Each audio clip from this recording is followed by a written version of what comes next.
Zealand Trust Group is proud to present the Flat Earth New Zealand Expo 2019, April 27th through the 28th. Awakening to reality and purpose is the solemn duty and joy of each significant soul. Join us at our Flat Earth New Zealand Expo to see mysteries unraveled and learn a truthful perspective about our world that you may have never considered before. Unearthed in a creative and condensed way. Flat Earth Expo at Aotearoa, New Zealand. Hosted in Auckland. Jam-packed 2-day, 3-part event to showcase the flat Earth and other related topics, such as the Antarctic Circle and lands beyond, NASA, scientism, religion exposed, the Matrix control, vaccinations and chemtrails, political globalism and the New World Order, fake news and false education, astronomy untouched, weather modification, historical hoaxes, financial systems, what are UFOs and aliens, biblical cosmology, and much more. Broaden your horizon. On Saturday, join an open educational public seminar with 4 international lecturers. You will enjoy a quality crash course in flat Earth knowledge, each presenting undeniable evidence covering several categories of research as well as touching on other connected fields of study. This quick Q&A session includes an attendant pack and afternoon tea. It truly is a marvel to behold while awakening the common senses. The 2019 Flat Earth New Zealand Expo promises to be a feast of flat Earth exhibits, products, souvenirs and artwork displayed throughout both days. So don't miss it. Our contact information. You can call us at 021-0289-3402 or email us at admin@fenzexpo.co.nz or write to us at PO Box 51010, Pakuranga, Auckland, New Zealand 2010. For ticket information or to ask questions. QE 2019 is coming to Southern California, February 22nd and February 23rd, 2019. Speakers will be presenting on the hottest topic of the day. 9/11, was it an inside job? The moon landing, did we really go? Scientism, has science become another religion? CBD, what is Big Pharma hiding from us? Vaccines, are they safe or are they harming our children? And no Question Everything conference would be complete without the hottest topic on the internet today, what is the true shape of the Earth? The 2019 Question Everything conference is shaping up to be like no other conference of its kind. This will be the event that people will be talking about for years to come. So get your tickets for the event and the VIP luncheon right now at QE2019.com. Southern California, February 22nd and 23rd, 2019. For additional information, go to QE2019.com. QE2019.com. And if you use promo code FEMG, you'll receive 25% off your ticket price right now. Sponsored by QE2019 and FERLive.com.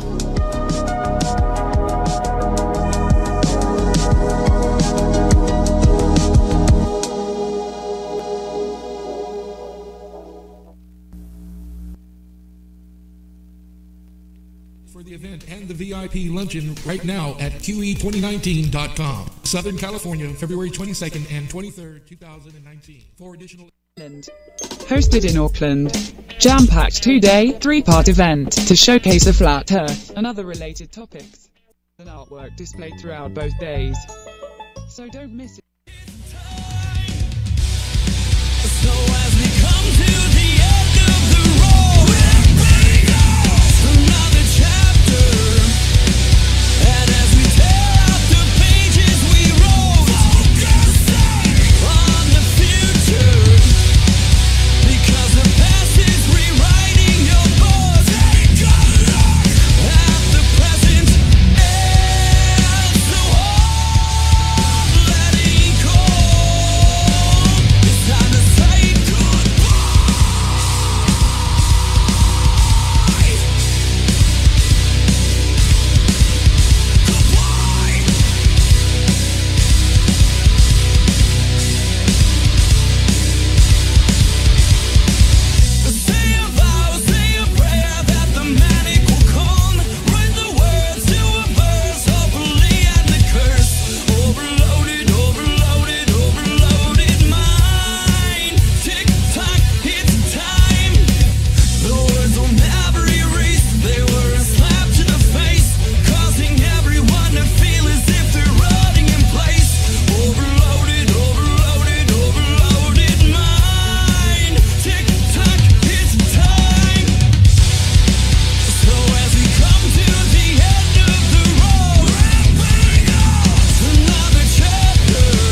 Why don't you say that right to my face? You're listening to SAST Live at Night, and I'm your host, Rick Lotech. How's it going out there?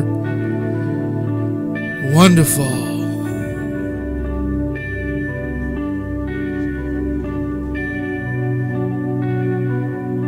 History is turning into a white-knuckle ride for sure.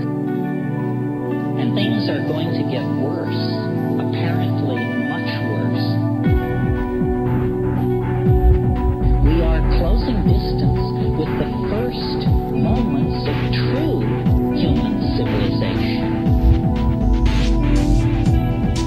But it's not a sure thing. It rests in our hands, as it always has.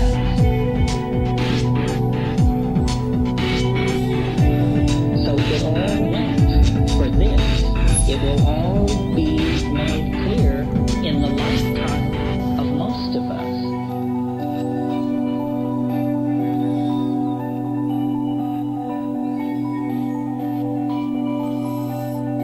We simply must push forward. Hope you enjoyed that. This is Rick Lotech with SAST. Keep it going, brothers. Keep it going. This is your Thursday night. Welcome. This is FERLive.com, the ferret right here.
Oh yes, you use your weapon.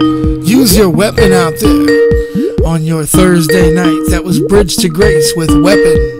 And we're going to keep it rolling right here on the Thursday night, right here with FERLive.com, The Ferret. Up next is On Lap, song entitled Whispers in My Head.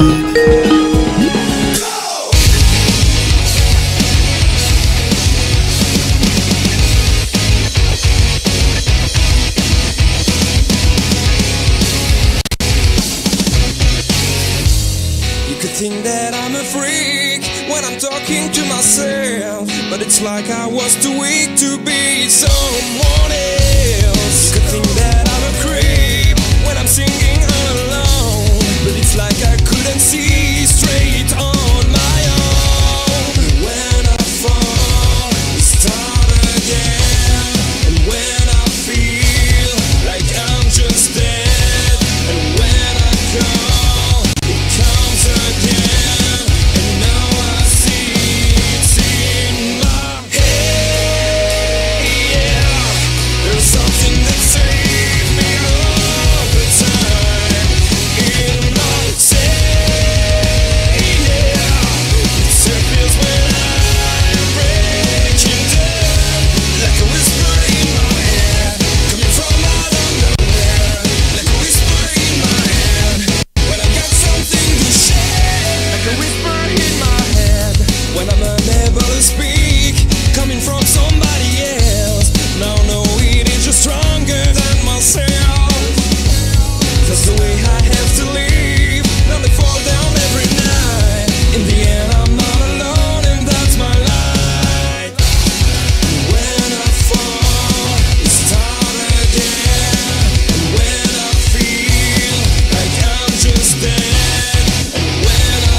Something that saved me all the time in my say, yeah. It surfaces when I'm breaking down, like a whisper in my head, coming from out of nowhere, like a whisper in my head, when I got something to share.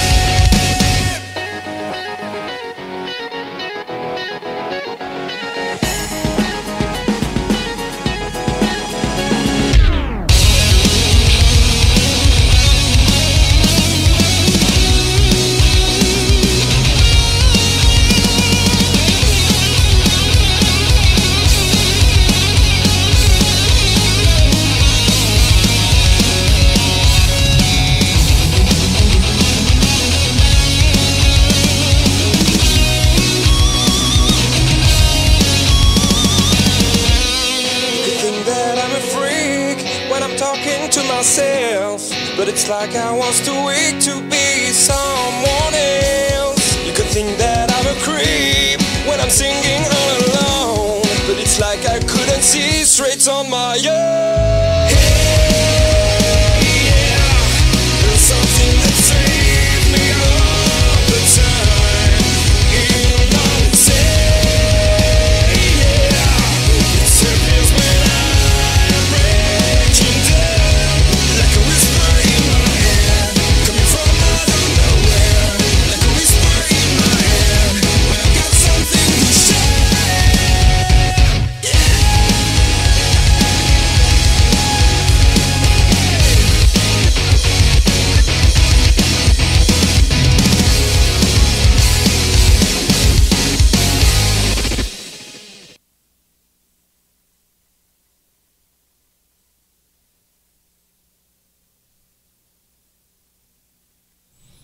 Whisper in My Head, right here on FERLive.com, The Ferret. You know that thing about Thursdays. One more day till Friday, but you'll make it. I got faith in you. Just hang in there, brother.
Hey, that's Without You by Ends With a Bullet.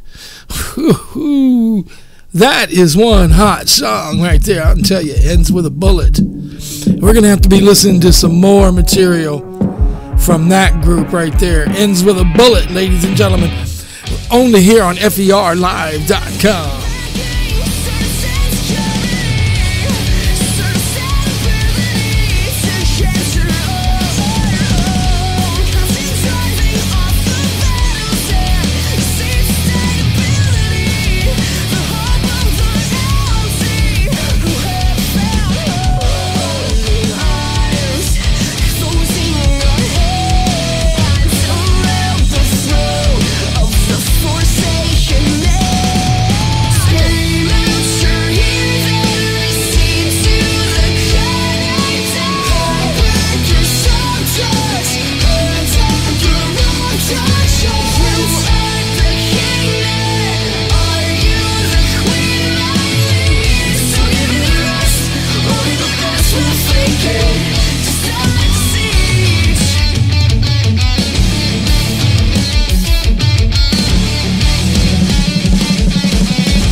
Hey, that was Envoy with Raising the Bar. I think I'm saying that right. Envoy. Next up is Cold Driven, Worthy Among Worthless. You want to know the whole entire playlist, then you have to pay attention. Trying to get them as the song goes through here. This is once again Cold Driven.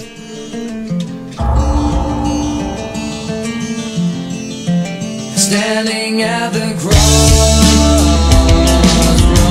between a life and a little end, and there's no turning back once it's in. It's down to dirty needles again.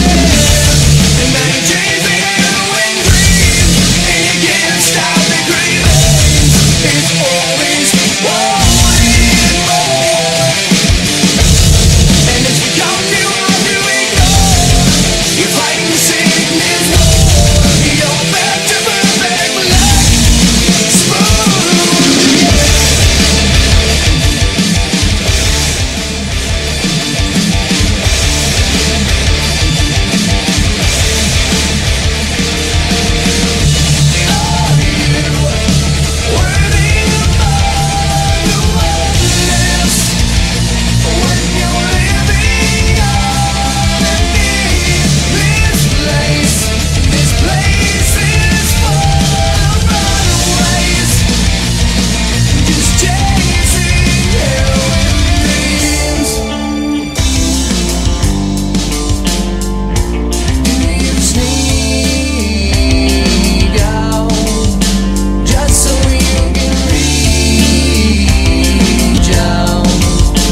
something I regret. Don't blame me, just strike the match and walk away. Let me in, I've seen better days. Don't lay down, take it on yourself, and tell me that you want it, you want it, you want it, you want it. Don't lay down, take it on yourself, and tell me that you want it, you want it, you said you want it.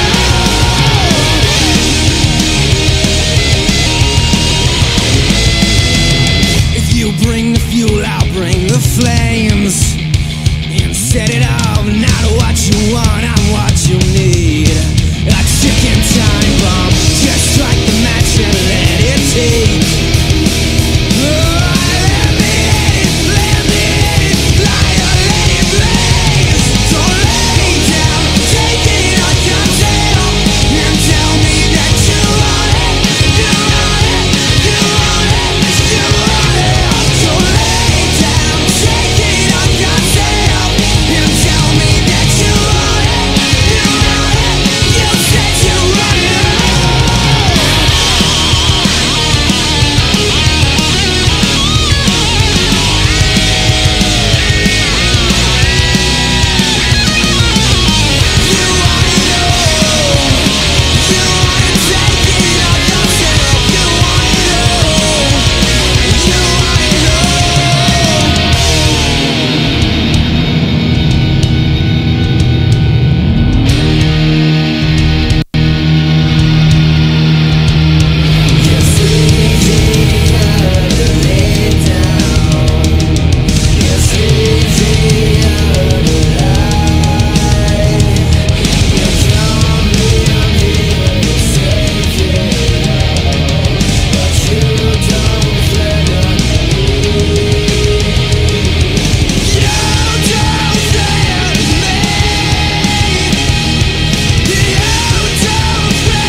You betcha, rock and roll. That was The Fallen State, and You Want It. You want it. You know you want it. And before that, it was Cynical with A Shadow Behind. And those songs are incredible, and they are also 100% royalty free. Check them all out. So you can look for them on YouTube, and that's where they're all published. Free. You can put them on your website. We run them on the station here without any worry, no concern at all. And if you're just joining us, you're listening to SAST with Low Tech at night in the city on a Thursday edition of the show. And let's see, in about 1 minute here, we're going to switch away for one of those FE News briefs from the guys at FENewsNet.com.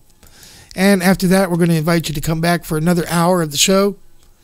And we're going to get into some more of this rock and roll that's just incredible stuff. It's really hard to find this stuff, too. So, yeah, definitely come back. Listen to that. I hope you got some encoding equipment so that you can listen to that, too. And if not, check it out. We are currently running live right now on YouTube as well as the station. So I want to say hello to everybody that's listening on FERLive.com, The Ferret. Listening all over the world, especially to those of you in Germany. And also want to say hello to our listening and watching viewing audience on YouTube.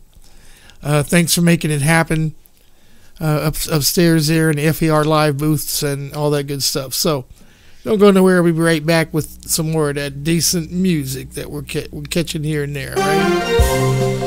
This is a Flat Earth News Brief brought to you by FENewsNet.com.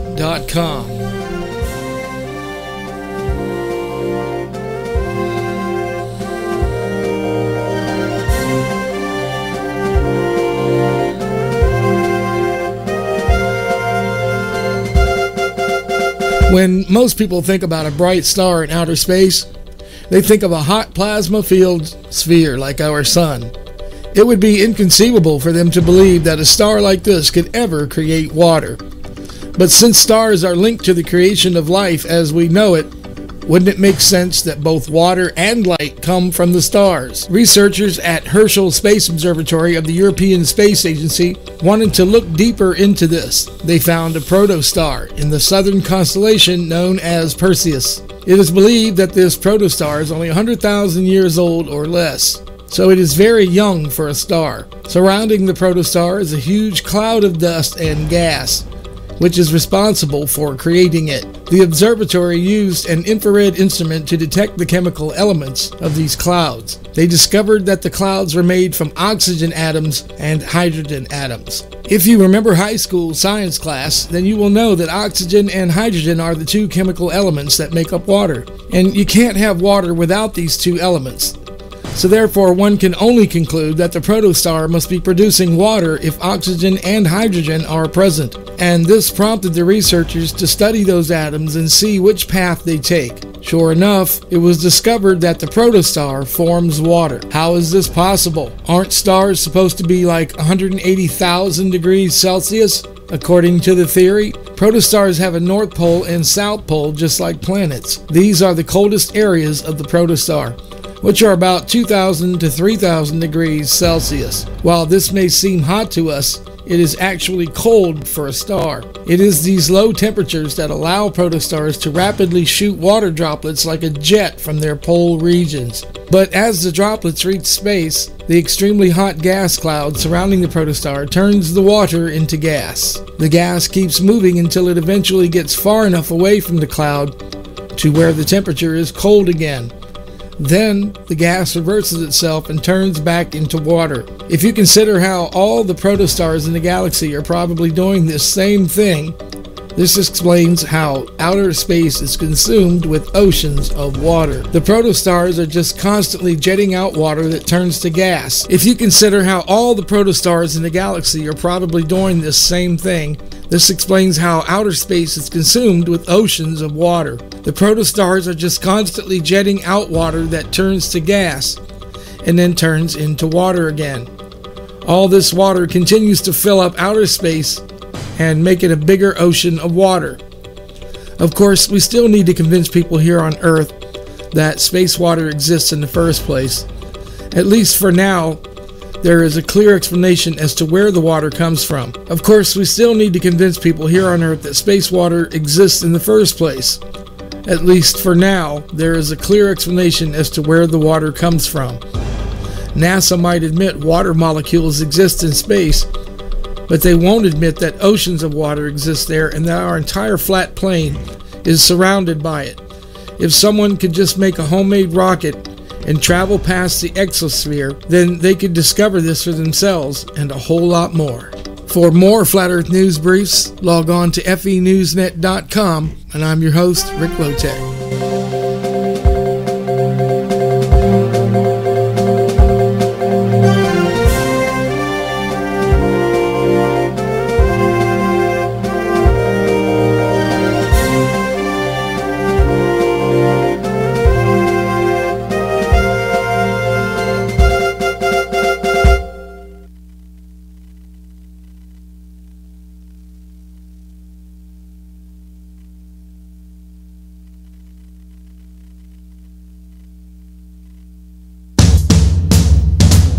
QE 2019 is coming to Southern California, February 22nd and February 23rd, 2019. Speakers will be presenting on the hottest topics of the day. 9/11, was it an inside job? The moon landing, did we really go? Scientism, has science become another religion? CBD, what is Big Pharma hiding from us? Vaccines, are they safe or are they harming our children? And no Question Everything conference would be complete without the hottest topic on the internet today, what is the true shape of the Earth? The 2019 Question Everything conference is shaping up to be like no other conference of its kind. This will be the event that people will be talking about for years to come. So get your tickets for the event and the VIP luncheon right now at QE2019.com. Southern California, February 22nd and 23rd, 2019. For additional information, go to QE2019.com. QE2019.com. And if you use promo code FEMG, you'll receive 25% off your ticket price right now. Sponsored by QE 2019 and FERLive.com.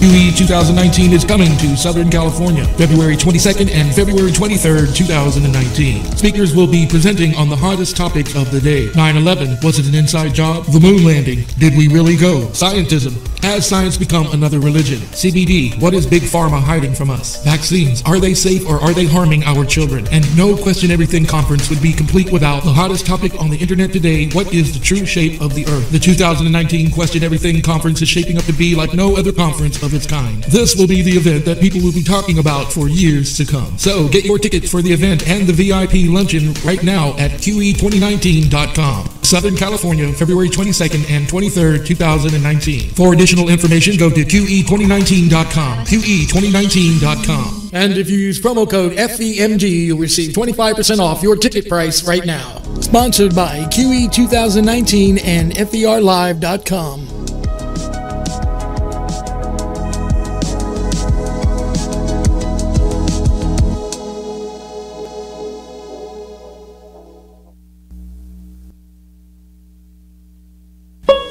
Flat Earth New Zealand Trust Group is proud to present the Flat Earth New Zealand Expo 2019, April 27th through the 28th. Awakening to reality and purpose is the solemn duty and joy of each significant soul.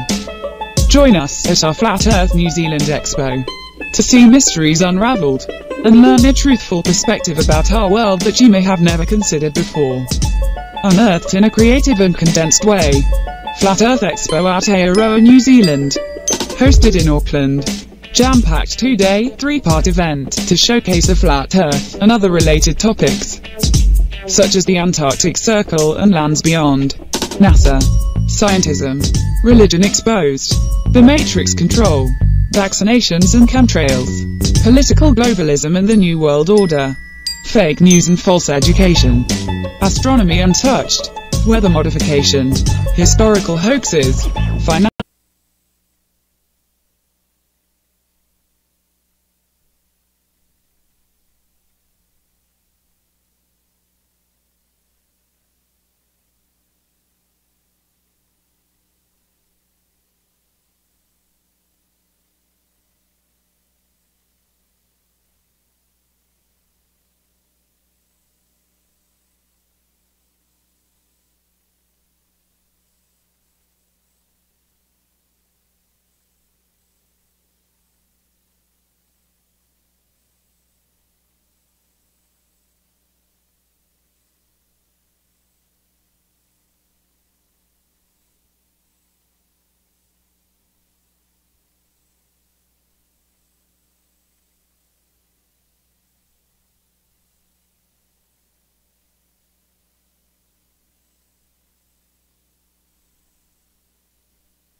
Wednesday, join an open educational public seminar with 4 international lecturers. You will enjoy a quality crash course in flat earth knowledge, each presenting undeniable evidence covering several categories of research as well as touching on other connected fields of study. This quick Q&A session includes an attendant pack and afternoon tea. It truly is a marvel to behold while awakening the common senses. The 2019 Flat Earth New Zealand Expo promises to be a feast of flat earth exhibits, products, souvenirs and artwork displayed throughout both days. So don't miss it. Our contact information. You can call us at 021-0289-3402 or email us at admin@fenzexpo.co.nz or write to us at PO Box 51010, Pakuranga, Auckland, New Zealand 2010. Flat Earth is common sense and is found in the history of every race. For ticket information or to ask questions, log on to fenzexpo.com.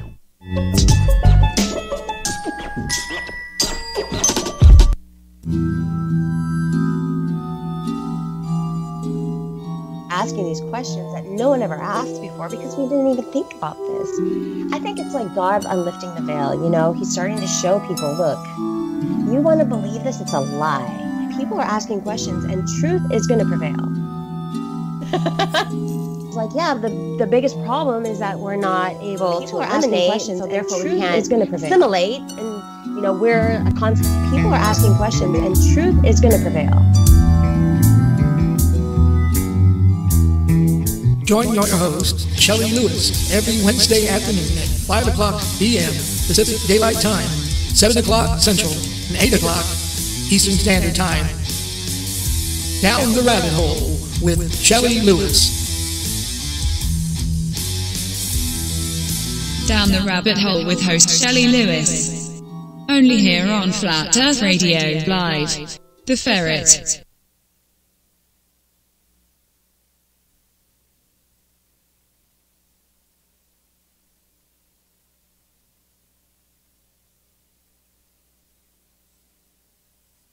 Earth Radio. Thunder, talk, Flat Earth Radio. Thunder, talk, Flat Earth Radio. Thunder, Talk. Flat Earth Radio. Thunder, talk. Flat Earth Radio. Flat Earth Radio. Thunder, talk, Flat Earth Radio. Thunder, talk, Flat Earth Radio. Thunder, talk. Hey, stay with us right here on SAST. It's your host, Rick Lowtech. You're listening to FERLive, Flat Earth Radio. This is a day that's going to be etched in history. The quest for truth, and it can seem crazy, but all of us laughed at this topic, including myself. This is probably the most ridiculous thing I ever thought that I'd be doing, and here I am organizing the Flat Earth International Conference, but I'm not laughing anymore. 1, 2, 3, we're not crazy! Some of us are just not. The earth is flat. If I were your mother, I would slap your face. Anyone who thinks the earth is round has mashed potatoes for brains.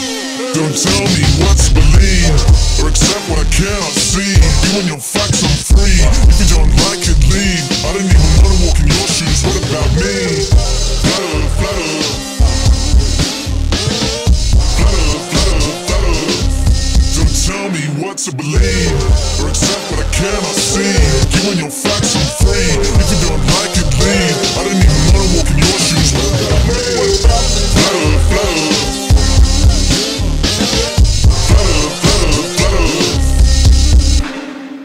The earth is flat.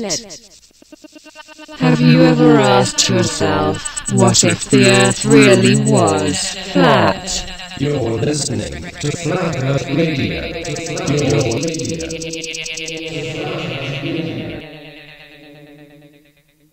Flat Earth Radio. You will flat out me.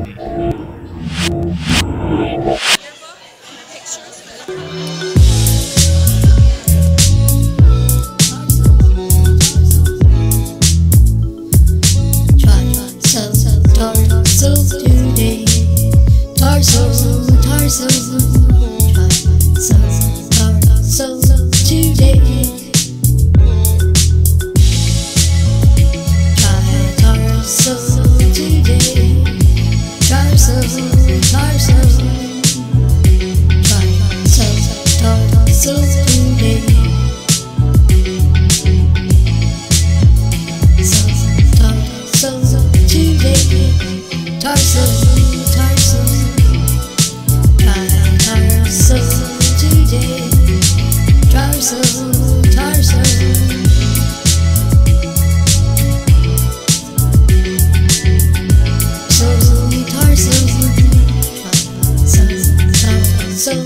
today.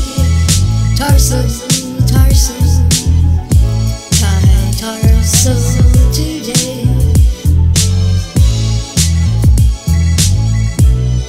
Torso, torso today.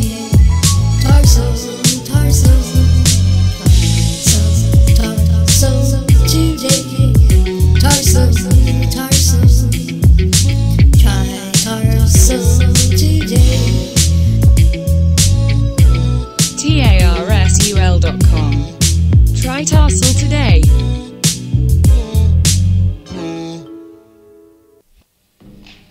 The following is a public service announcement brought to you by FERLive.com. A reminder to all teenagers everywhere, keep off the grass. No, we're not talking about your neighbor's lawn, although it's a good idea to stay off that as well. Your neighbor worked very hard to keep his property free and clear of children, and he shouldn't have to remind you to stay off it. But no, the grass we're talking about is far more lethal than Mr. Gunderson's empty threats to call the police. The grass known as cannabis, or reefer in some circles, is a poison more dangerous than all the world's drugs combined. This is because reefer is a gateway drug, and behind that gate are more harmful substances like heroin, cocaine, and angel dust.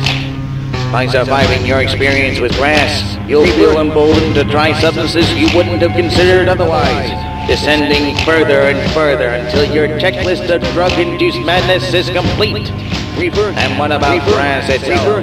You might think on its own, the effects are rather harmless. But studies show that even a single inhale can induce fits of laughter for no reason at all.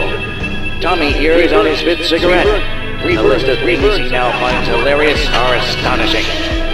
Tommy's latest joke involves running through a stop sign and driving his car into a playground full of school children. These are actions he would normally find abhorrent, but high on grass, there is nothing in the world he finds funnier than listening to their screams. As you can see, it's a slippery slope from trying grass at a party to serving life in prison for manslaughter. At the time, you couldn't have known just how dangerous it was. But the fact is, reefer isn't just a threat to your life. It's a threat to everyone around you. Bullshit. FERLive.com. The Ferret.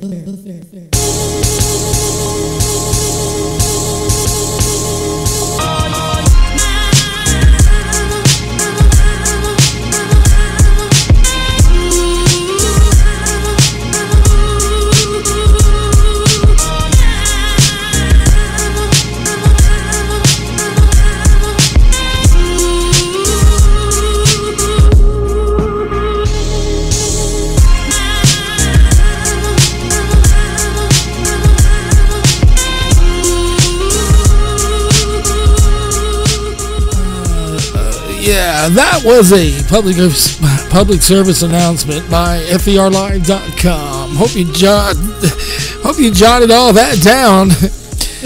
Reefer is a dangerous drug, y'all. Stick with the ferret. We'll be right. Search tenaciously. Search tenaciously. The Ferret. The Ferret. Hey, dig this tune. I wrote this myself.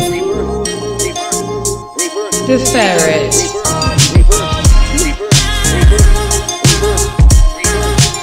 The Ferret.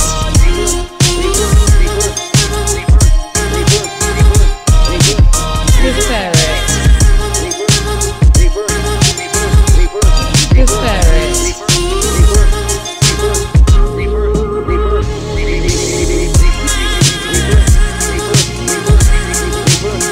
The Ferret.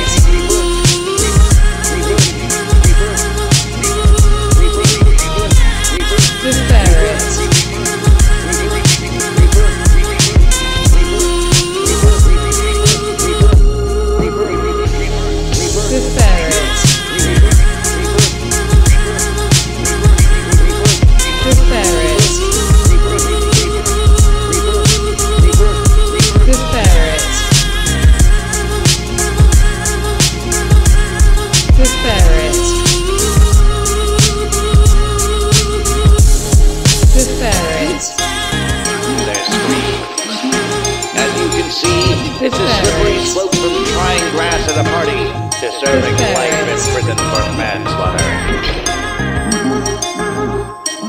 Reaper isn't just a threat to your life, it's a threat to everyone around you. The ferret. The ferret. Hey, I want y'all to remember that Reaper is not just a threat to you, it's a threat to everyone around you.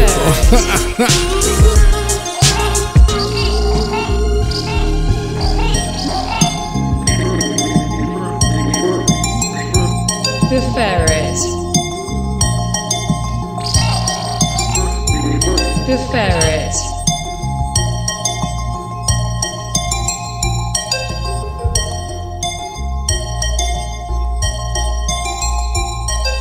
The ferret. Good evening, friends, and welcome to, you heard what the lady Song said. entitled Rock Angel by Joachim Karud. Only here on Flat Earth Radio Live. The ferret. That's my idea of a public service announcement. You betcha. That's my idea of a, you know what they said? They told me at the station, they said, dude, do Flat a public Earth service Radio is a production. They said, do a public service announcement. And I thought, you know what? There's a lot of them, man. Everybody's doing a public service announcement. I said, if Low-Tech was going to do a public service announcement, it would be just like what you just heard. That was, you know, just something I put together. Fully intending to play that on the station on a regular basis. Hope you enjoyed that. I just call it The Ferret. I mean, come on, what else would you call it? The Ferret. Hey, welcome back to the second hour of SAST. I'm going to do something different here for you right now. I'm going to play a little interview that some of my reporters caught back during the Denver International Conference. Let's see if you like this. We'll be right back in just a moment. That you can make sense of what we are contending with even in this day. Zen Garcia, could you tell us how our listeners can find you? sacredwordpublishing.com.net. Well, thank you so much for your time. You've been a blessing, and you absolutely connect the dots for so many people. Thank you for all that you're doing. My great honor, and thank you for all that you do. Thank you, Rick. All right, this is Shelley Lewis from Down the Rabbit Hole. That was Zen Garcia. Just wanted to throw that little, see that little piece in there. You know, for no other reason but because you get the idea, you know, who we are, what we do. You know, we are FERLive.com, the Ferret. That was our reporter, host, Shelley Lewis, interviewing Zen Garcia. We had that interview done back in, when was that? In Denver, I can tell you that much. I can't remember much of the rest, but you know, this is what we do here. This is what we have done. This is what we have turned in. This is our work here. And just so that you know, this is what we continue to do. Or hopefully, anyway. And always, if the Lord is willing, nothing else. You are listening to SAST. SAST, the Ferret.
Yes, on lap with Forever here and off at FERLive.com. As real as it feels, I'm aware what really goes on.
Flat Earth Radio Live. That was a song entitled Erilyn.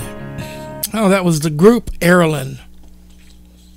And this is FER Live once again. You're listening to SAST, the Short Attention Span Theater. We're going to switch gears here right now pretty much by request. We're going to see what it's like on the other side.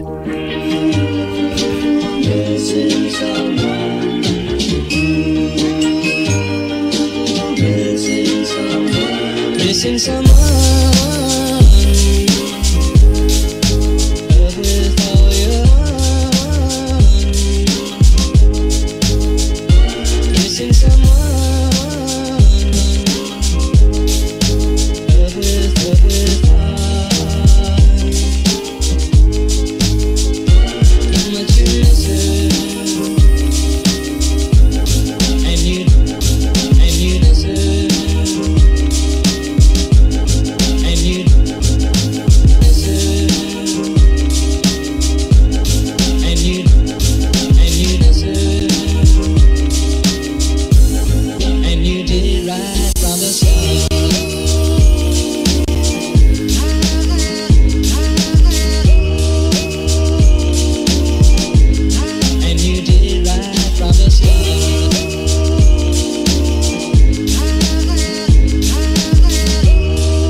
missing someone.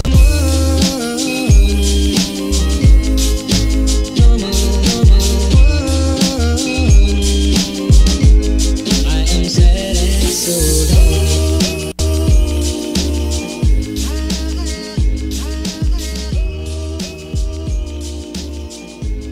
I am sad and so down.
Well, that was a song entitled Wildflower by Joaquin Carud.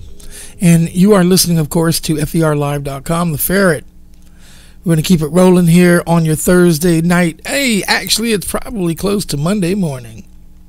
Joaquin Carud, once again, ladies and gentlemen. Song entitled Great Days.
Once again, Joaquin Carud with a song entitled Great Days. And you're listening to FERLive.com, The Ferret, late night here with Low Tech on Short Attention Span Theater. Hey, what's up? Glad you could make it in.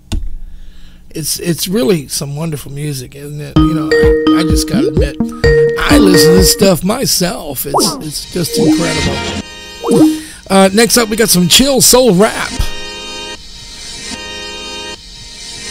And this is a group entitled Nakato.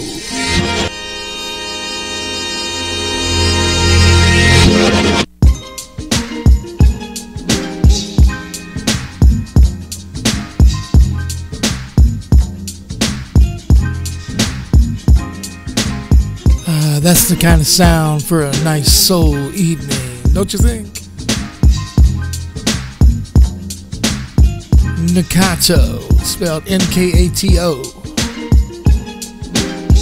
And you're right here with you on FERLive.com. Kind of music make you feel good inside, don't it?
Can't stop.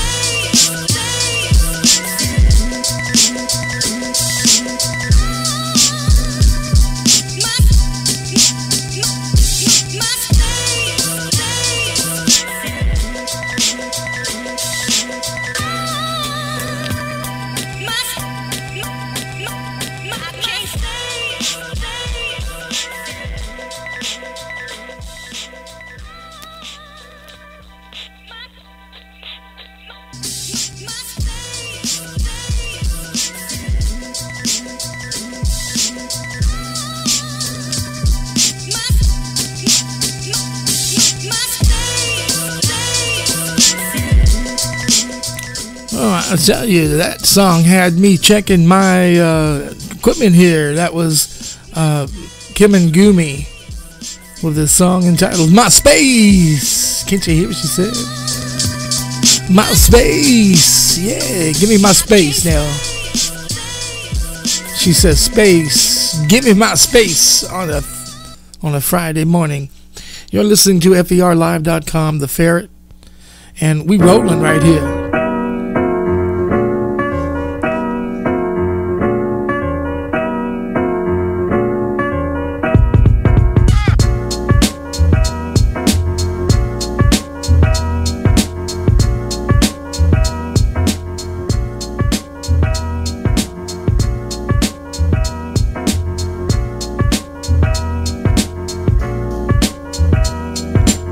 Yeah, check this one out. This is a song by Jazz Addicts. A song entitled Cosmo Fog.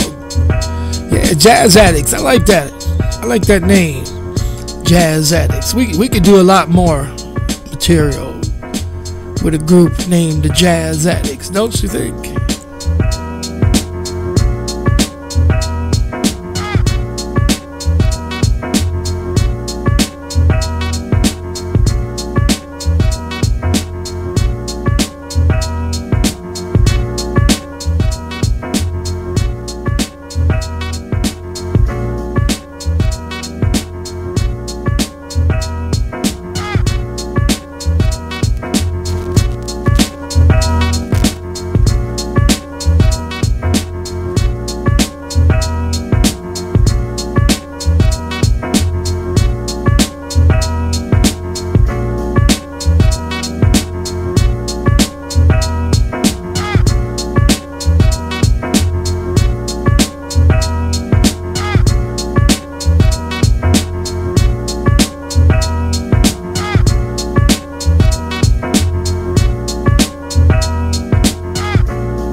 Yeah, up next is the DJ Quads song Always. And of course, this is FERLive.com, The Ferret, place where you need to be, Flat Earth.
FERLive.com, The Ferret.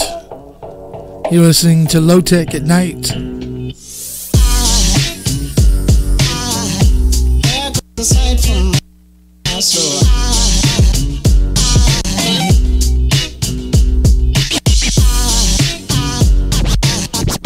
there goes a sight, there goes a sight. Now there goes a sight from my soul. There goes a sight from my soul.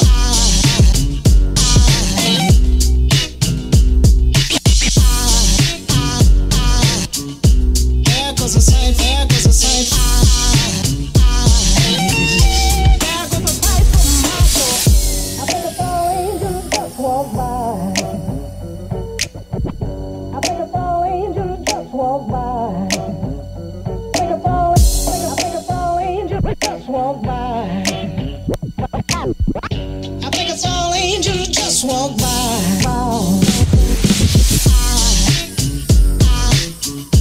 There goes a sight from my soul.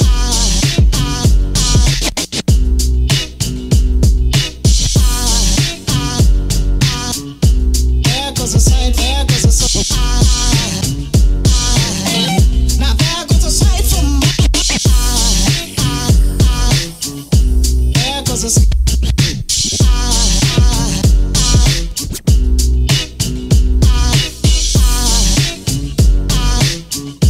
There goes a sight, there goes a sight. Now there goes a sight from my soul. There goes a sight from my sore eyes, yo. Right here on FERLive.com. There goes a sight from my sore eyes. From DJ Quads.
Carefree music on a Thursday.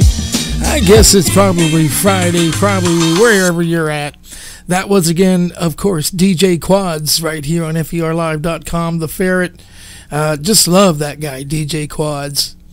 And let's see if we can't get one more in here from DJ Quads. No, got no more. But that's all right. Tell you what, this is just as good. This is a band entitled Kyoto with Tunes and REC.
And now from the Flat Earth capital,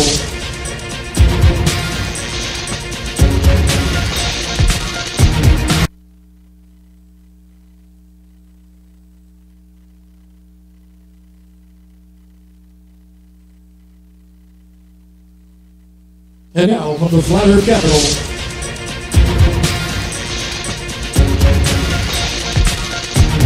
Flat Earth Radio, live from the Flat Earth capital. This is the Shadow Effects Show. Flat Earth Radio is proud to present the Shadow Effects Show with Rick and Mark.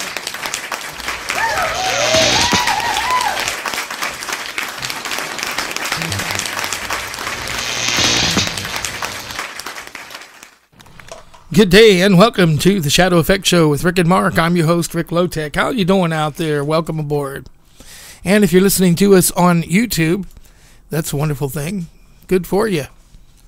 We're trying to get the stream up and running in a good position there. We have a lot of issues, I admit, but this is only like our third day of broadcasting on that. And so that means, you give us a little bit of slack. We'll get it together. Thank you for those of you who have actually gone to the YouTube channel and checked us out, looked around, listened, checked it out, seen what we were doing there. Come back again, here and there. Keep checking back because we will certainly get better as we go along. Our intentions, we're not sure whether we'll be able to stream live 24/7, but certainly we're hoping that we'll be able to at the least be able to stream all the live shows. Then hopefully we shouldn't have any issue with that. So right now at this point, that is actually our intention, is to stream live on YouTube and on the station as well, because that's pretty much what we're doing right now. We are live on YouTube, and we are also live on FERLive.com. So hello to both audiences. You can expect that the YouTube will be more like a delayed broadcast instead of live. And all the station shows, all the shows that are produced on the station will be 100% live. And the YouTube channels will be more like an archive. But every once in a while, we'll do it like this. We'll get a program where we're actually doing what we're doing right now. We're streaming out both ways. So what are we going to get into? We got Mark hanging out there, going to join us in a little while. I hope you listened to yesterday's show. We spoke to a couple of people, David Ibona and Natalie Bodiger of Arizona, and we were actually talking to Natalie about coming on board as a host, and I heard from her. She sent me a message a little while ago that said, sure, she'll be glad to. So welcome, Natalie Bodiger. We'll discuss what kind of show, what caliber show, when and how and what, as we contact Natalie. So welcome aboard, Natalie Bodiger, to FER Live programming. You're going to love it here at the Ferret. We sure can use somebody to help clean the ferret cages around here, so you will be very much appreciated. I'm just kidding. So far as I know, I'm the only one with a ferret. I don't think the other hosts have one, but I've got one. She's almost a year old. She's a little white. I guess you can call her gray and black. And she's mean. She doesn't bite, but she's always interested in, going somewhere. You pick her up and she's like, hey, excuse me, I'm going over there. Let me go.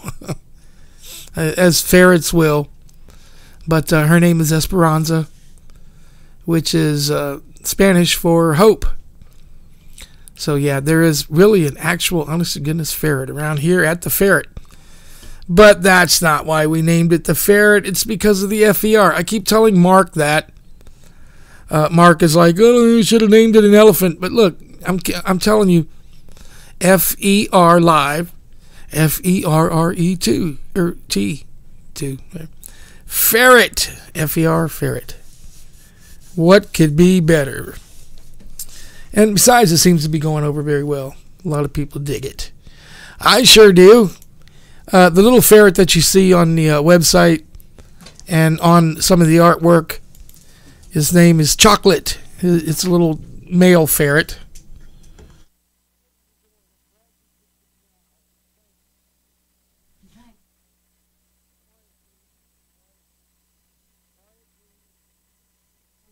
So anyway, Chocolate, little ferret, the little cartoon ferret. And welcome to all, everybody I'm saying there. What have I already said that? Welcome to the YouTube channel, surfers. And you want to go ahead and jump on our chat there, you can feel free to do so. Just I'm a little bit busy here trying to handle the station, trying to switch back and forth between the content and stuff. So if I don't always answer, please excuse me. I'll look at the chat, as often as I can, try to keep it rolling. And we do appreciate your comments and your participation. Also, at this time, I would like to do a plug for fepeople.com. And what it is exactly what it says. FE People, Flat Earth People.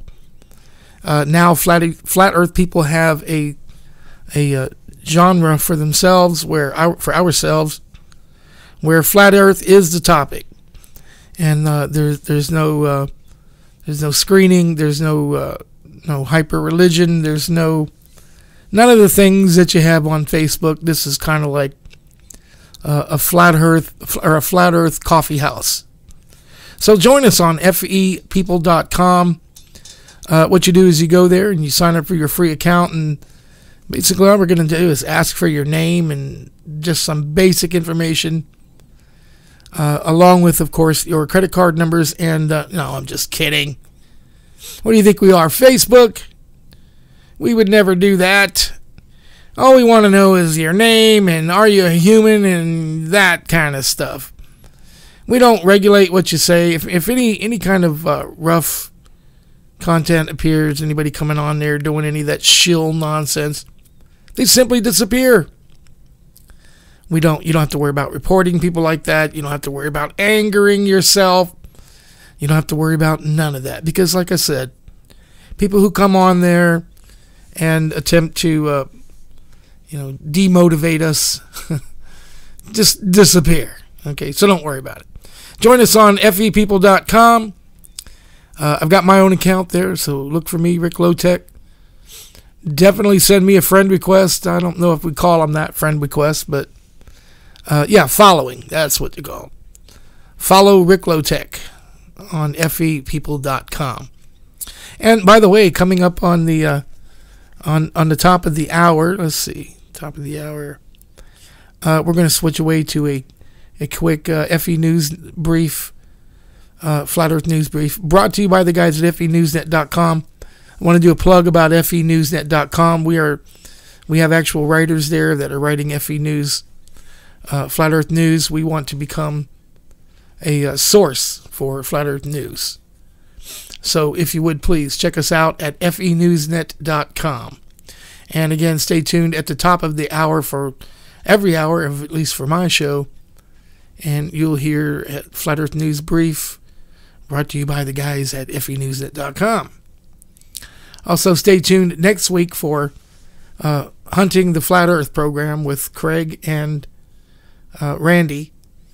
And this is a brand new program made up of two lifelong friends who have discovered the flat Earth. It's kind of like our own perception of a reality program. These guys are going down that road, that road that leads to discovery. And we decided to follow them. So make sure that you follow. That's going to be on Mondays, beginning at 5 p.m. on the West Coast, 8 o'clock on the East Coast, and 7 o'clock Central for Hunting the Flat Earth with Randy and Craig. You want to miss that. And hopefully we've got their premiere coming up this Monday, and we'll be looking forward to that. So stay around. Hey, stay around right here at flatearthradio.com, because we've got the new programming. We've got the Flat Earth News. We've got the music. Hopefully you heard earlier, you were listening to what was going on with the Short Attention Span Theater. It was a recording playback. And you get an idea of the caliber of music that we're that we have access to here at FERLive.com. The music that we've been given, well, we're not going to play, any of that mainstream stuff. We're not equipped for that. But we will bring you some very good music. It depends on your taste. If you're looking for the eclectic style, we're the place to come. Eclectic and progressive.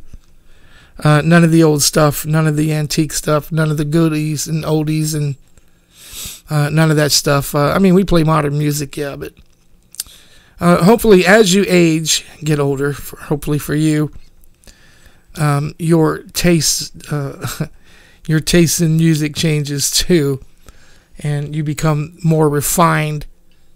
Instead of that head smashing stuff, you're looking for something more, articulate, more integrated and that type of thing. But I just want to mention that if you're listening or watching on the Facebook feed, the YouTube feed, the title is going to be incorrect because we're working on that. What it is it keeps wanting to. Every time I try to change a show, it changes all of them. So we'll figure out how to do that. But in the meantime, pay no attention to where it says SAST show. Okay, because this is not SAST show that was on earlier. You're listening to the Shadow Effect Show with Rick and Mark. Let's see if we can't get that other guy, Mark, in here. See if he's ready to come on in. He must be. If he can, sit there and laugh, co-host Mark Hollander in here, it doesn't always work, but we're trying anyway. Welcome aboard. You're listening and watching the Shadow Effect Show with your host Rick Lowtech and Mark Hollander. How's your day going? Great, I hope.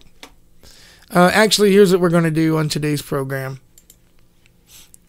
We're going to definitely plug the conferences that are coming up, because there are quite a few, and I personally think that's really, really fascinating how these Flat Earth conferences are growing and becoming so wide place. It's just a symbol that the collective is growing and that it's catching on. So let's see if we can't do that right now. If you're listening on the station, you can actually see these commercials live if you go and check us out on YouTube. So in the meantime, let's see if we can run one of them right now. This is for the Flat Earth New Zealand. And just check that out. You're listening to and watching on YouTube. This is the Shadow Effect Show with Rick and Mark. Don't go nowhere. We'll be right back. Trust Group is proud to present the Flat Earth New Zealand Expo 2019, April 27th through the 28th. Awakening to reality and purpose is the solemn duty and joy of each significant soul. Join us at our Flat Earth New Zealand Expo to see mysteries unraveled and learn a truthful perspective about our world that you may have never considered before. Unearthed in a creative and condensed way. Flat Earth Expo Aotearoa, New Zealand. Hosted in Auckland. Jam-packed 2-day, 3-part event to showcase the Flat Earth and other related topics, such as the Antarctic Circle and lands beyond, NASA, scientism, religion exposed, the Matrix control, vaccinations and chemtrails, political globalism and the New World Order, fake news and false education, astronomy untouched, weather modification, historical hoaxes, financial systems, what are UFOs and aliens, biblical cosmology, and much more. Broaden your horizon. On Saturday, join an open educational public seminar with 4 international lecturers. You will enjoy a quality crash course in flat earth knowledge, each presenting undeniable evidence covering several categories of research as well as touching on other connected fields of study. This quick Q&A session includes an attendant pack and afternoon tea. It truly is a marvel to behold while awakening the common senses. The 2019 Flat Earth New Zealand Expo promises to be a feast of flat earth exhibits, products, souvenirs and artwork displayed throughout both days. So don't miss it. Our contact information: You can call us at 021-0289-3402 or email us at admin@fenzexpo.co.nz or write to us at PO Box 51010, Pakuranga, Auckland, New Zealand 2010.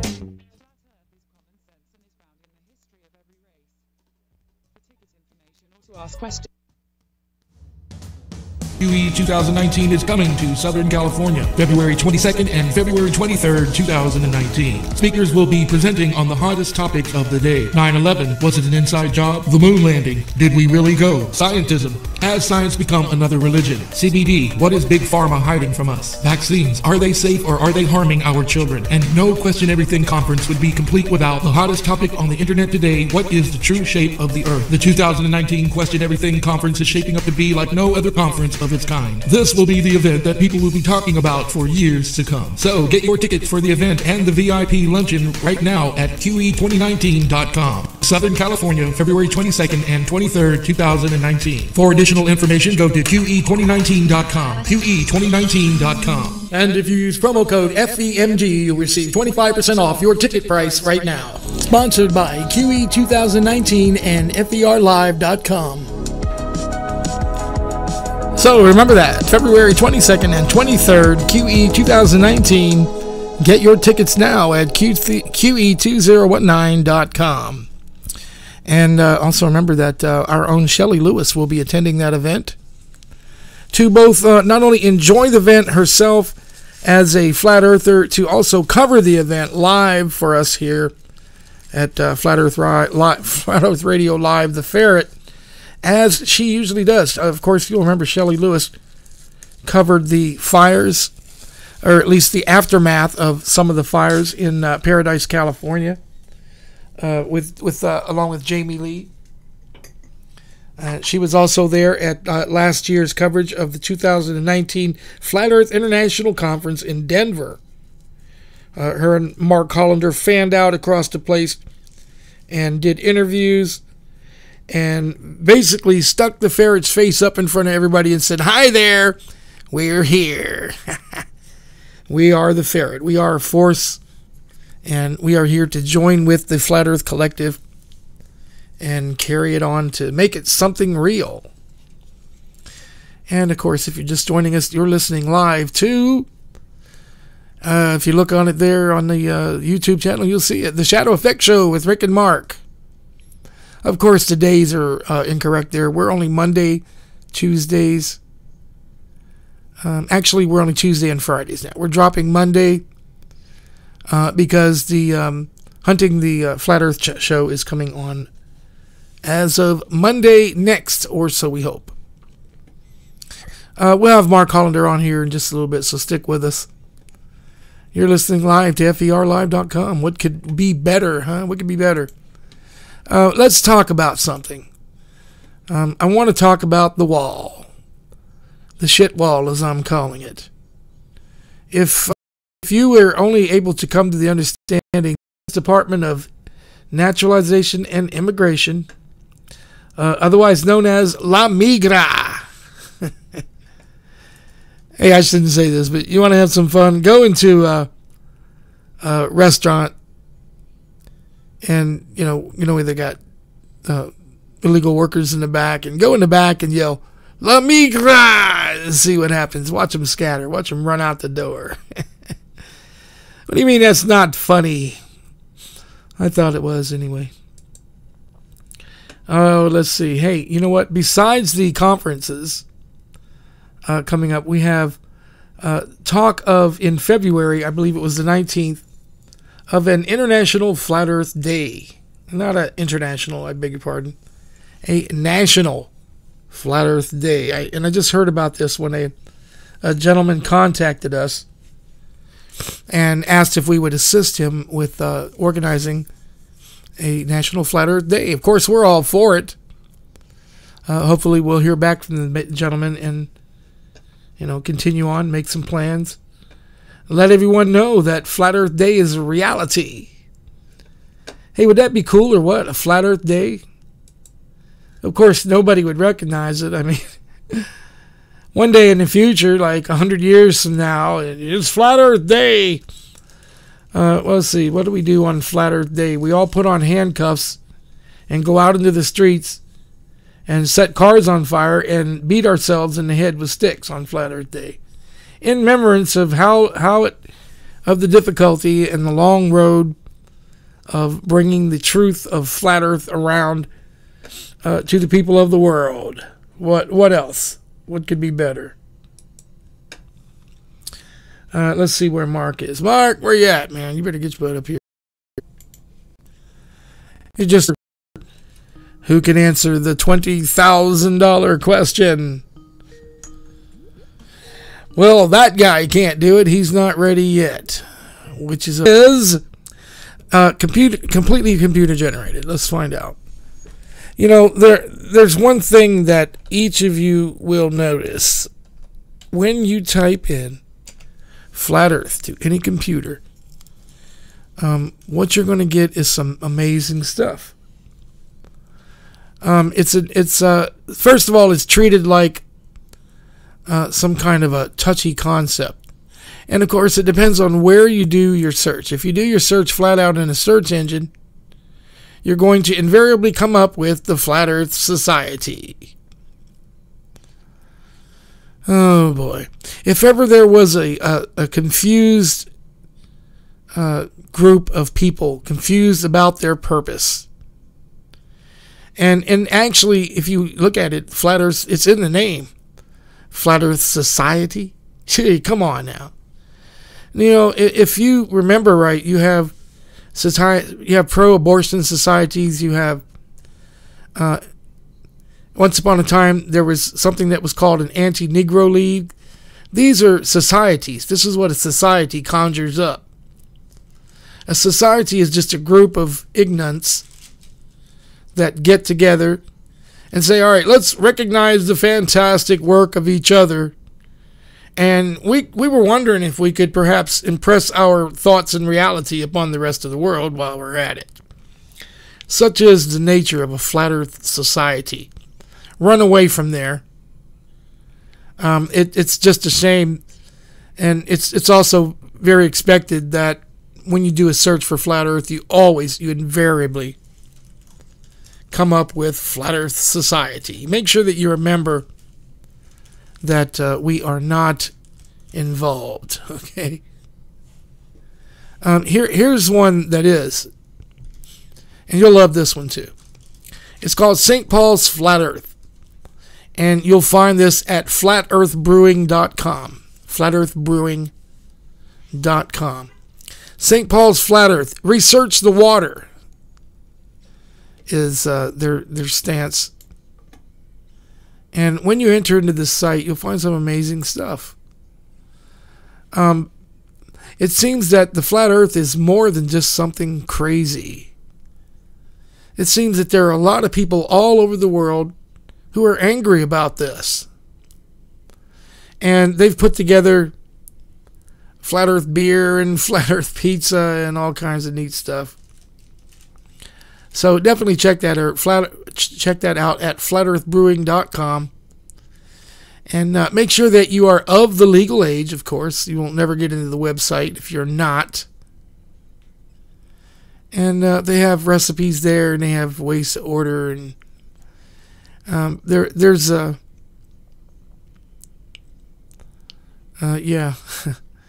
there's a price list there, and it's pretty cool stuff. So check that out.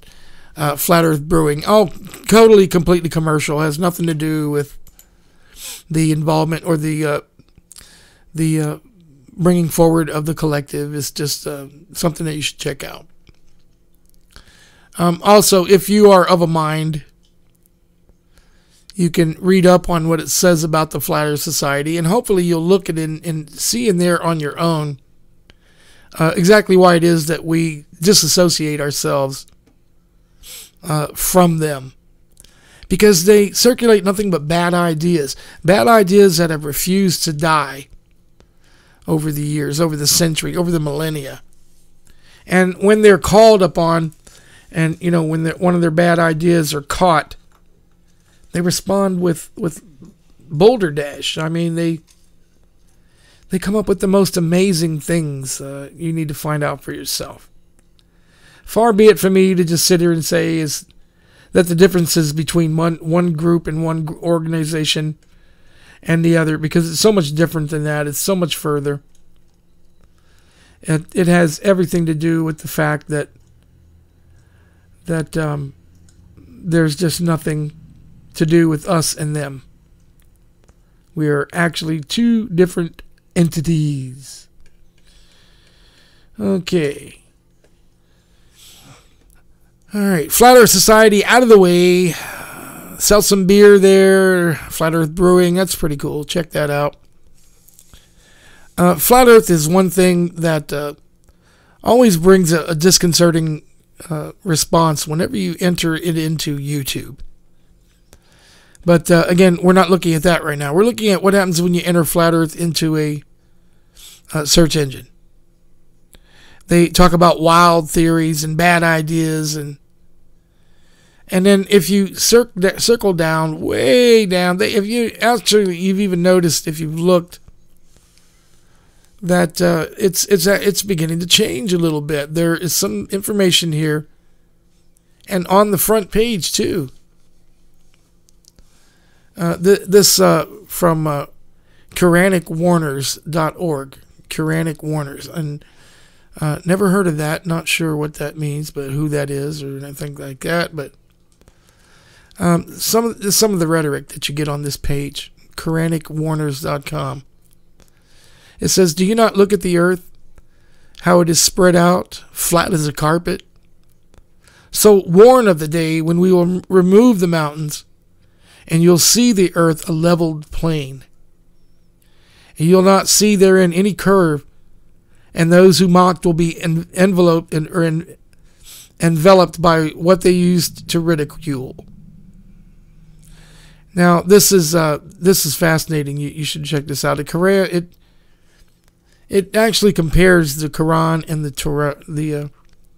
Torah a bit here between, and it's some really good reading. So I would suggest you look at that. Quranic Warners. And again, I'm learning here. This is what I'm learning myself. I must confess that hidden inside the Quran is some fascinating information about the Bible, things that have been hidden. Things not so much about. It's very confusing because the Quran is split up in the Hadiths is what I mean. I don't know. It's like taking away I don't know. It's confusing. I think it was meant to be that way. But if you can, I suggest you read in that. So anyway, there's some good flat earth information in there. Quranic Warners. Easily proven the earth really is flat. See, here's what I'm trying to get to you. If you do these, if you do a search, you'll notice that it's really loosening up. You'll notice that there's a lot more positive flat earth data, and it's all within the first couple of pages. Here's one called Capper's Tith. I am not certain, but it's CASPERSTITH.com. And a little article in there entitled "The Earth Really Is Flat." And it goes, "The Earth is not a spinning ball hurtling through space. The fact that the Earth is flat and motionless demonstrates the depths of mankind's deception.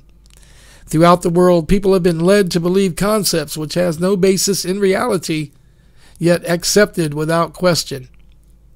The entire narrative which we've been taught since we were old enough to walk is completely fictitious. A system has been created to capture our hearts and minds, causing us to become slaves to artificial constructs." Hear, hear.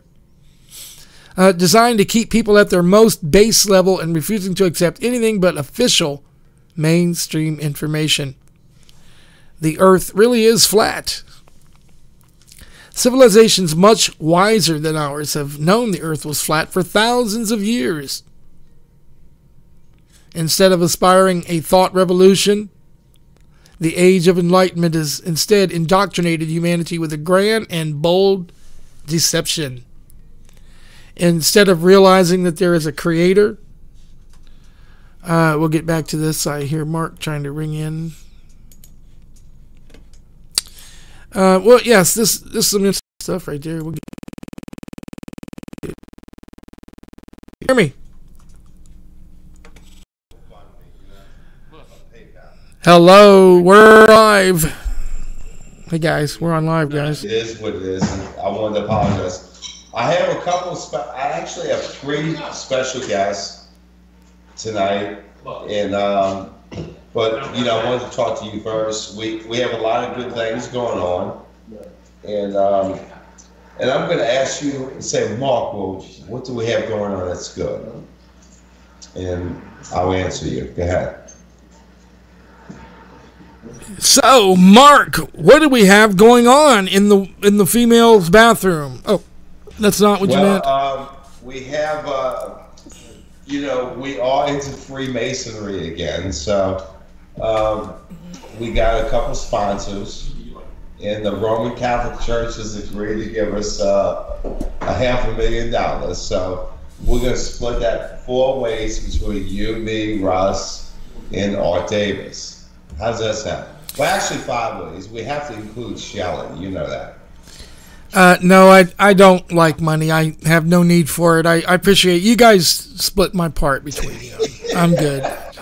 You crazy sucker. Just get me a couple hamburgers and I'll be all right. Sponsored with CBD oil, so we're going to get a little advertising money. You know, that's going to be in, and that is going to be within the next couple of days. So we need to find out how we can filtrate this into the system. And, you know, we're starting a miniature CBS, NBC, ABC network. And, you know, we got to start somewhere. You know what I mean? Oh, yes, So of course. Something that works for humanity, you know, and it's minus the THC, you know, cannabis oil for CBD. And, you know, I don't want to be proudly saying that, hey, on the radio, you know, because I don't know how many listeners we have tonight, but I do see it's in several different countries, but we don't want to announce it until we actually have the deal. You know, just like the Saints Sunday. So the Saints will not go to the Super Bowl until they beat the Rams on Sunday, you know. So let's don't announce it until Monday morning, Monday afternoon, Monday on our show, actually. And I think we got some good news on the horizon. Actually, I don't think it's already been voiced to me, but, you know, people's word into deeds, into a check, that's the collaboration of the agreement. You know what I mean? I have a verbal. The next thing that needs to happen is a check, and then we will start doing the commercial. I have to hook you up with Buddy Dow from Covington, Louisiana. And we are going to be an official distributor for CBD. We will be distributors for CBD oil, so it's exciting to you know, to share that with you and share that with our audience. Anyway, so what are your thoughts on that? Is 300 overkill or underkill? No, that's perfect. That's like you said, that's where we're going to start. We'll go from there. That's perfect. You got your camera off. Can you do this with the camera? Yeah, because we're live streaming. And hey, did you put your? Okay. If you can you see me now? There you are. Yep, we're live. Hi, this is Mark Hollander, Flat Earth Radio Live with the Rick and Mark Show. And you know, want to announce our special guest. He is a guy that I've been known for 50 years, maybe 50 years. He's the guy I used to cheat off of in high school because he was a math whiz. And well, actually, he did a little bit of everything. I don't know if he can hear you or not, but I'm gonna give him the headphones. And all you got to do, Mark. To Mike Prestigiacomo. Hang on just a second. Okay. Ladies and gentlemen, Mike Prestigiacomo. Yeah, hi, Mike. How you doing? Can you hear me, Mike? Can you hear me? I hear you great. All right. Pleasure to see you, buddy. Thanks for coming on the show. My pleasure. Mark was asking, and this is what we're always wanting to know. How did you you know, you may not be an entire flat Earth believer. Can you tell us where you're at right now with that? Where I'm at right now, it took me about 6 to 8 months to do research, and little by little, I became a true believer. I don't think anybody's 100%. I think I was at my highest, maybe 80% towards flat Earth. And we went to the conference, talked to a lot of people, and I think a lot of people that I met there were saying the same thing, 80-20. So I felt comfortable talking to them. Came back, kept doing research, and really bothering the hell out of me, trying to figure out, this is like a religion, you know, religion change. And, well, I admit, you're even being asked to pretty much abandon everything that you've ever been taught.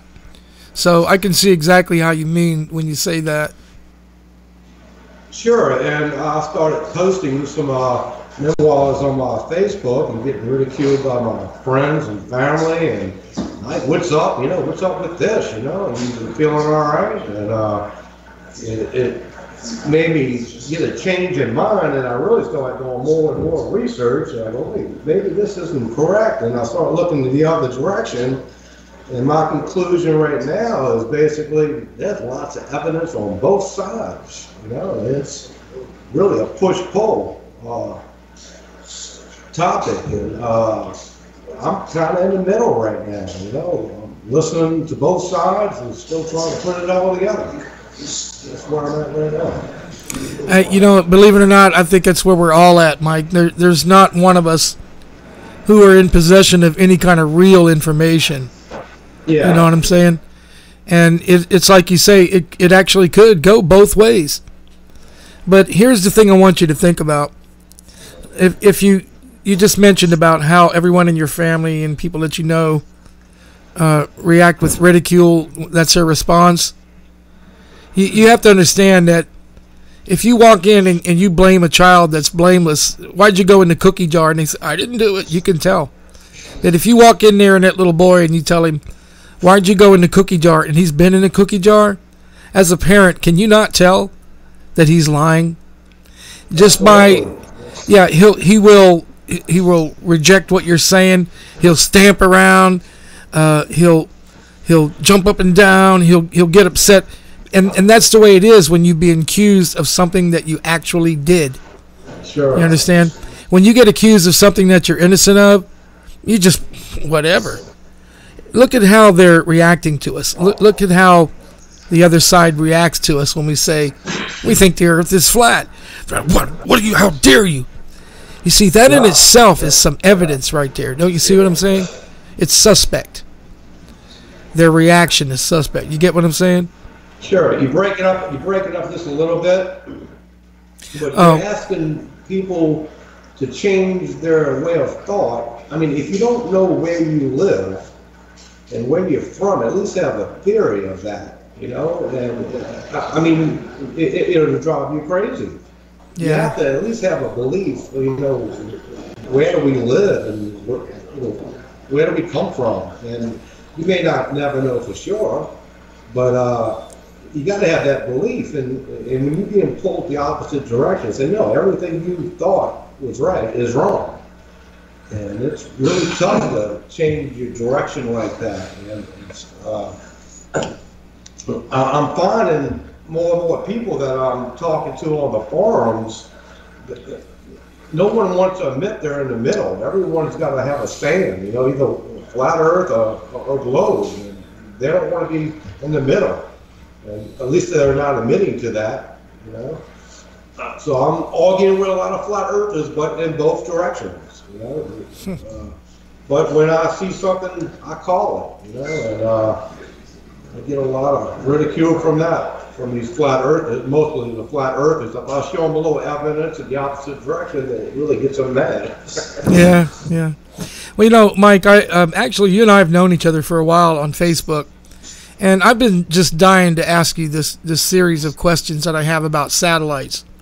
And the number one question I have is about compartmentalization. Now, you are, unless I miss my guess, you work on components. You didn't work on an entire Mark's got it process. a little bit wrong. The company that I've worked with many companies. This is just one.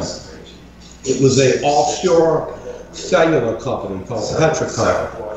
And what we did was we shot signals to satellites, and the satellites shot the signal back down to platforms out in the Gulf of Mexico, which had a big dish, received the signals, and it retransmitted cellular. It's basically cell towers out in the Gulf of Mexico.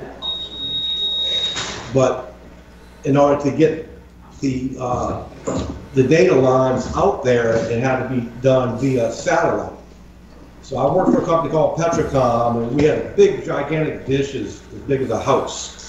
And we had a switch room, which is basically a room full of computers. And it was connected to thousands of telephone landlines. And we would transmit these signals via satellite dish, bouncing off of the satellite back down into the Gulf of Mexico, and there were maybe 300 platforms that could receive these signals from the satellite, and they retransmitted via omnidirectional antenna so they could get cellular service out in the Gulf of Mexico. That's what I did. I did a lot of other projects with them where we built these satellite dishes that would point at the satellite, whether they're on a ship or wherever they're on, with the waves going up and down. The dish would keep pointing at that specific satellite to be transmitted down in the Gulf of Mexico. So what my thing was, if satellites don't exist, what was I talking to up there? Because we communicated with the satellites up in the sky. However, one night I'm laying in bed and I thought, about the firmament, the theory about the firmament. Well, if you had a firmament up there, that's a wall. Microwave could be bounced off of a wall, and it would be as precision as trying to hit a satellite, because if you hit the dome in a certain spot, it's going to come down a certain spot on the surface of the Earth. So my theory was, well, maybe we don't have satellites up in orbit, and we're actually reflecting these microwave signals off of the dome. That would work. In fact, it would work even better than satellites. And the other thing that I know from my electronic background is electronics don't like heat, and it's extremely hot up there. So how is this equipment working up there in space with 2,000 degree and higher temperatures? No way. It's not going to work. So that kind of got me in the middle. Was I really talking to satellites, or if there's a firmament up there? And you talk about a firmament, people think you're crazy, But I mean, we don't know anything about this planet today. To say that there's a glass firmament above us, I mean, what's so odd about that? There's a big star that's giving us heat and light on this planet that's supposed to be, 193 million miles away. I mean, what's more fantastic, So you really have to open up to this subject. You can't say no way. This can't be. Well, I want to congratulate you, Mike. I hope you don't mind if I actually name this theory. I want to call this the Prestigiacono theory, because it states exactly what I believe. Now, I'm not an engineer, but when I was in the military, I worked on high-end electronics. I worked off in the USS Nimitz on naval aircraft, and we discovered the same thing through using military aircraft radar. That if there really was a thing they called a dome, like they said, that it would make much more sense than a satellite. So I believe that it's exactly the way you just lined it out. The signal starts on the ground. It articulates. It goes straight up. It bounces off of a spot on the dome, and then it comes back down. And you know as well as I do, It's not that hard to triangulate where to expect that signal. And also, you can also expect the scatter of the signal. So in other words, you're going to broadcast a straight, narrow beam, and it's going to come back. Right now. Okay, let me see. Is this any better? Sometime my mic does that. Is that any better? Yeah, better. Okay, Yes. so imagine if you're beaming a strong, narrow beam up. It strikes a spot on the firmament, and it's going to scatter and come back. So you got people down here on the ground with their satellite dishes, and they're thinking that what they're doing is they're accepting a signal coming from the satellite. But it's just like you just said. What they're really collecting is the scatter caused by the deflection of that signal, that strong narrow beam being shot up to the dome. Yeah, a lot of people don't understand what a satellite does. A satellite it's a repeater. It only repeats what it receives.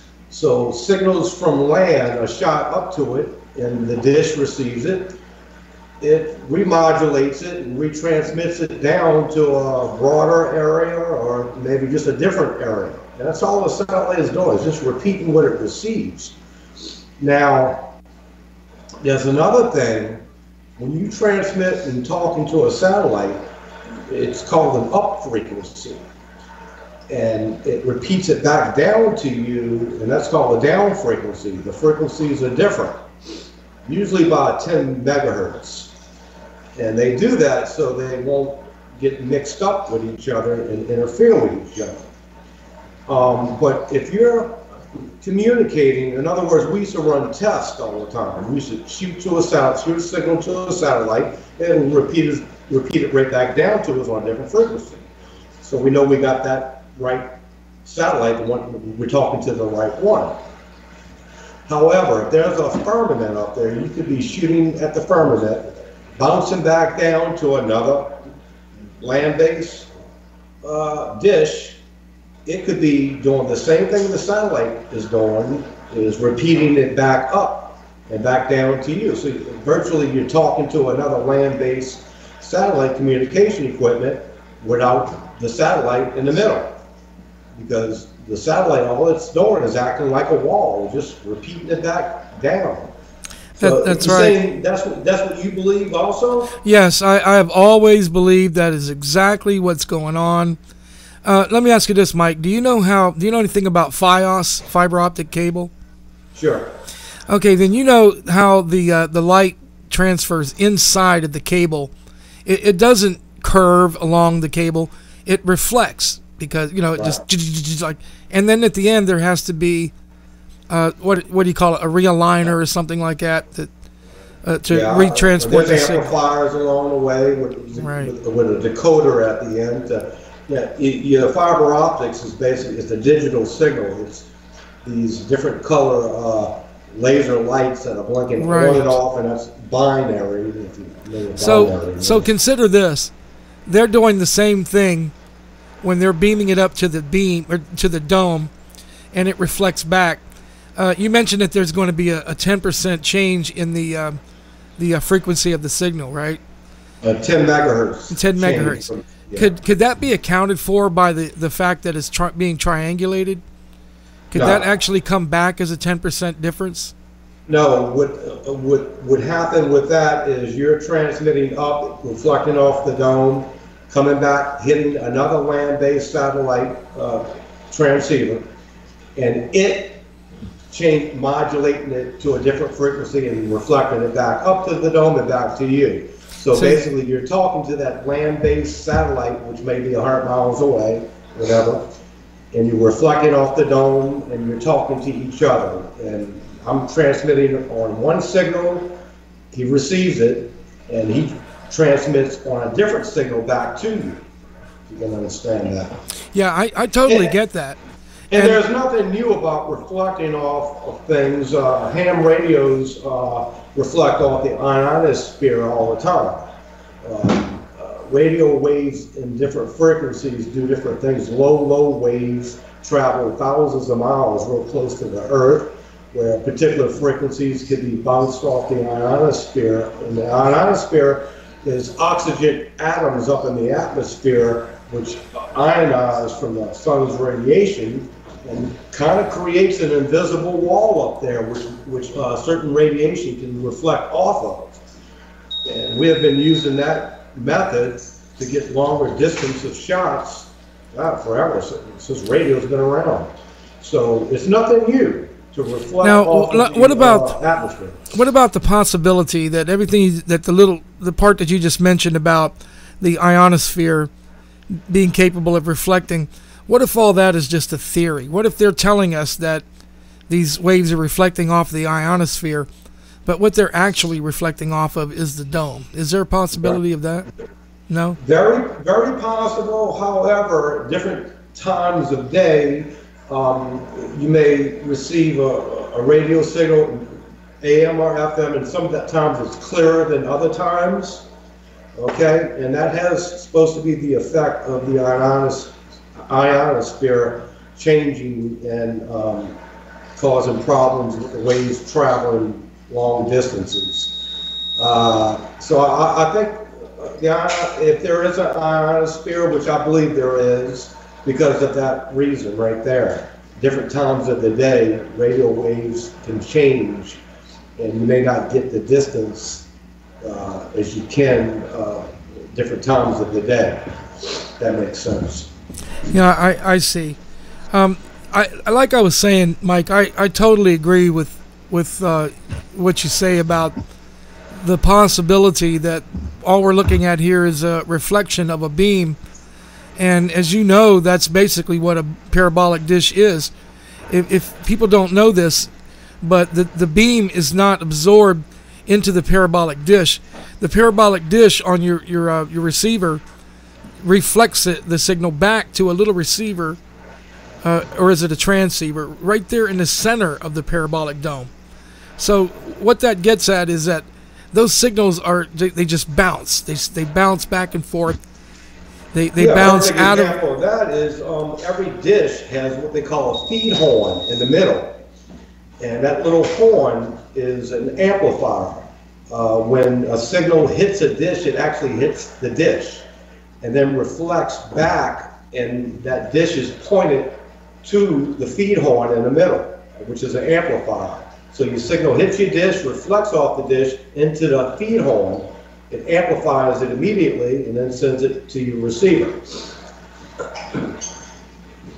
So what I'm getting at is, let's look at the big picture here. Let's consider the dome as the dish. And what did you call that thing in the center again? A feed horn. Feed horn. The feed horn is somewhere in the middle, us. So in other words, they can deflect off of that dome at any angle and get it to come back to any angle that they want.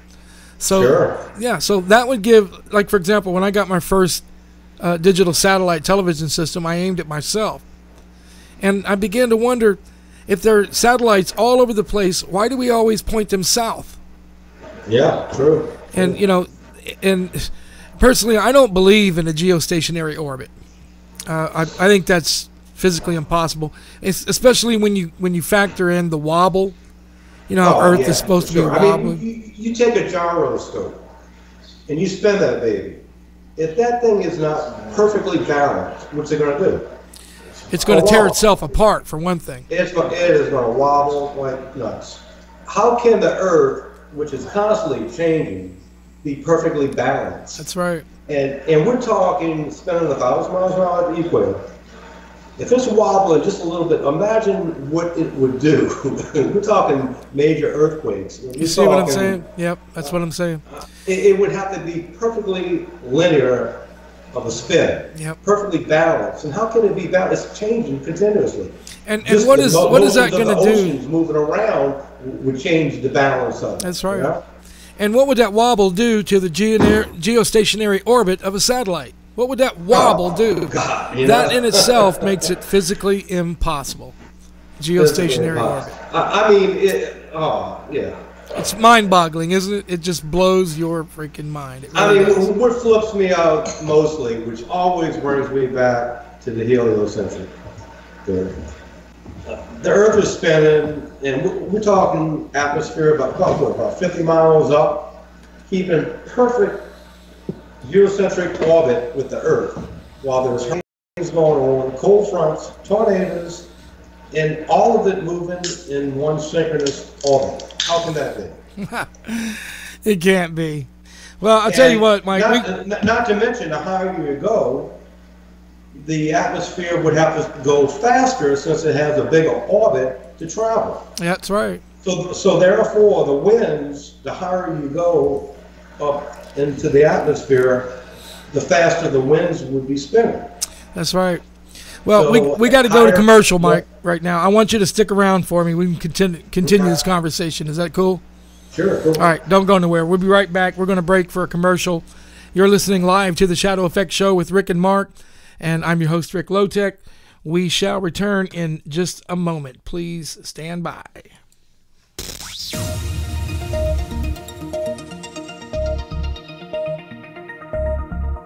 This is a Flat Earth News Brief, and I'm your host, Rick Lowtech. The Flat Earthers have a supporter in Matthew Boylan, former NASA operational graphics manager who worked for years creating photorealistic computer graphics for NASA. Boylan claims that NASA's sole reason for existence is to propagandize the public and promote this false ball Earth heliocentric worldview.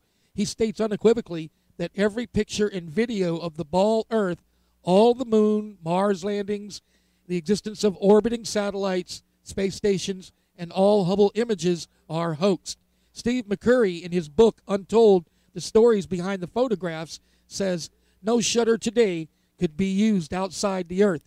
The loss of gravity would damage any pictures and camera.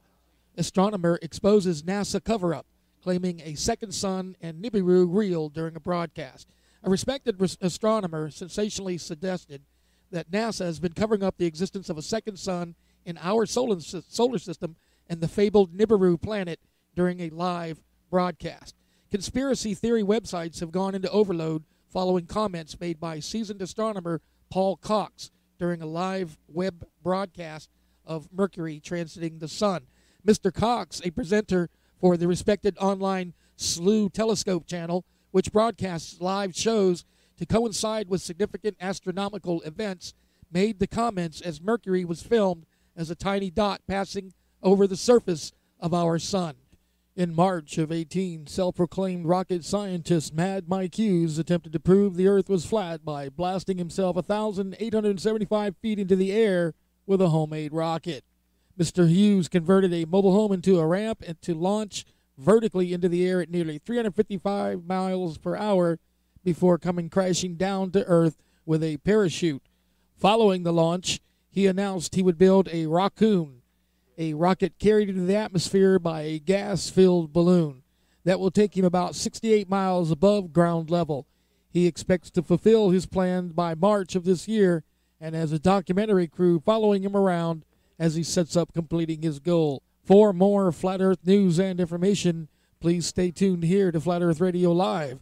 And for additional information, check out FENewsnet.com. I'm your host, Rick Lowtech. Thank you for listening.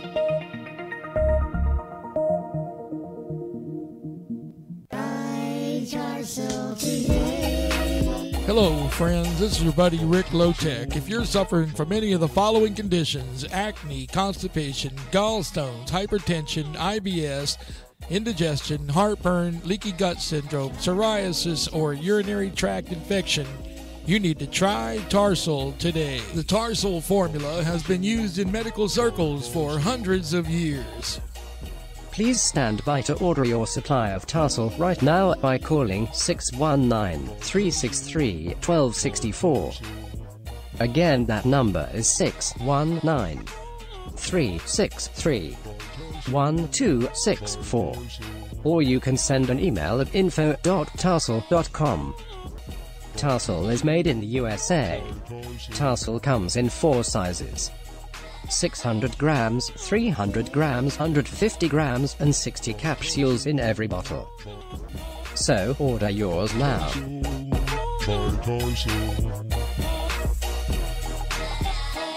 Tarsol Dietary Supplements, TARSUL.com. When it's dark and cold, winter's not much fun. So when you need a taxi, call 20 40 60 or 414141. What? Come on! What is it? Pandora! What about Pandora? Jessop's Jewelers are opening a new Pandora shop in Dunfermline. We must go and take a look. Jessup Jewelers' new Pandora store opens Saturday the 29th of October at New Road, Dunfermline, with opening offers and fantastic prizes to be won. Come along and take a look. Our very own Pandora shop. Thank you, Jessup Jewelers. Let's have a look at another letter. Dear Father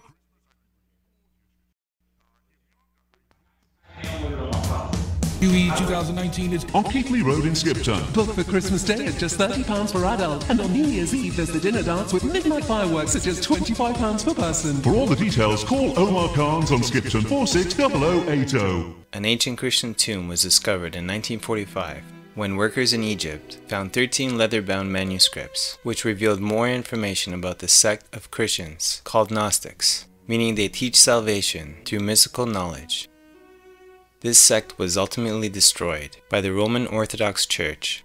Their followers were burned at the stake, and their writings were destroyed. In the year 325 AD, we lost tremendous amounts of information.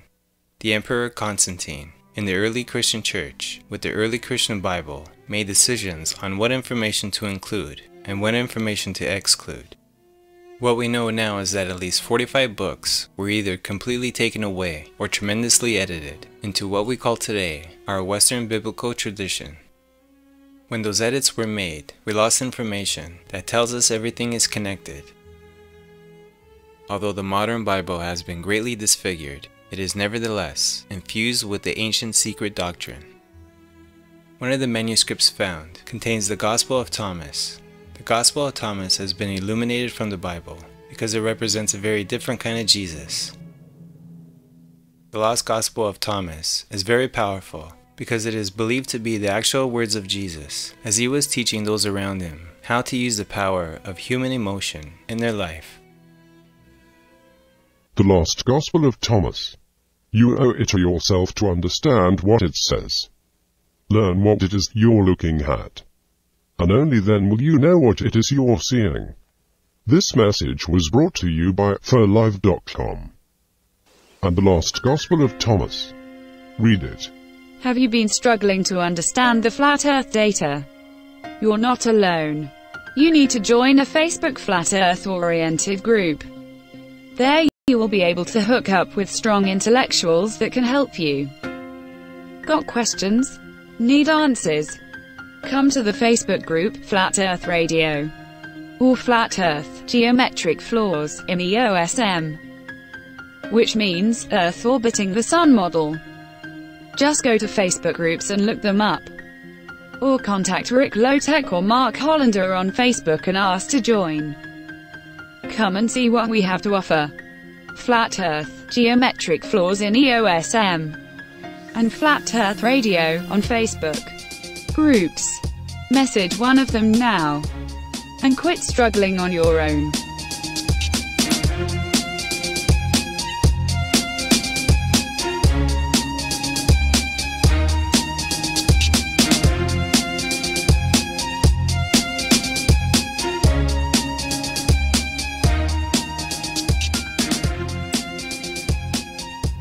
Facebook groups. Reaching out to a flat Earth. Same world, different view. FERLive and Facebook.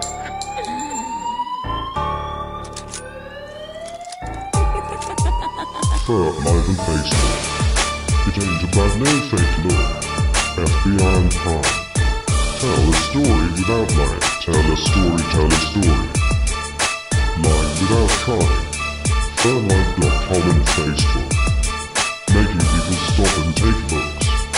Trying to make them all see. Earth is flat. That ain't a mystery.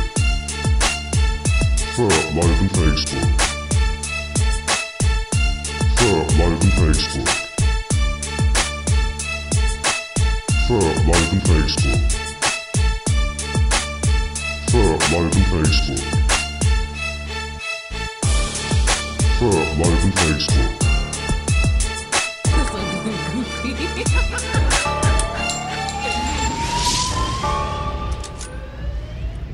FERLive and Facebook. FERLive and Facebook. FERLive and Facebook. Good day and welcome back to the show. This is the Shadow Effect Show, and I'm your host, Rick Lowtech. And we're going to get Mark Hollander here back in here just a second, as soon as we can, okay? And we've been talking to Mike Prestigiacomo, and we'll be right back with him.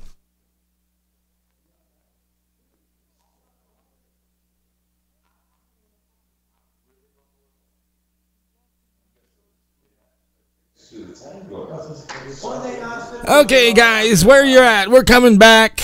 Playtime's over. Did you get your lunch in there? Ladies and gentlemen, we're coming back to Mike Prestigiacomo and Mark Hollander and the guys. Can you guys hear me? We're back on again, Mark. What's up, brother? I wanted to let you guys know what a pleasure it is talking to Mike, because there's a guy who knows what he's talking about. I mean, these. 6 billion of them, huh? Can you hear me, Mark? We're back online, buddy. Yeah, can you hear me? We're online. We're back up. I can't go there. Okay, here we go. Ready? Can you hear me? We're on live. You know what I'm saying? We're on live. Okay. Apologize for that, ladies and gentlemen, but we'll get them on here. You can see there. Guys, we're on. Hey, this is no way to run a radio show. Okay, let's see here. What's going on? Hey, Mark. Hello, can you hear me? Somehow he's muted.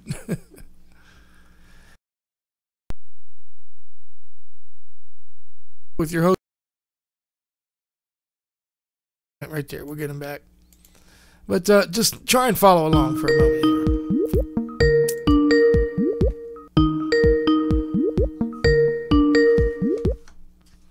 Just try and follow along for a minute here if you can. The signal goes up and it bounces off of a satellite. This is what they tell us. This is not me making nothing up. And it bounces off of the satellite. The satellite changes the frequency by 10 degrees or 10 megahertz and broadcasts it back down again. Hang in there just a second, please. Okay. I think I understand what it is. I'm trying to run 2 computers here, and I think that what happens is it gets the response on one computer, and it's not supposed to be doing that. It's supposed to be doing it on the other computer. Let's try it now and see what we get. See how live we are? It doesn't get more live than that. Things happen when it's live. It's unscripted. Mistakes happen. And who are you going to call, right? Anyway, Mike Prestigiacomo. While we continue to attempt to get him on here, let's talk about what he had to say. And I think it was just incredible there how.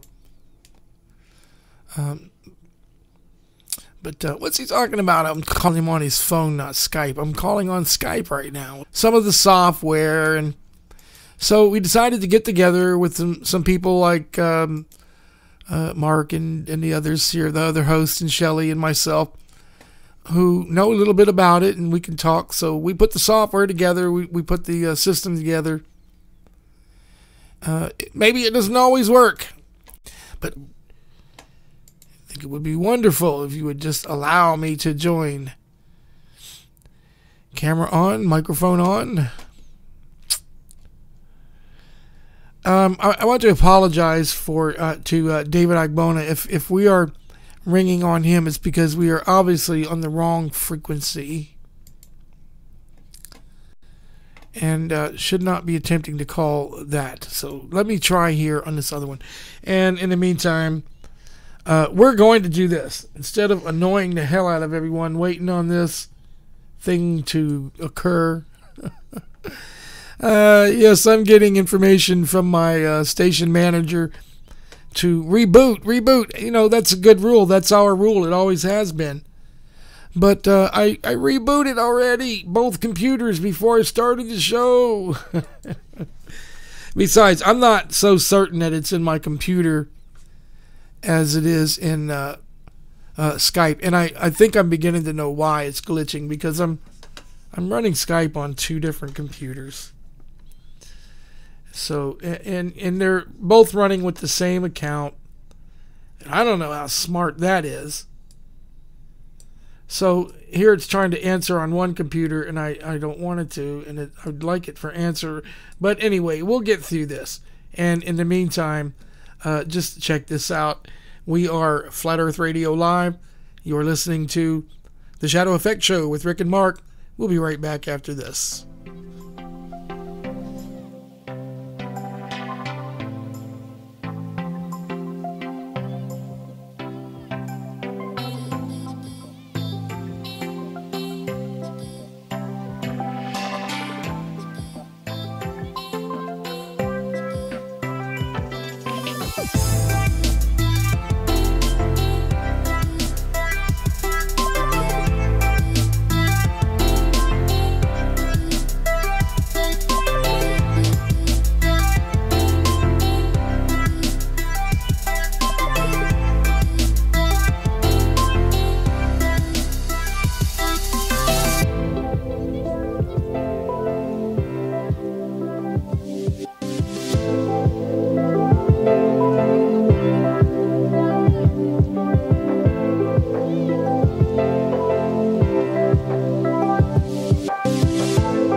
Can you hear me now?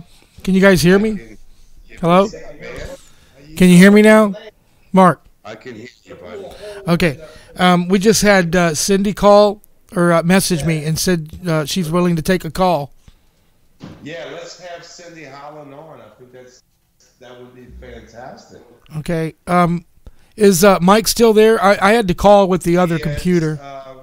He is. I think Shelly was going to call in too, but let's take some calls. I think let's have Cindy on right now.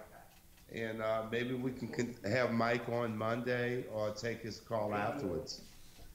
He's kind of engaged in satellite information on debunking a couple Glovers here. We're among some Glovers, which is fine. I mean, we were all Glovers. Hey, there's nothing wrong with that. This is how we get to the bottom of things, and only in that manner can we make sure that we're on the right track. You see what I mean?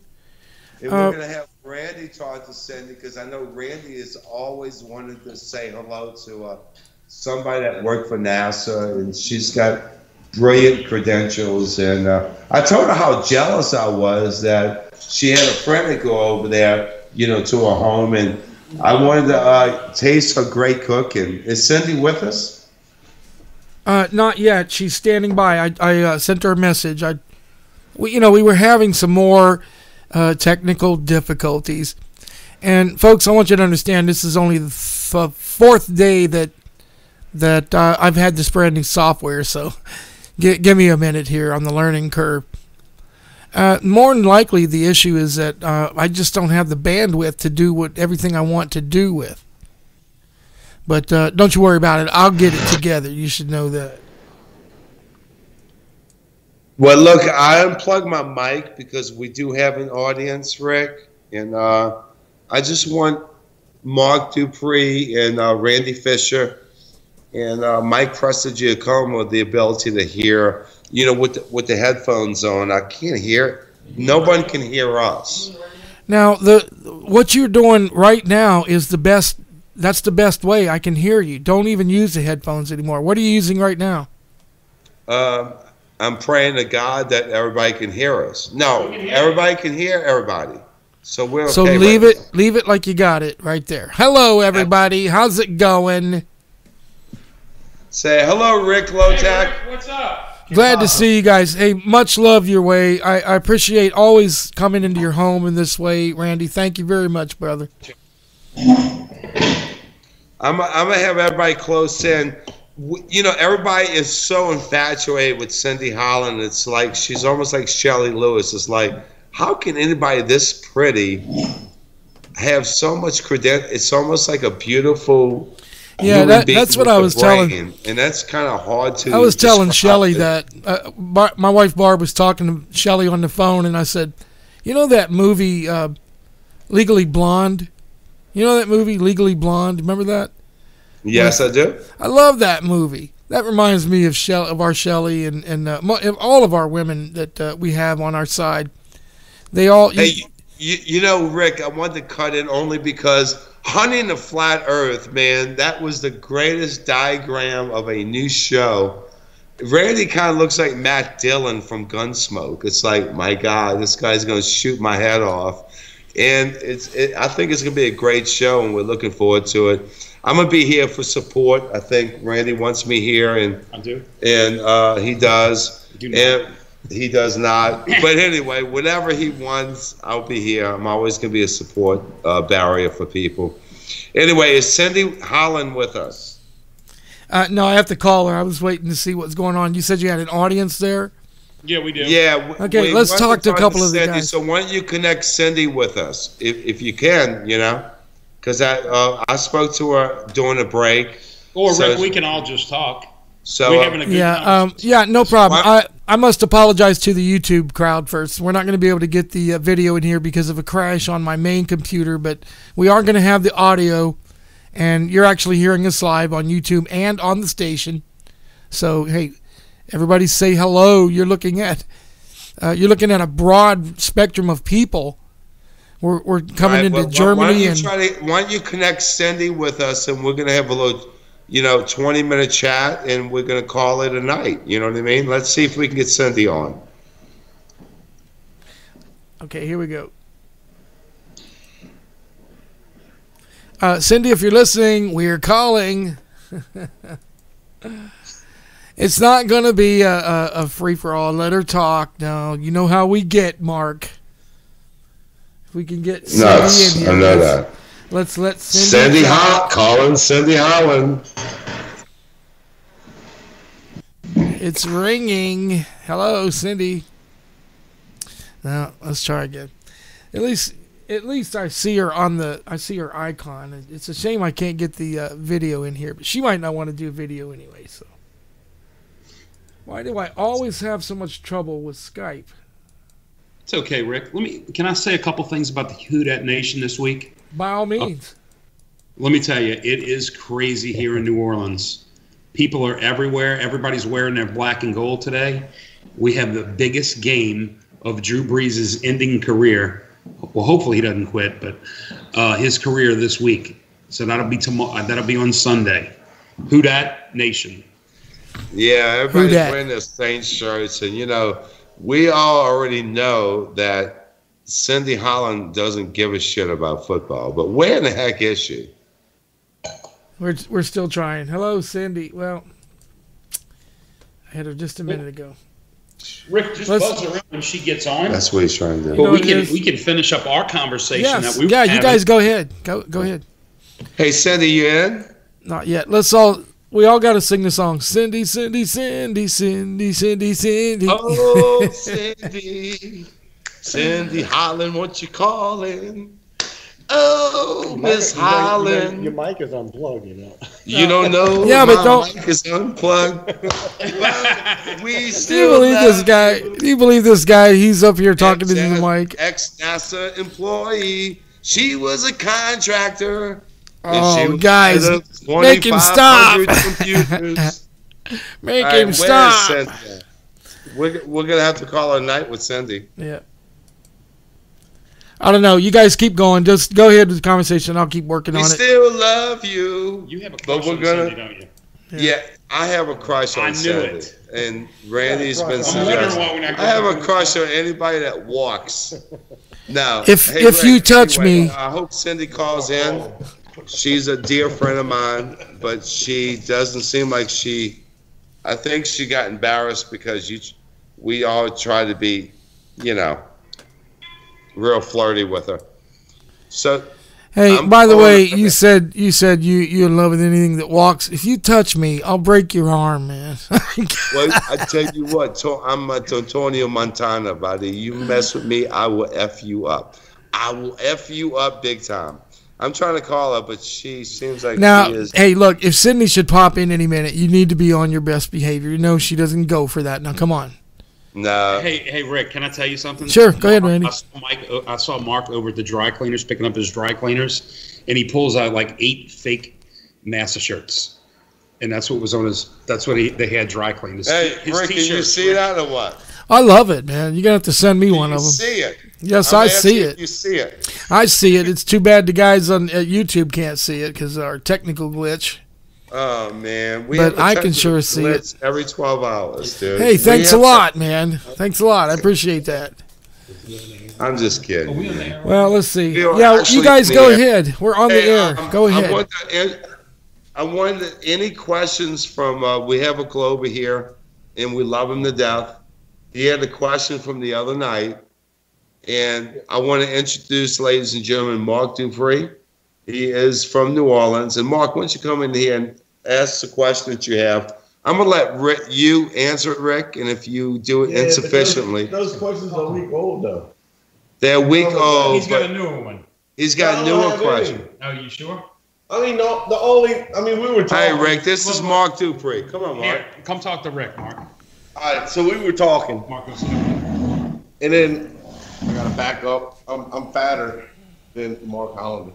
But we were talking, and it was like, if you believe in the lunar landing or not, and that there'd be a big crater and all that shit. But even the Earth itself, I mean, it's topsoil than hard clay. I don't know, man. I keep getting thrown at me that you believe in theories people made up, but the flat Earth a theory in itself. So I don't know. It goes both ways.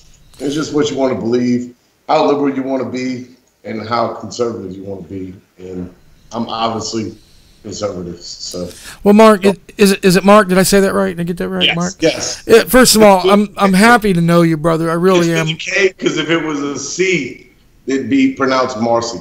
Okay, gotcha.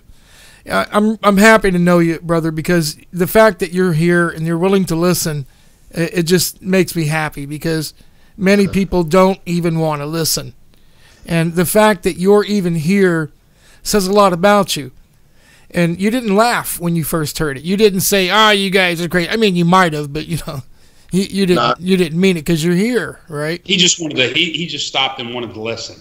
Yeah. Right. Now, and also, by the way, I wanted to say what you mentioned there with the, with the lunar orbiter, the LEM, when it landed, they never had.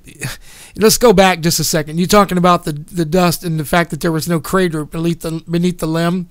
Now, even Mark will. He didn't know that. I have no idea. Mike Prestigio. Yeah, there was no. Okay, let me tell you this, Mark. There was no crater beneath the LEM. The Lunar Excursion Module had a 1,000,000+ thrust pound engine underneath it, and this thing came to within 15, 20 feet. And according to NASA, at that point, it cut that engine and then dropped from the 15, 20 feet and landed there. Now, whether you're talking about a crater caused by that 1,000,000 thrust pound or that engine, or the damage from where those legs cut into the ground at 20 feet when the engine's cut off, you would think. Have you ever been dirt biking? You go out there and you look at the dirt and you look at the sand after we're done out there from dirt biking. We've messed it all up. You can definitely tell that we've been there. But look at the dirt and the sand around the Lunar Excursion Module. But Rick, you cannot pick. I've tried looking videos up about it, and it's like they're disappeared. Well, that's another suspect thing there. Remember after 9/11? Remember after 9/11? How all the video. The telescope and saw the flag. It should be white by now, from what I hear and all that. But I mean, if there was a flag, there was a flag. If not, I don't know. They left the flag. There's a lot of stuff up there that could be seen. Right. So why does China goes there, right? The telescope. What's the name of the telescope that's supposed to be? The Hubble. The Hubble. Why can't they point to it and transmit that signal to us? Well, I'll go you one better, guys. Forget the Hubble. They've got what they call the lunar. What's that called?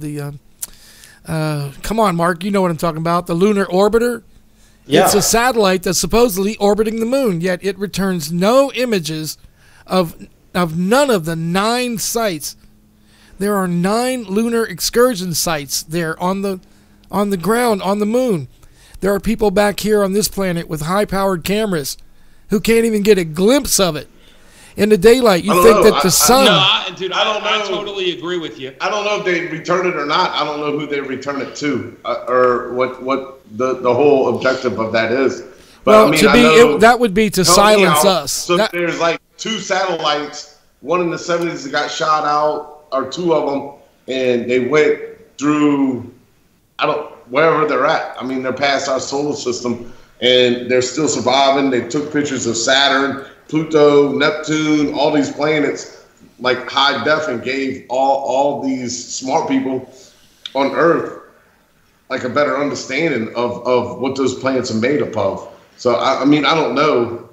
I mean, you say NASA's fake. Well, but let me. There's substance wherever you go that you can't deny. Well, you know, with a yearly operating budget of $65 billion, I think I could create some pretty believable substance too, don't you think? Like all those spaceships. Well, Mark, let me give you an idea. Where I lost my faith in all of this NASA stuff is something very simple. We take off, we fly out, we go, we have all this stuff that we can land on the moon, they say, and we can do this. But you can't take a GoPro camera and film the flight to the moon. Why can't you do that? Well, Rick, you see what I'm saying? You can't take a simple GoPro and go. Let's get in the cockpit. Let's get on a Well, they didn't have space GoPros shuttle. back then. They had that technology. Rick. Yeah, go ahead. I'm listening. Yeah. Mike, getting back to radio signals, they shot a lot of television when they were on the moon and transmitted it back to Earth. Do you know what kind of power it would take to get radio signals to go that far back to Earth? They didn't have that much power on the moon. We're talking, 100 kilowatts of power to transmit back to Earth? They didn't have the power Mike, for that. do you remember the movie Apollo 13 when the capsule or the service module blew up and they had to return? You remember that movie? Yeah, right. Now, there was a part in that movie where they were talking about repowering up the command module after the long flight back to Earth. They had to repower the command module. They had to go through a process where they had to switch on all the components. They had to switch on a startup sequence. Right. Yeah. They had to take all the buses out of everything and then go through a sequence. Otherwise, it would overpower and drain the batteries all at once. Yep. Right. So imagine what you're talking about now. I've looked at some studies about the whole Apollo setup and the electricity that was available on board from the batteries would not do what they said. And that's what you're saying right now. They could not have sent a signal back to Earth. There's no way. It's not possible. Because the LEMs did not have that much power on them. I live next door to someone, he's a computer programmer for Stennis. And I came up with a question. The lunar orbiter was going around the moon awaiting for the other two guys to come back. Now, the speeds that he's traveling around the moon, supposedly, 17,000 miles an hour going around the moon? At least, about 17.5. And the lunar lander shot up to catch up with the lunar orbiter. Now, how does this guy catch up with the lunar orbiter going 17.5 with no fuel left? Supposedly, they didn't have any fuel left. And I know it was a one-shot thing if they didn't line up. And the amount of time that it would have taken to get up to that speed, many hours it would have taken. How does he catch up with him? And I questioned my neighbor about that. And he goes, well, I'm not a rocket scientist, but I'll ask him. Well, he never did get back with me with that, but and just nothing makes sense about the moon landing. Nothing at all. That's what we love about this, and that's what brought us into this, Mike. I want you to understand that Mark and I are researchers. We came into this looking at all the data, and if you look at the data, it does exactly what you just described. It makes you step back and go, "What the hell? Now, come on!" Right. It's totally ridiculous. You can't believe this stuff. So when people ask me what my biggest belief in the fact that NASA is fake is that I call it the NASA physics. They just kind of they change the law of physics as they go along. I had a college professor that told me once that what you just described, they call it a rendezvous. Mm-hmm. It would be like me standing on the hood of one car and you standing on the hood of another car. And we're going to pass each other at 100 miles an hour and try to knock each other off with a rock. Right. It's the same thing. Good luck, man. Right. If you don't hit that one shot on the first shot, you're done. Well, before we started talking to you, we came across a really interesting topic. I want to share it with you. How can a rocket travel in space when we're moving in so many different directions? And we're talking about momentum. And I brought up the analogy, if you're standing on a train going 60 miles an hour and you jump up, well, you come down maybe a little bit further back because of wind resistance. But if you were in space and you were on that same train in a vacuum with no gravity, you jump up with that momentum, you'll continue that momentum with the train going 60 miles an hour. But if you travel in all different directions, spinning, going around the sun, shooting through space, going in all different directions. Momentum can only happen in one direction. One direction. Momentum only happens singly speaking. It can't go in all different directions. So that's if a right. spaceship- I get that. If a spaceship takes off, he's got the momentum of the Earth spinning. Okay, we'll give him that. But how can he have the momentum going in all directions? And You're last but talking not least, about before NASA you respond physics to again. that, Rick, is how would an Apollo spacecraft catch up with the Earth shooting through space at 66,000 miles an hour? You wouldn't be able to catch up to the Earth going back to Earth from the moon. Momentum. Yeah, momentum is a singular. It's a singular. It's a secular singularity. It's not plurality. It's only singularity. So if you're falling down from a perch, you're only falling in one direction. It's impossible for the Apollo spacecraft to go in several different directions due to momentum. You understand? Oh yeah. Now here we go. Here's a good analogy. Let's go back to the two cars. You stand on one hood. I'm standing on the other. Now, if you're going straight, say you get up to 150, 200 miles an hour. Now let's take the air resistance away just for this, all right? So you can stand on that car as long as it's going straight and the driver holds the wheels straight. You could probably get your balance up there no matter how fast he goes, so long as he holds the wheels straight. Now remember that the Earth wobbles, and they can't even compute the amount of wobble. There's no scientific formula that computes the amount of wobble. They just say, well, it wobbles. So here we go on the roof of the hood of the car, 150 miles an hour. All of a sudden, the driver turns the wheel to the left. What am I going to do? Now, that should happen each time the Earth rotates. From that wobble? That's what I'm saying. Do you get what I'm saying? Each time the Earth rotates and it wobbles, all of us should go, whoa, fall to the ground. A major earthquake everywhere. Well, you know, Rick, Mike does have the qualifications.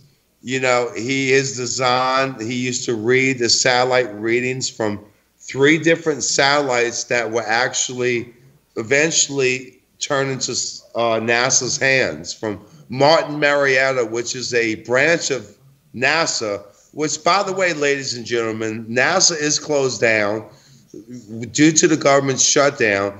And Rick, as much as you dislike Donald Trump, I guess you need to like the fact that NASA is shut down, would you not?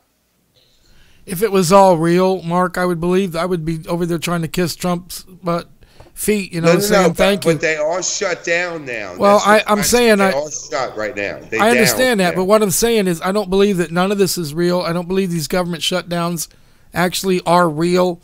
I believe that they're all just psyops to frighten the people. You got to understand that fear is a main ingredient in the indoctrination and mind control. When fear levels reach a certain level, when they start dropping below the negative, below the green line, and fear levels begin to get into the red, they must conduct things like this. Things like shootings in Las Vegas, things like shootings in Boston. You're talking about false flag events. Exactly. And each time something like this occurs, like what you and I are doing, like all of us, everybody that's listening to me right now, look what we're doing. We are being exactly what they fear. And we are FEMA red listers. Congratulations to all of you guys. Because by collecting with us, brother, we're Ultimate Truth Radio Network. We don't talk baloney. Hallelujah.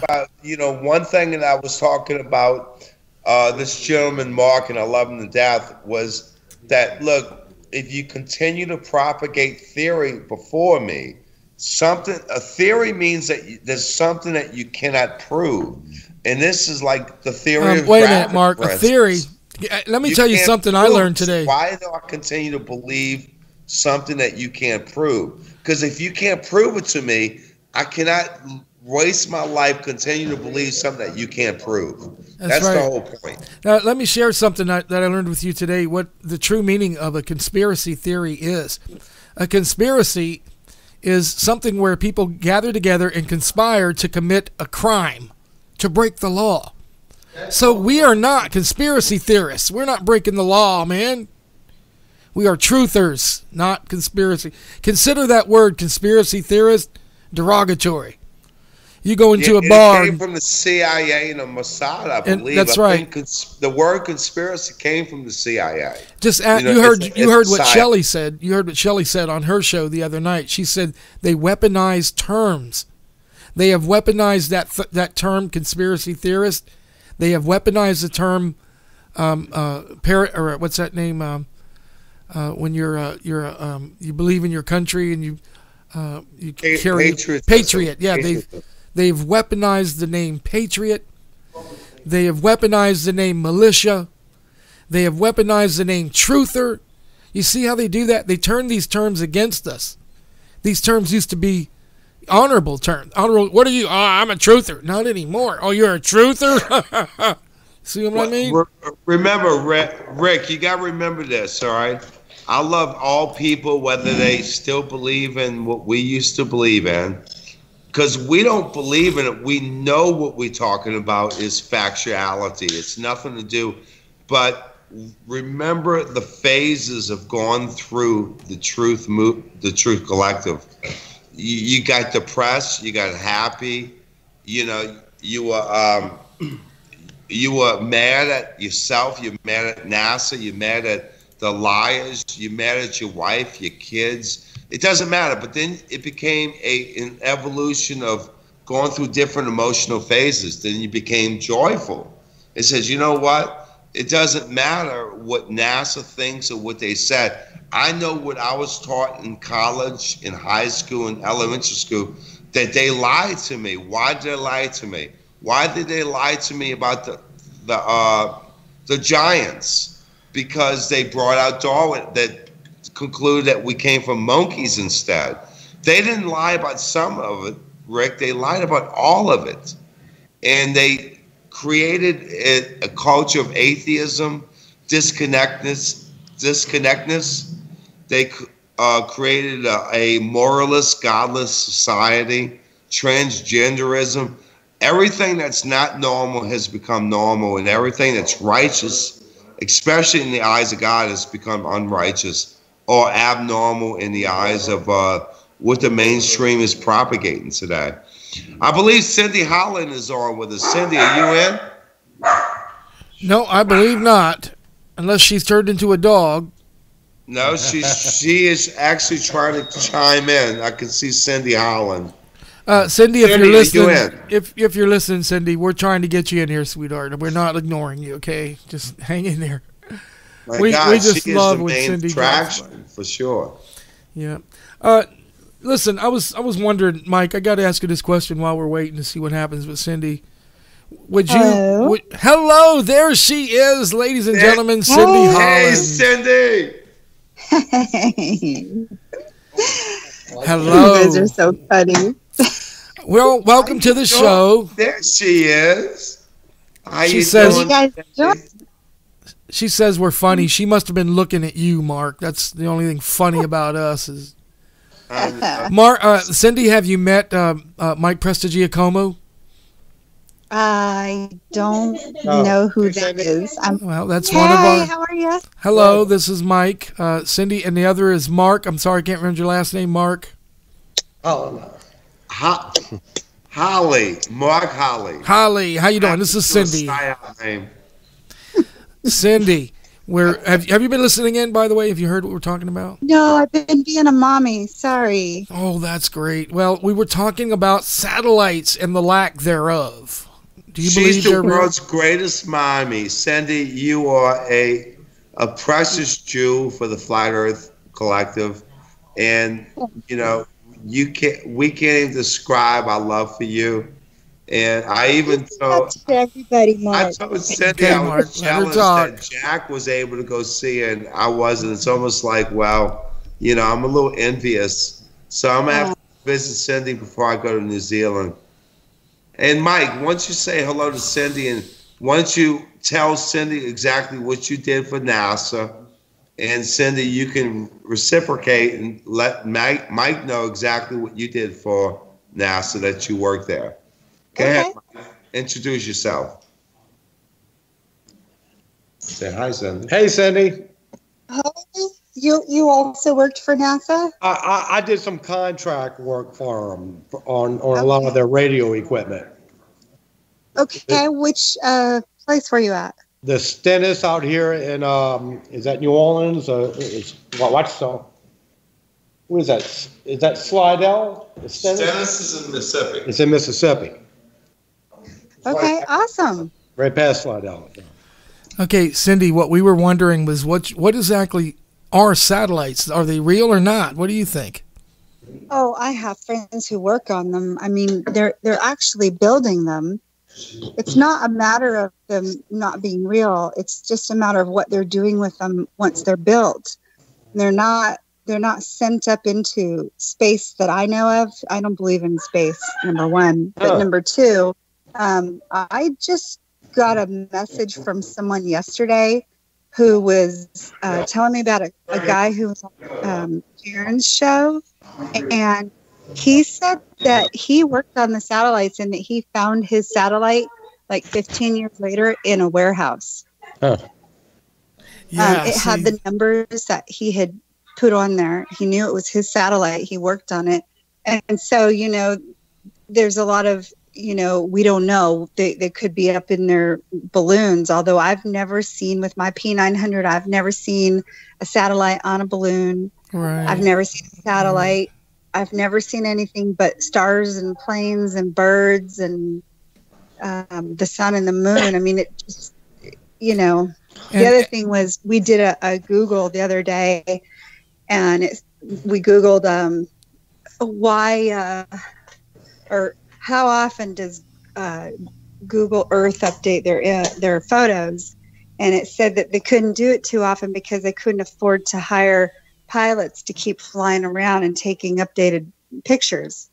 Well, we were under the impression that those photographs were from satellites, not from airplanes, right?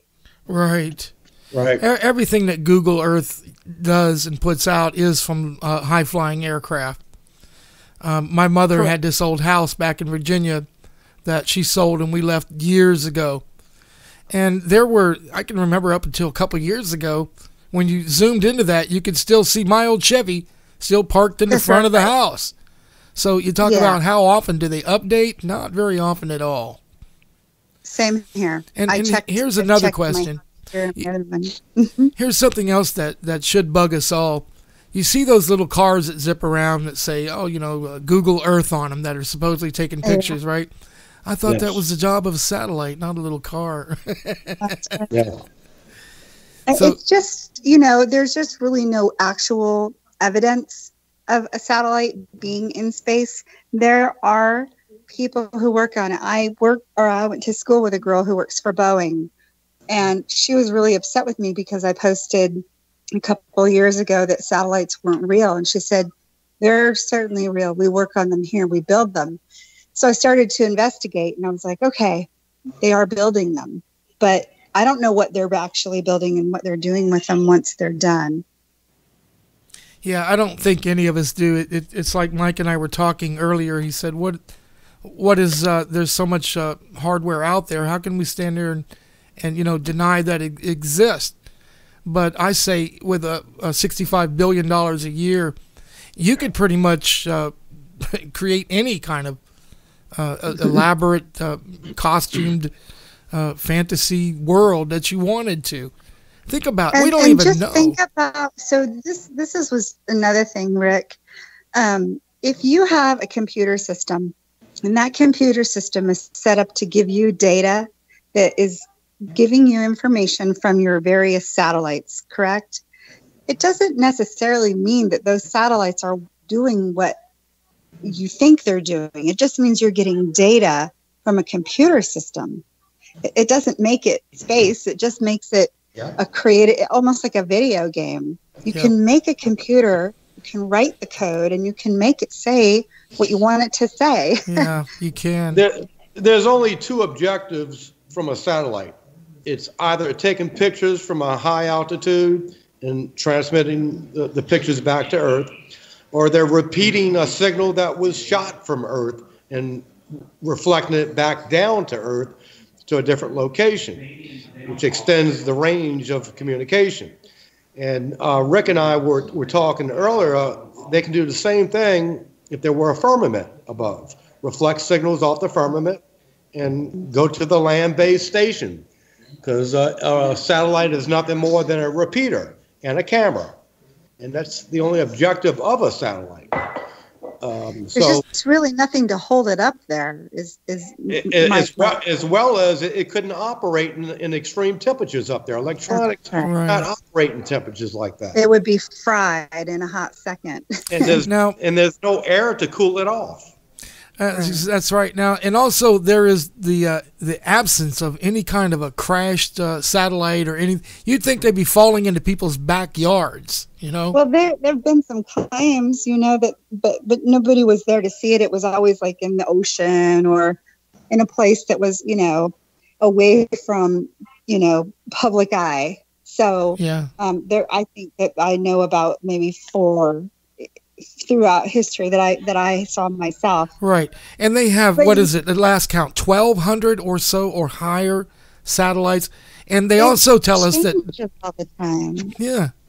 They also tell us and also, do y'all realize how perfect of an orbit these satellites must keep in order to yeah, perfect and precise. It would have to be precise, wouldn't it? Now consider this. What happens to, now you know that the Earth has a wobble, right, Cindy? How do you, right here. Okay, how do you all right, so let me get this right. This satellite is in geostationary orbit, right? And yet the Earth is wobbling. And spinning. Right. So how is this thing going to keep up with this geostationary orbit? And they're supposed to remain, like Mike said. Yeah, like Mike said, they have to be precise. It's a sci-fi movie. It's a seriously terrible sci-fi movie. Everything that we've been taught, if you really have a critical mind and you're thinking like a critical person and you put all these things together, you're not going to come up with any of this. This is all fake, and it's a sci-fi movie, and none of it adds up, and it can't happen. It can't work.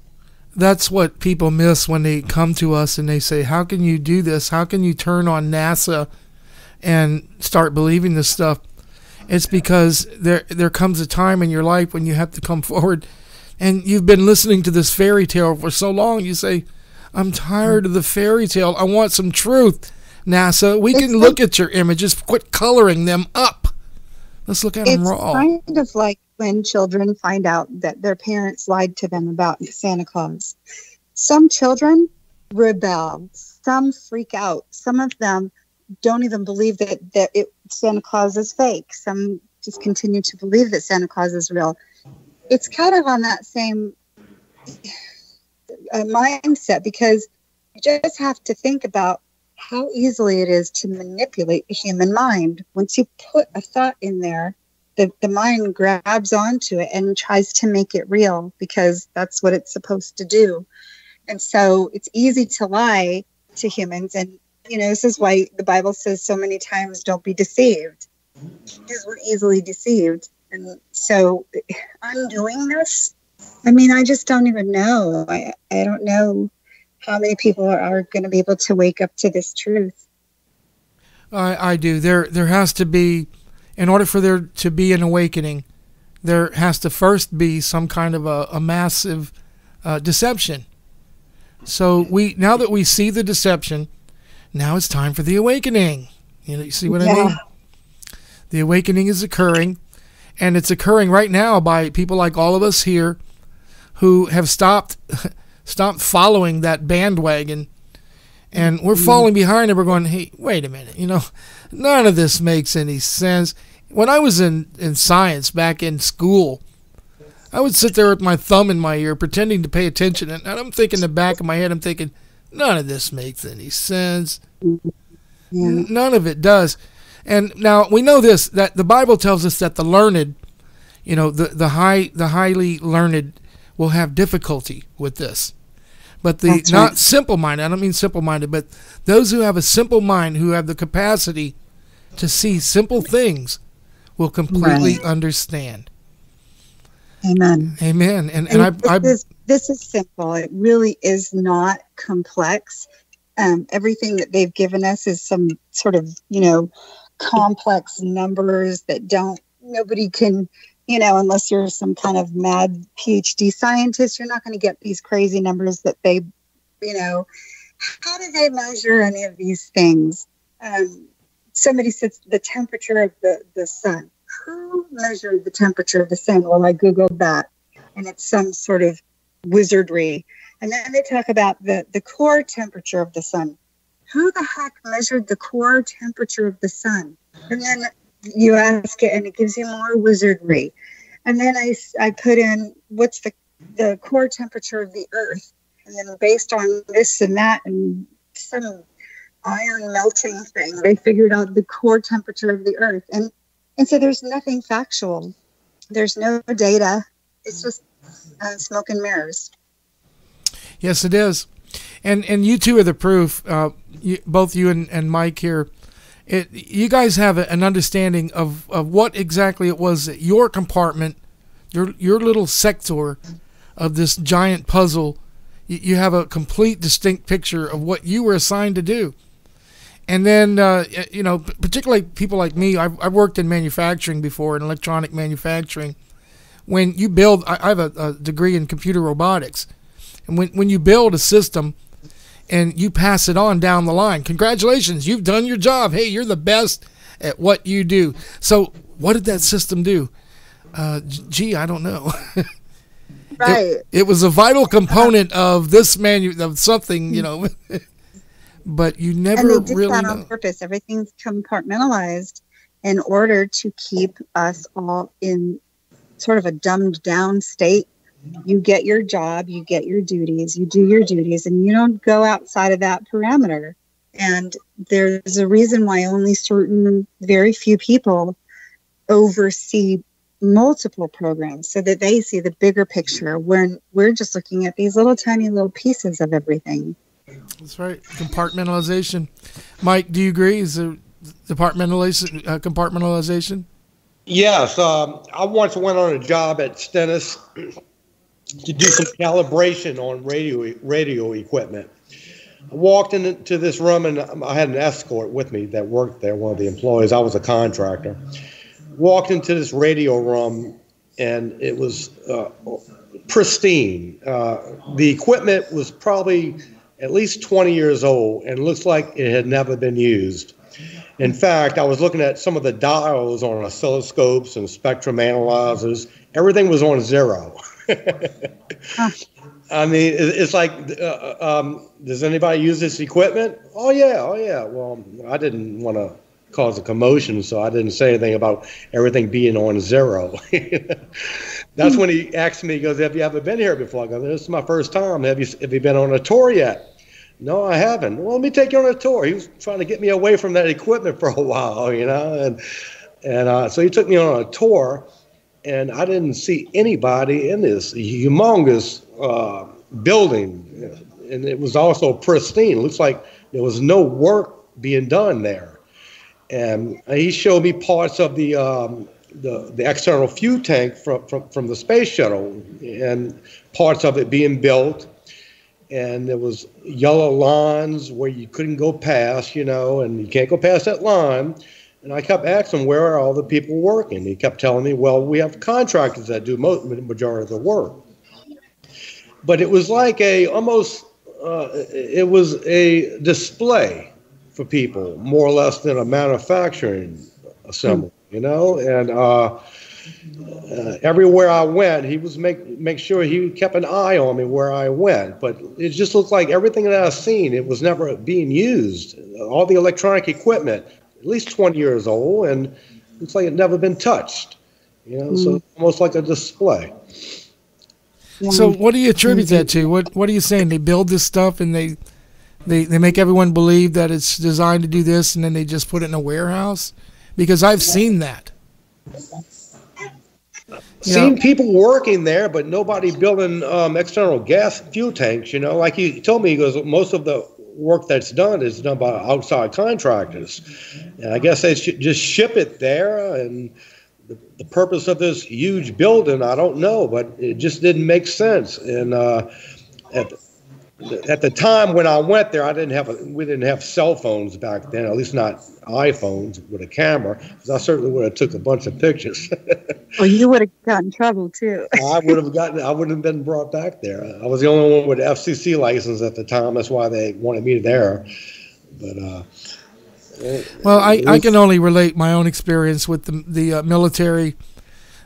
We were assigned to create a sine wave. You guys know what a sine wave is in electronics, a sine wave. We had an entire division that was, their design was to put out a sine wave that looked like a certain way.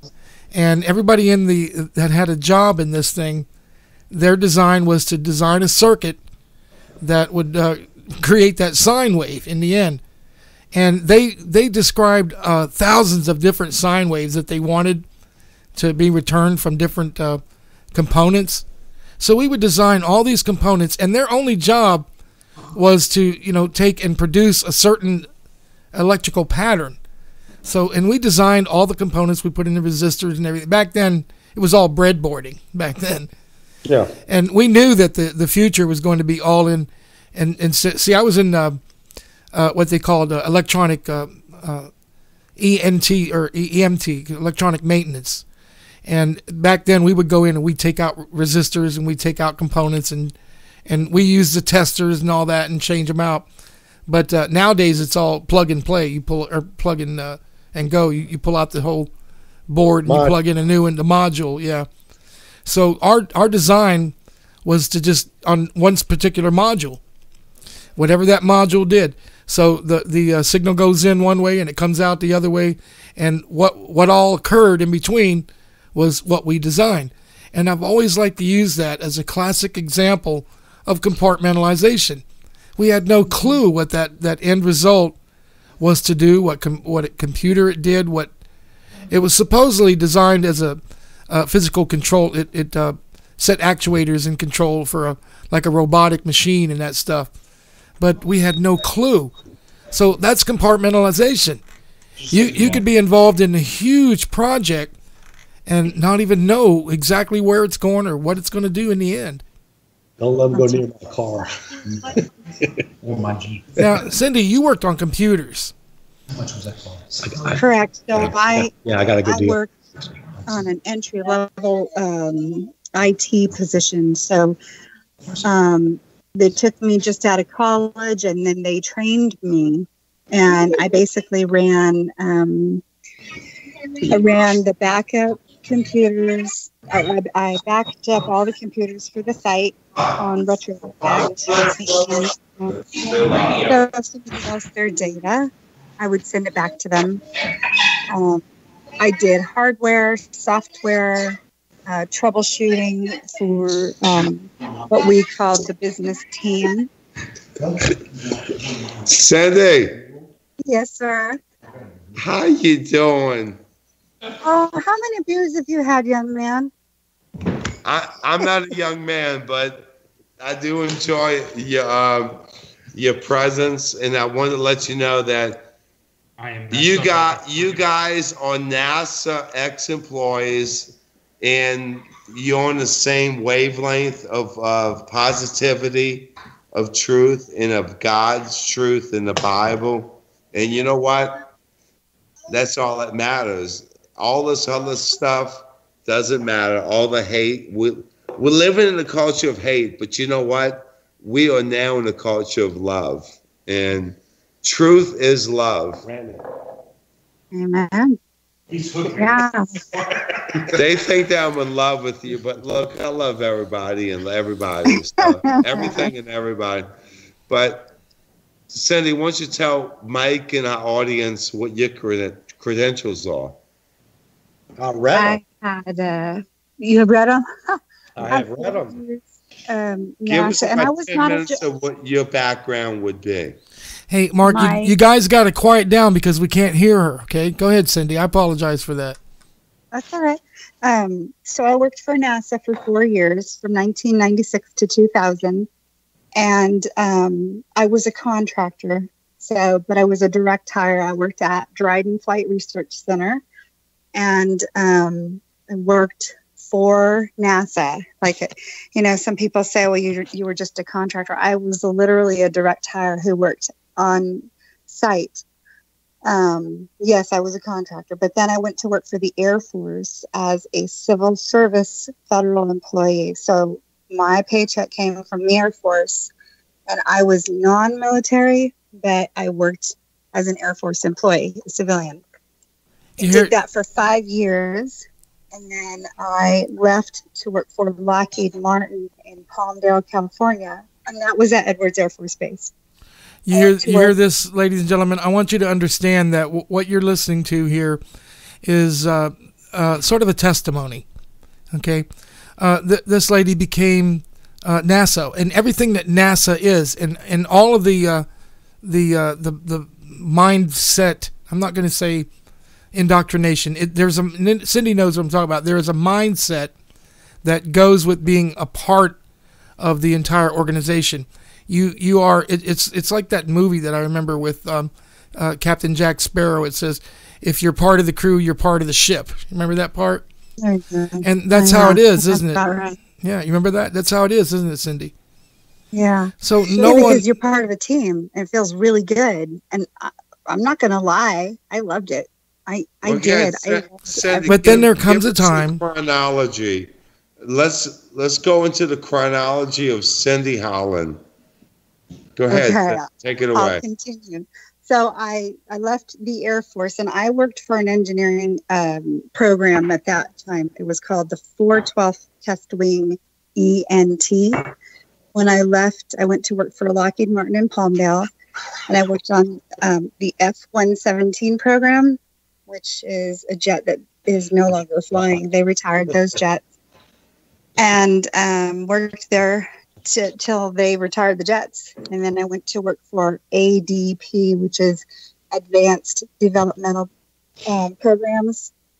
And within that program, I worked on a black project. So it didn't have a name, and I can't even talk about that one. But I did that until I worked for Raytheon.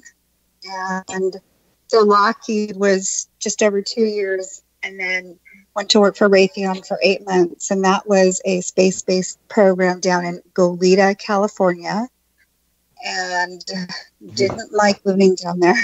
So I ended up moving back up to the Antelope Valley, which is where all this took place. And then I went back to work for the Air Force, and I worked in the safety office, and then I worked on the F-35 program. Just when they got the jets, like right before they got the jets, they hired me into that program. And so I was there when we got all of our jets. It was amazing. Hey, Cindy, this is Mark Hollander. Hold on a minute, Mark. Hold on a minute. Is it safe to say that you're overqualified?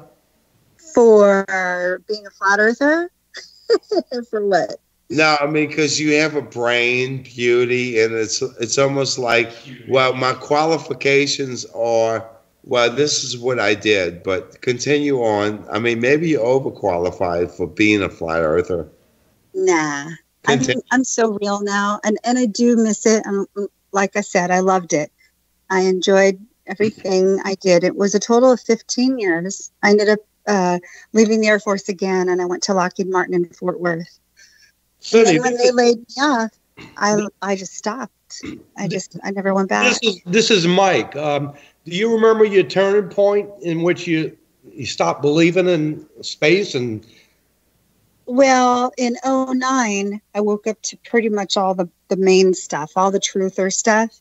Like the fake moon landings and 9/11 and chemtrails and HARP. And so 2009 was like, I was working for the Air Force at the time, so it was really strange for me to suddenly be awake to those truths. But it wasn't until 2016 that I found the lie about the globe. So it was a long time for me.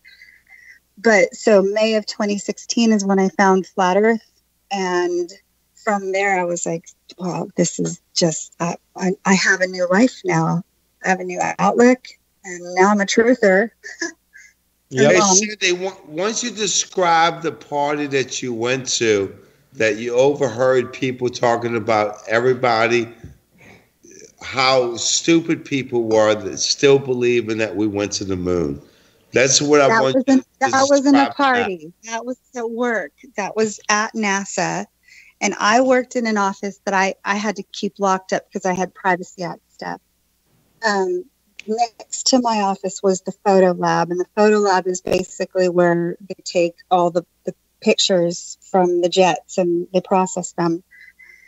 The two photograph guys, or whatever you want to call them, they were assistants. They didn't fly in the jets, but they did the processing. They were coming out of the photo lab, and I was coming out of my office, and I was walking behind them, and I overheard them, and they were kind of geeky. I was just a nerd. I was just a goofball, but they were saying they couldn't believe anyone believed in the fake moon landings. And that was in 1997 or 1998. But I was asleep. So I thought they were just either dumb or crazy. I didn't know. And then in 2007, one of my engineers on the F-117 program told me the Earth was flat. And I didn't believe him. I wasn't awake then. I didn't wake up to anything until 2009. And then flat Earth was way later. Mike, I'm curious, did anyone just kind of drop that on you too? I mean, you're just listening and you heard somebody like Cindy did say the Earth was flat? Excuse me, Rick, say again? I was just wondering if that ever happened to you. You heard somebody that you was working with laughing and saying, hey, everybody believes the Earth is flat. No, the first time I heard about flat Earth was about a year ago. I never even heard the topic before. With Mark Colliner and you and Shelley Lewis. So I'm just wondering here. It's like you asked her. Where's the turning point at? At what point did you just drop your arms and say, "Oh, I'll be damned"? This is fake. Yeah. Yeah, it was May of 2016 for the flat Earth part. And that's when a lot of the things that I was still searching for, everything started to come together and made sense. Fake wars, created wars. I don't believe that the elite hate each other. I think that the elite work together and make us hate each other and make us believe that there is a reason to hate other countries when there really isn't. Absolutely. There's a lot of things that I didn't understand until I found the flat Earth truth and the globe lie. A lot of things started to unravel. And now my perspective, I'm not political at all. I don't even care what the government people are doing, what the politicians are doing, because it's all facade. Whatever they're doing, it's a culture of hate, would you not think? Because Jesus Christ is about a culture of love. And what they propagate to everybody is a culture of hate. And that's what I try to preach and pray for Cindy, and Cindy does the same for me, is that, you know what? We need to be what God wants us to be, because God is always a culture of love. And when you watch the TV, the news, the mainstream, everything is a culture of hate, the left against the right against the left. But that's the opposite of what God teaches us in the Bible. Is that not right, Cindy? That's absolutely right. But it's more than that. It's almost as if the people that we see in the public view, the politicians, I believe they're acting. I don't believe that they're actually making decisions for anything. I think there's a game being played on humanity. So they're getting paid to lie. Would that be an accurate assessment? They actually getting paid to lie / acting. I mean, terrible acting, but they're just the faces that the elite put in front of us so that we have someone to either love or hate to continue the divide. It's just, most people are caught up into it. That's why I'm not for or against anybody anymore. I don't even care.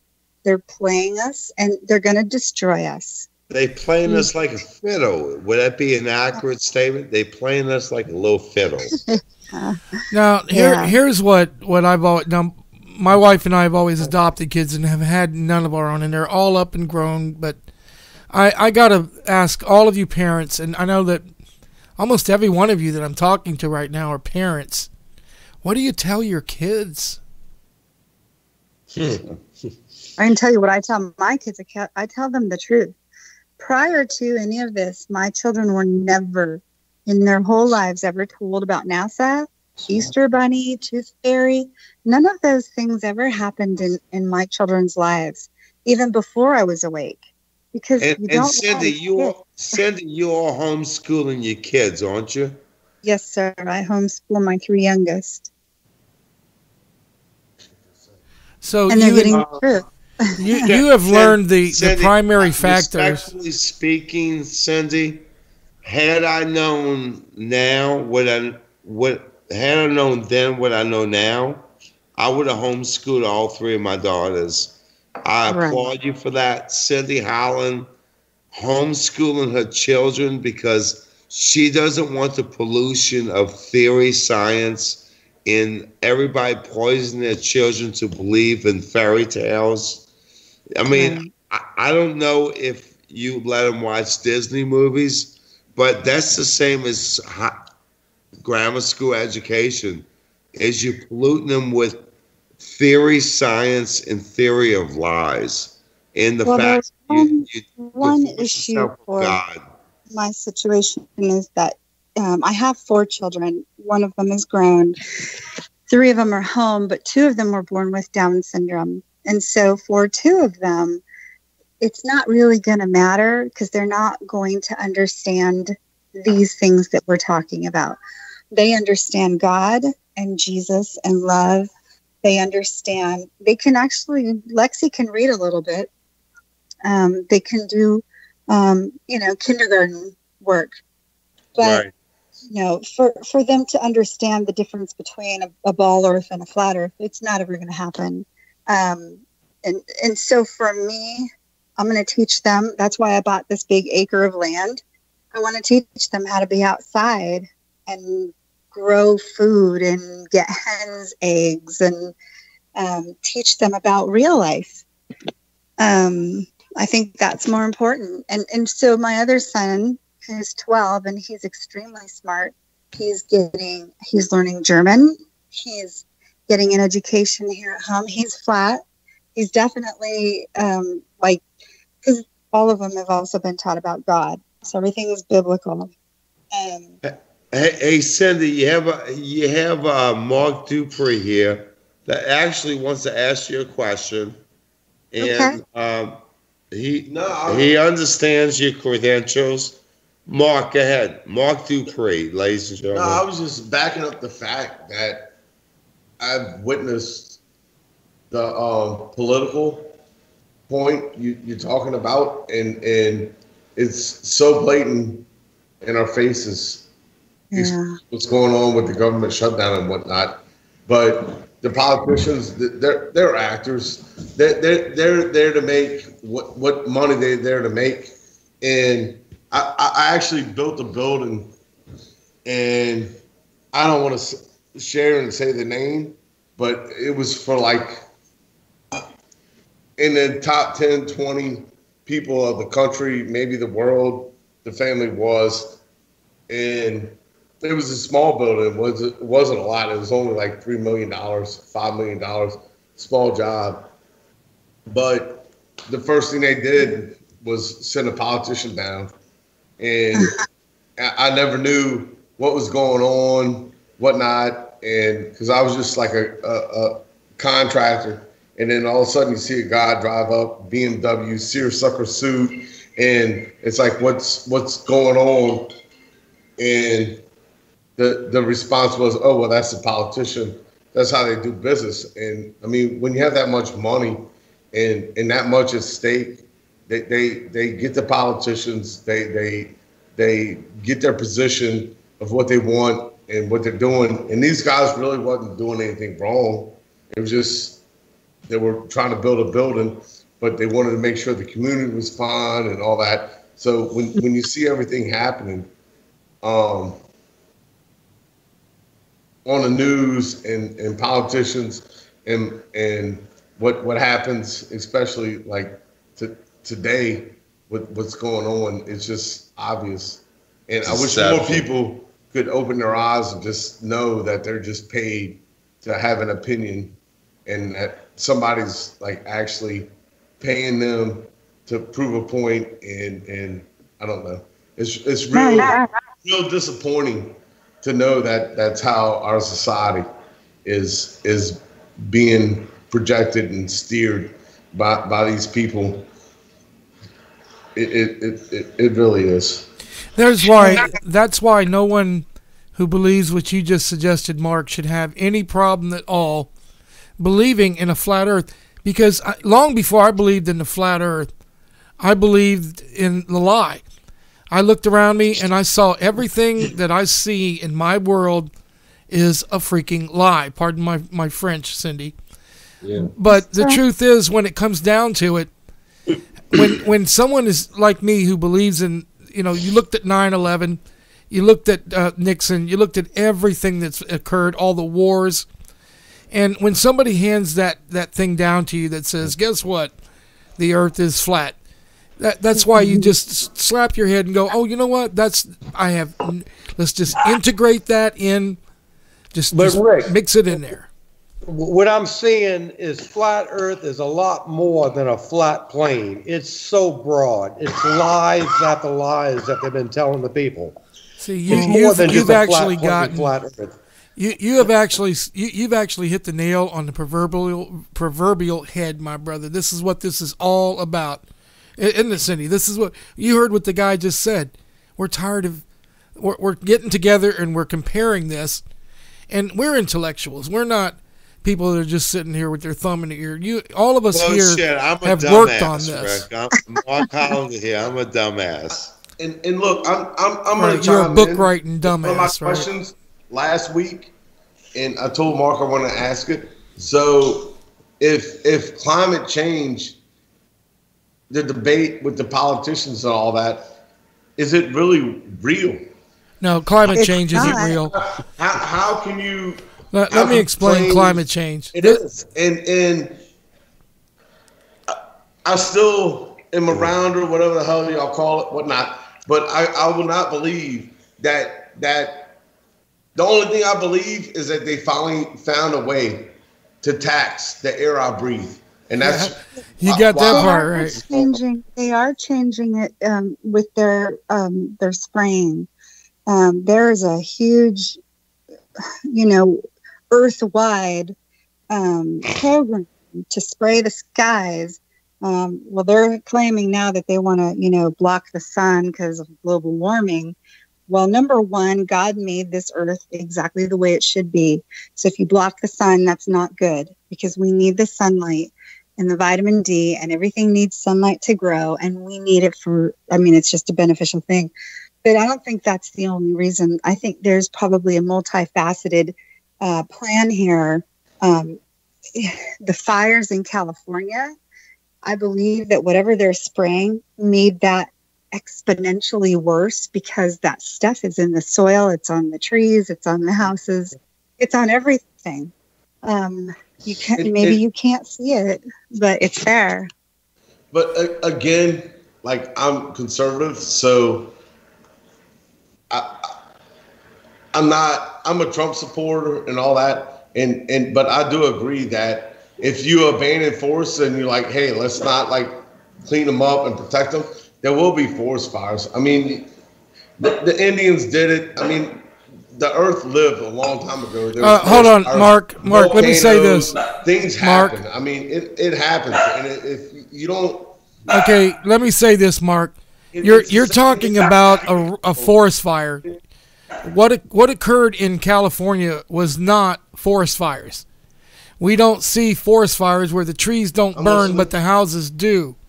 We don't see forest fires that catch cars driving down the road trying to get away and then melt the car into a pool of aluminum and turn the people inside. That's not a forest fire, brother. You're talking about something else. Actually did burn. So wait a minute. Let me finish this. When you say the forest, wait a minute. wasn't When you on say fire. That's Mark, the point. The forest was not on fire. but Mark, when you say that you're conservative, that means that you are blinding yourself to what's really going on. Take a look at what's happening out in California, brother. Those were not forest fires, and you need to ask yourself: do you think Donald Trump knows about what's really going on? They are using spaceborne weapons. And these things are firing down on Americans. And Donald Trump is standing up there going, yeah, we build a wall. And in the meantime, somebody out there, none of us are sure who. Build it. Tell me about the forest fires. I know. I'm just saying. Those are not forest fires. Can you? Would you at least agree to that? They directed energy weapons. What is it? What is it? It is the result of an attack. What is it? Microwave fire. Okay, hold on a second. What is it? It's the direct result of an attack on American people.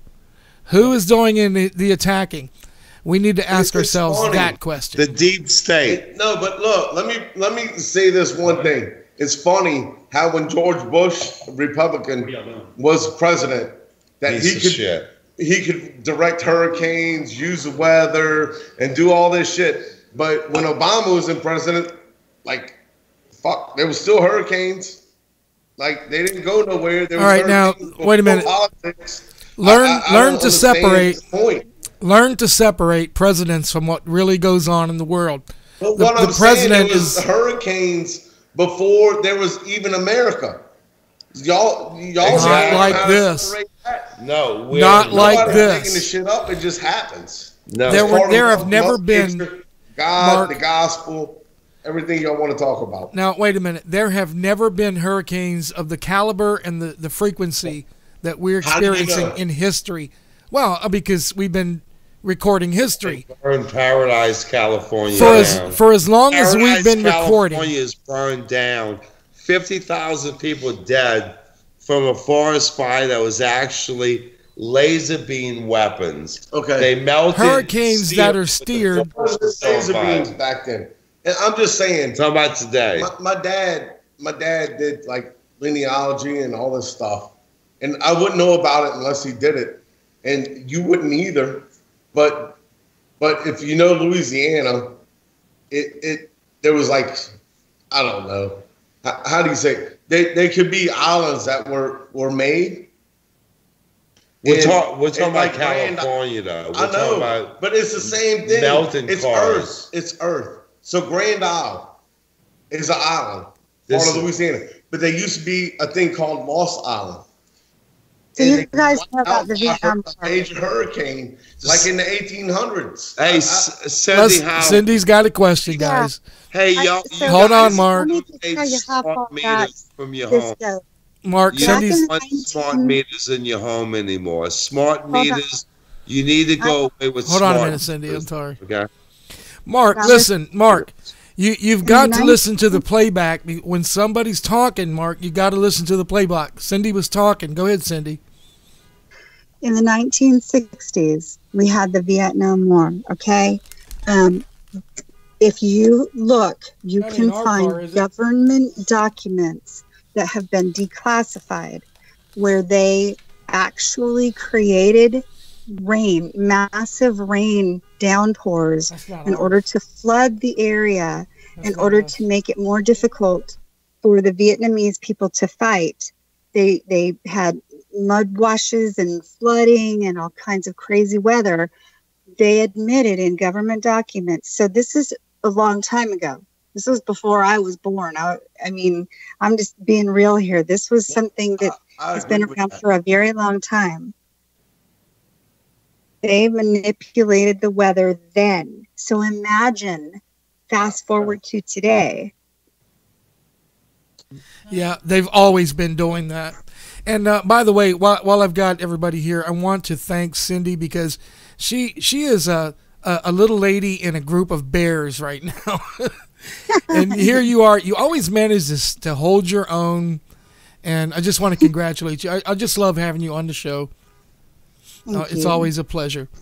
And, hey, Cindy, this is Mark. I wanted to pray for you guys that, you for Zachary And I He's know getting Rick and I better. have prayed for him for a couple hundred times at least. And we love you, girl. We always want you to be a host on this show, and hopefully, you know that you will consider that. And by golly, you are as great of a star as there is around. And Rick and I always, we have faith in you, and hopefully you can reciprocate and have faith in us and consider doing a show. I don't care if it's once a month, girl. Just you need to be on Now Flat she Earth knows Radio. we've held that opportunity open for her, and she knows that you don't have to push, right, Cindy? You know full well. It's just now starting to be almost normal. Like Zachary still has to use a wheelchair, so he's not like healed. He's just not dying now. So there's steps we're taking, and he's totally on the mend. He's gaining weight. He hasn't had any relapses. We went to the hospital last week, and the doctor said all his numbers are normal on his labs. And so this is just now like I'm at the very end of the most horrible nightmare I've ever experienced. I literally thought that I was going to lose it. And so right now, he's just now stable. And so once things are like, and I've got to work on my house. I bought this place 7 months ago. And Yeah, but you're in the mountain. I can't believe you're getting snow in Arizona. I mean, Cindy, it's like, wait, I thought that was a desert of the sun. Not in the mountains, Mark. You sending videos out where it's freaking snowing 3 or 4 inches, and well, it's that's in the mountains. You got the desert and the snow at the same time. The mountains do that. What's your altitude up there, Cindy? About 6, maybe 7,000? 4,200. 4,200. Yeah, 42. Where I lived in Arizona, it was on Mount Lemmon.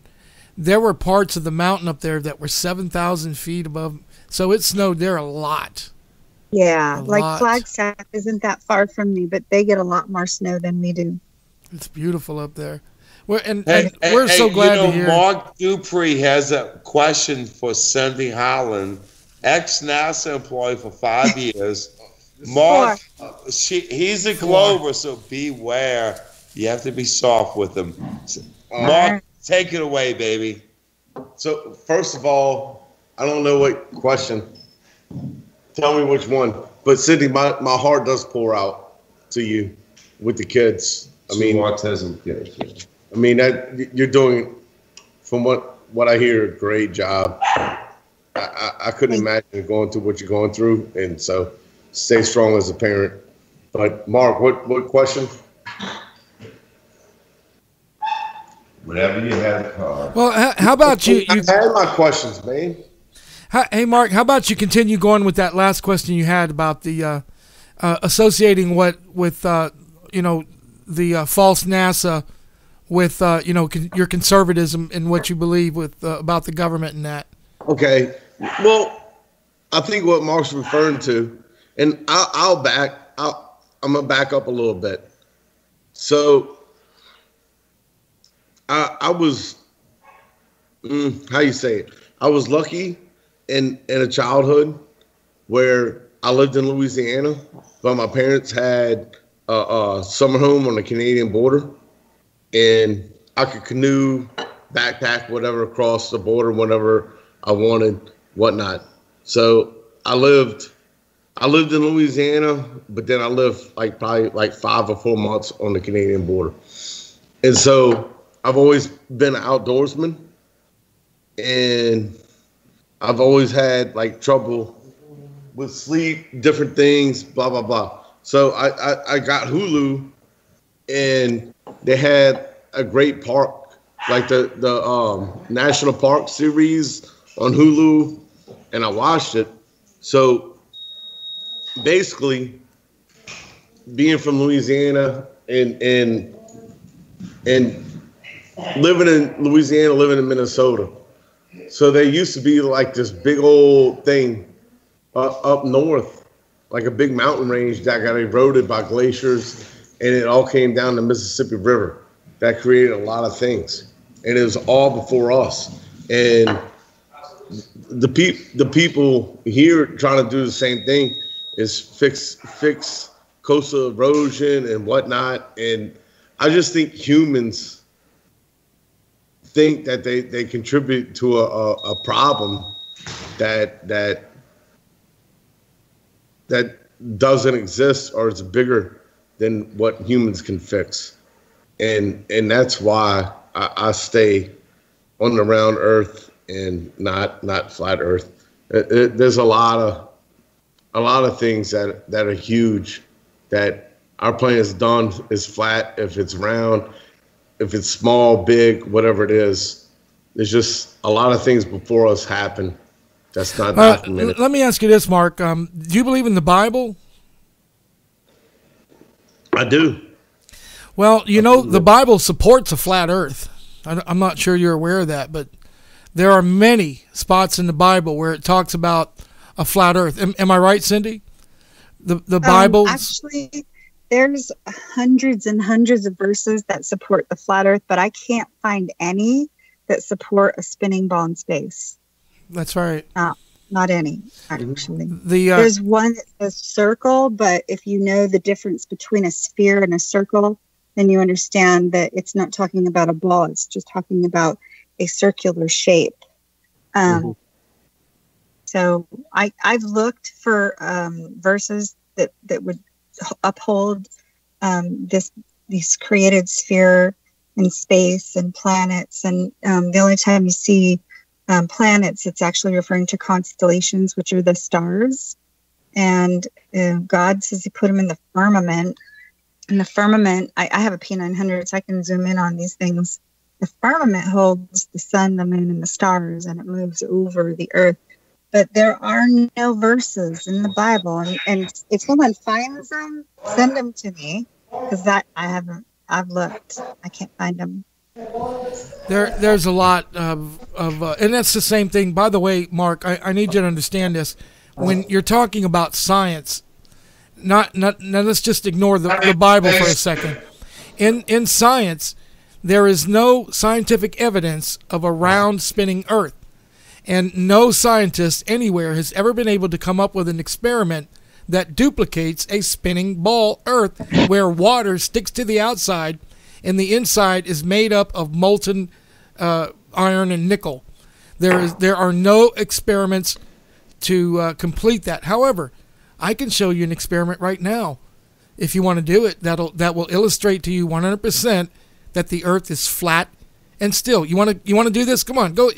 Human. I definitely want to. do it. I know you guys have done this, but at the same time, when you say that, there's nothing in the universe that we can find that can duplicate Earth either. So okay, so what about your five senses, Mark? What about your five senses? This is what I want to do. I want to do a little experiment that involves the use of your five senses. Let's roll with it. All right, let's roll with it. Now, stand up. Come on, stand up. On your feet, brother. Come on. All right, I'm on my feet. Close your eyes. I don't want you to fall down or nothing, but close your eyes. He might, dude. He's just I'm not. Okay, are you ready? Are you ready for the five senses experiment? Here we go. Now, answer the following questions. Do you feel like you're moving?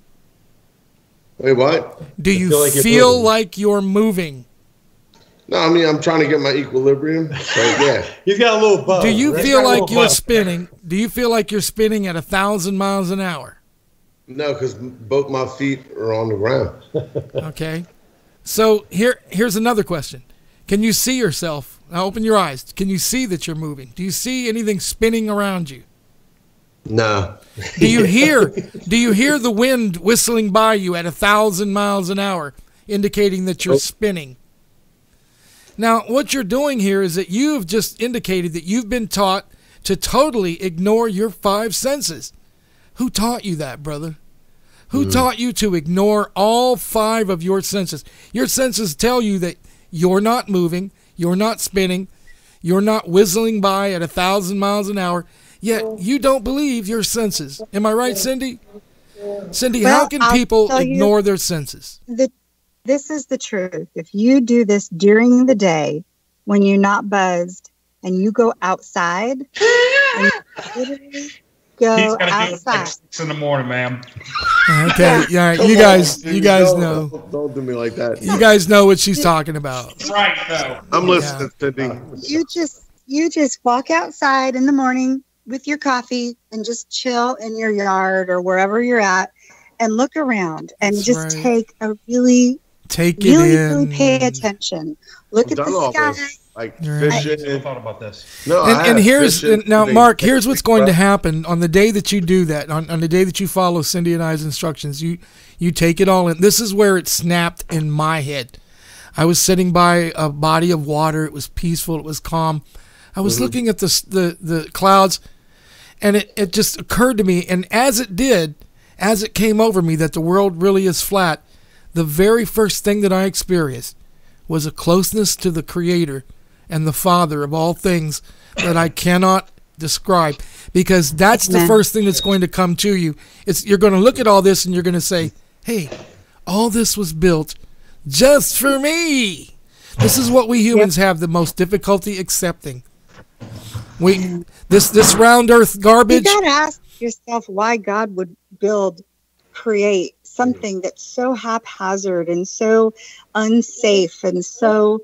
If we have a God that's not a God of confusion and he loves us, he's not going to put us on a spinning ball in space with asteroids and aliens and all these crazy dangers. He's going to put us in a terrarium. With a lid.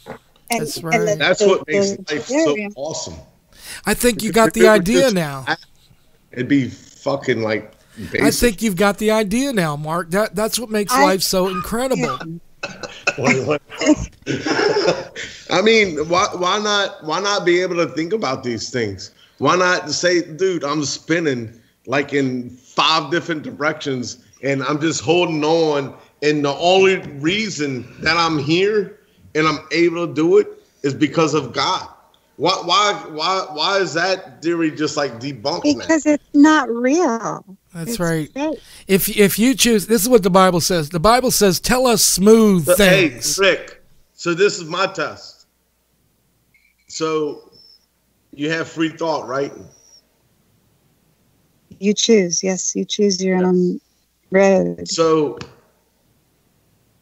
if no, I ain't going there. I think I understand what you're saying. You want to have the same freedom to believe the earth is spinning in a ball that we have to believe it's flat. And I understand you. But here's where you got to nail it down. Why do you have to nail this topic down? Why not? There's a good reason for that.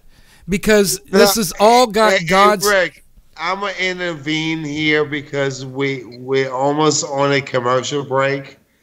And no, we're not doing no commercials tonight, brother. We're running this through to the end. Well, what Mark is saying, let it go. Jackson, is exactly what we were taught. I mean, that's exactly the way we were all taught. We out of but it is what it is, and what Cindy's suggesting that we're not on a spinning ball because. Stand up. The only time that we ever feel like we're spinning is the fact that if we're drinking a couple sips of vodka, or that's the only time that the earth spins is when I'm not spinning tonight. So out of your mind, it's like, hey, you know what?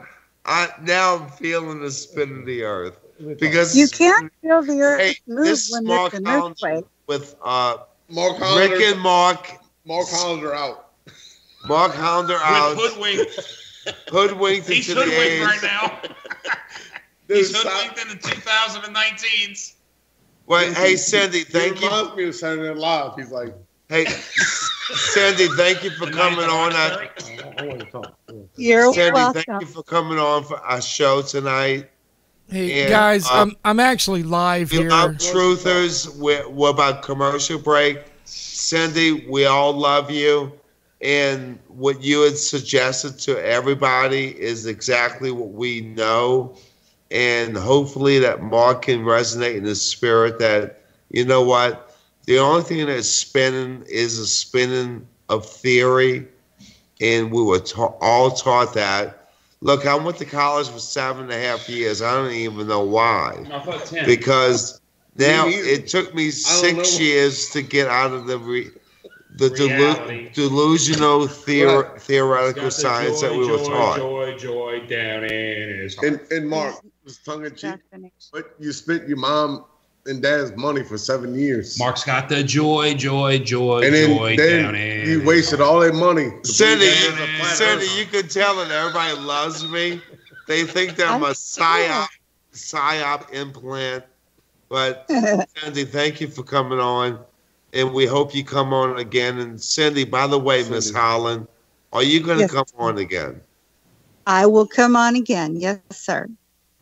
You know, we love you, and we think the world of you. And by the way, this is Mark Hollander calling from Flat Earth Radio Live, the Rick and Mark Show. And hey, we all love everybody. And thank you for your message tonight, Cindy. Yeah. And God bless you guys. I will be And by back. the way, give us a shout out if you don't mind. A shot of what? Say this is Cindy Holland from Flat Earth Radio Live.com. Shout out.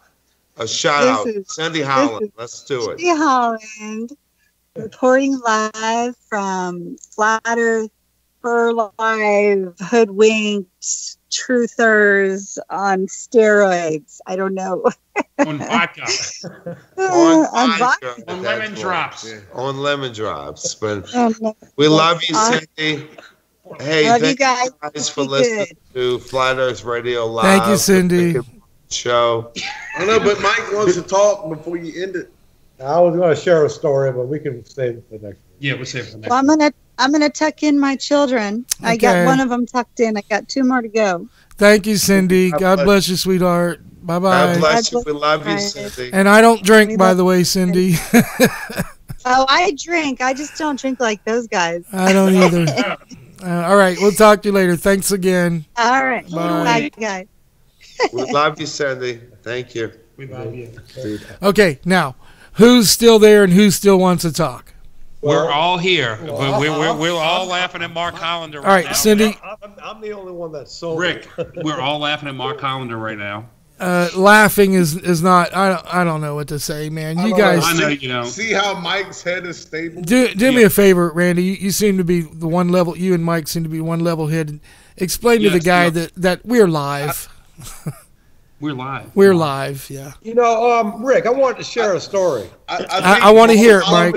Was on the round earth because his head was like bobbing and weaving. I know.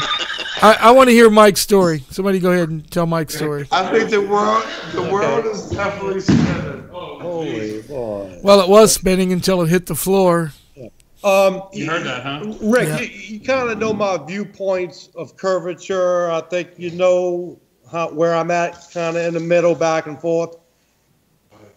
Yeah, I totally do. I get you because I Okay. began there But too. I've got a rebuttal against that, and I'm gonna share it with you. I told Mark about this the next day. This happened to me about a month ago. I was in Biloxi. Monday. Save that for Monday. Save it for Monday. Yeah. Well, you Okay. We'll leave it. They want me to hold my thought on that and save it till next week. Hey, Rick, we're going to sign off because these guys have dates, and I need to be able to let them know that if these dates are authentic or not, you know. So we all going to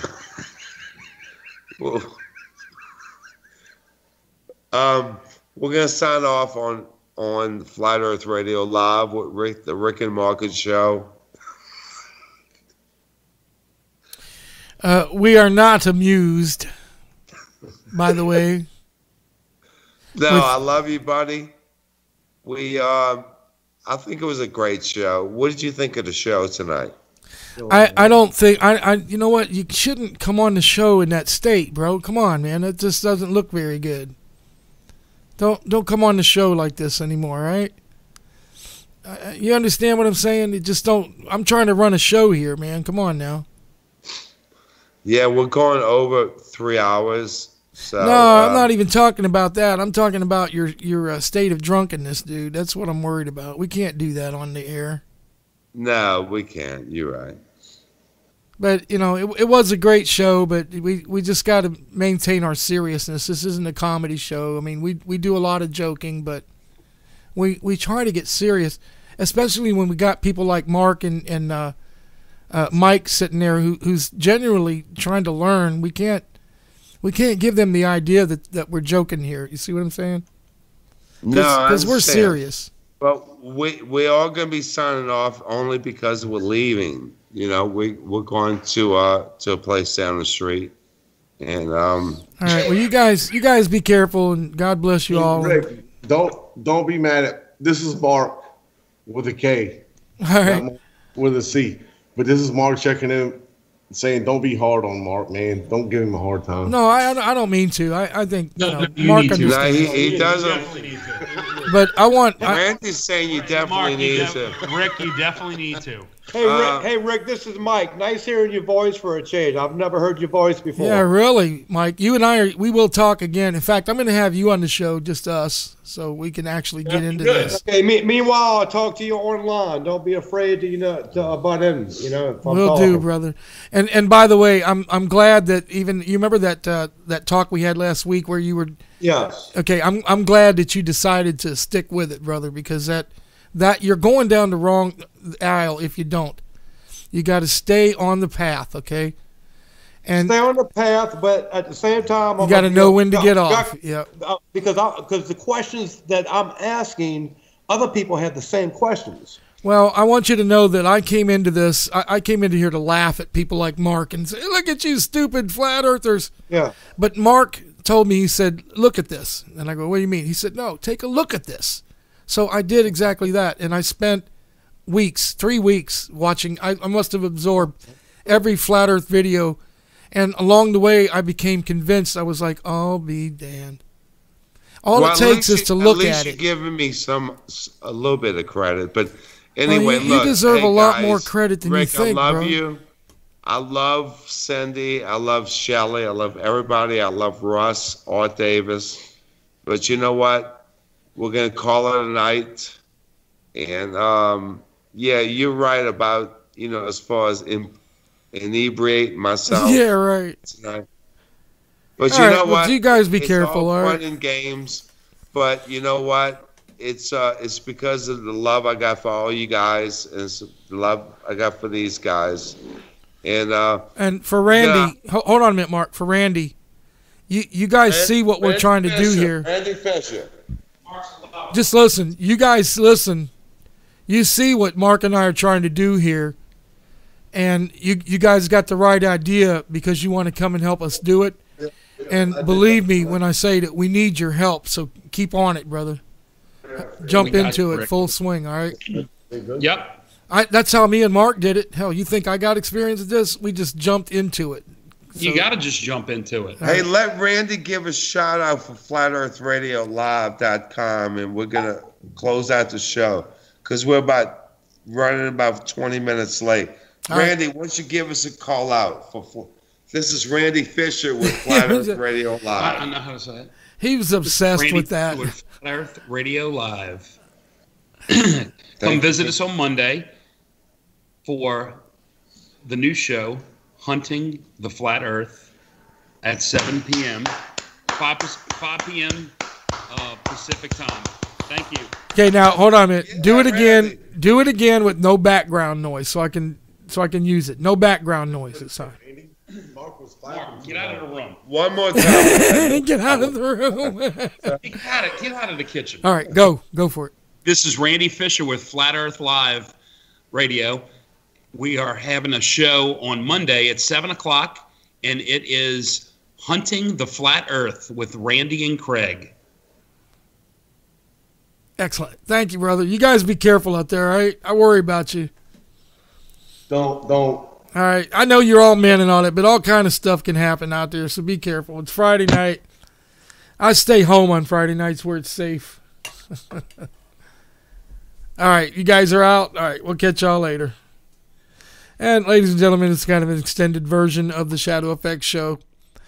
And I wanted you to hear if exactly why that's necessary. And very often when we're doing this show, especially via Skype, we go away to a commercial, and when we come back, it's just not there anymore. So decided to go ahead and just let that one run all the way through. If you're listening live on the station right now, how you doing? Great to know that you're out there. This is FERLive.com, The Ferret. You've been listening to the Shadow Effect Show with Rick and Mark in a sort of extended version, commercial-free for over 3 hours. I would like to thank Ms. Cindy Holland again for always as gracing us with her presence. And for those of you who are watching and listening to this on YouTube, which is likely that's what you'll be doing. Hey, let's see. Let me see. Where'd you go there? Let me say hi. There we are. What's up, YouTube? Thanks for tuning in. Thanks for streaming with us. I hope you enjoyed a little bit of what we were doing back there. I hope you got something from that. And make sure that you remember that Monday afternoon, starting at 5 o'clock on the West Coast, tune in for Hunting the Flat Earth with Craig and Randy. With Randy and Craig, sorry. Hunting the Flat Earth with Randy and Craig. And that's 8 o'clock on the East Coast. Our brand new show. You're not going to get the same caliber of what you just heard, but yeah, you will get Randy Fisher and Craig McCoy, and it's the same kind of thing. There's so many questions. So many questions. Why are these questions not being answered? You know, friends, in terms of what's going on over there on the round Earth side, let's just take this time to make this kind of a commentary, shall we? As far as the round Earth people go, there are no scientific experiments going on. There's no scientific experimentation going on that would indicate or otherwise prove against a round Earth. Nothing at all. I had a person once on YouTube on Facebook come to me and said, all you flat Earth people do is experiment. Scientific experiments. Experiment. That's all you guys do. And I was like, well, yeah, that's the point. Here on the side of the flat Earth, we're experimenting. We're conducting workshops. We're doing conferences. We're getting people together. We're creating new shows. We're putting them out on the radio station. We're creating YouTube live streaming events. We're creating, we're building, we're experimenting. That's because on the flat Earth, we're genuine researchers. Over there on the round Earth side, kind of reminds you of the story of the tortoise and the hare. The tortoise is all busybody trying to get it going, and the hare is so confident that he's not doing anything. He's not even worried about it. That's what's going on the round Earth side right now. They're too overconfident. They honestly believe that nothing is going on around them. If you were listening on the show tonight, you remember the one fella Mark we were talking to. If you just listen to him, you get a definite indication of what is really happening here. Why people don't want to give up. It's like they're talking about, like I'm talking about his mother. It's like I'm coming to him trying to denounce his mother and his father against him. It's as if I'm standing here telling, stop believing in your parents. Stop believing in everything you were taught. When you were growing up, you were taught in baseball, apple pie, and mama home and all that. Stop believing in all that. No wonder these people have so much difficulty getting on board with this flat Earth thing. No wonder. And you got to admit, if you're a flat earther and you listen to this, you had the same issue. You were like, no, you're not going to get me to believe. And you heard Mark say that. You heard him say flat out, he said, oh, what if I choose to believe? What if I choose to continue believing everything that I was taught? Now, I don't mean to This is going to sound harsh, what I'm about to say. Picture a little boy. Picture a little kid who's been spoiled, coddled all of his life, little toddler. Still wearing a diaper. Still sucking his mom's titty. Still taking a bottle. And his grandpa comes in one day and he says, "Son, why don't you grow up?" "Well, what if I don't want to, Grandpa? What if I want to keep on sucking that titty and drinking on that bottle and taking crap and pissing in my drawers? What if I don't want to grow up, Grandpa? What if I don't want to understand? What if I like sucking on Mom's titty and pissing in my panties? What if I like that?" No, you're going to have to grow up. You're going to have to get away from the suckling. You're going to have to say to yourself, it doesn't matter how comfortable it is, you got to quit. You got to get off that titty. And here's the thing that I encounter this all the time with round earth people. They're always like, "Oh, yeah, I don't want to believe in you. You know, you can't make me." That's right. And you need to understand it. I'm not trying to make you. What did you think? I was some kind of a salesman for the flat earth? Is that what you thought? Did you actually think that I get a bonus for your understanding? No, I don't work for the flat earth. I'm not an employee. I don't get any benefit whatsoever from your understanding or your misunderstanding. And neither do people like Mark Hollander or any of us who believe in the flat earth. So ask yourselves, why then are we involved in this? Why do we do this then? Why? It's kind of a, I don't know, if I looked over and I was sitting next to a swimming pool and I saw you or one of your kids, say it was one of your kids floundering, drowning in the water. Am I going to sit there and watch, or what am I going to do? I'll tell you what, I'm going to be in that water in a few seconds because it's just within my nature. What do you think? I get paid for that? Do you think there's some kind of benefit in me endangering myself to save either you or your drowning child? Why would I do that? Why do flat earthers preach the flat earth? Can you answer that? When I get people coming to some of our groups and they talk to me and they say, and they cuss me out and they ask questions like that. Why do you believe? Why do you got to do that? Well, I hate to answer a question with a question, but I got a question for them when they come in and ask me that question. I got the question asked right back. Why do you got to be like that? Why do you got to believe in a round earth? Why do you got to be like the boy still suckling on that titty? Why can't you grow up and release that? Why can't you understand that Mom and Dad lied to you about Santa Claus and they lied to you about the shape of the earth too?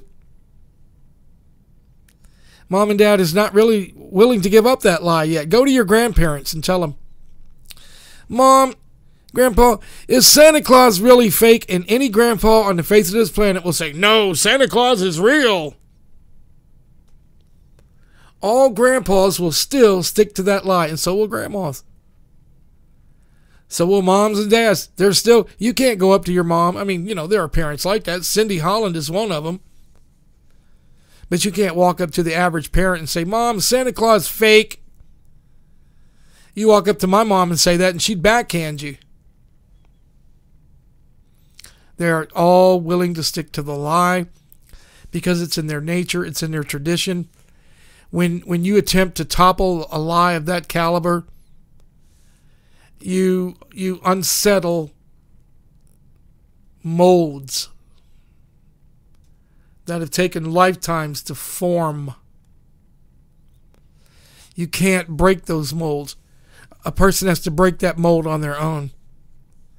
When you listen to people like Mark in the interview just now, not Mark Holland, when you heard him say, I don't care to believe, where is it going to take you?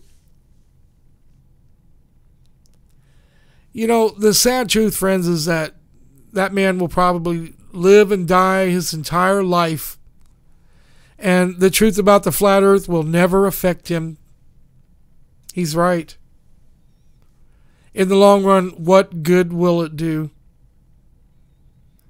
But all I can say to people like that is get out of the collective, you know.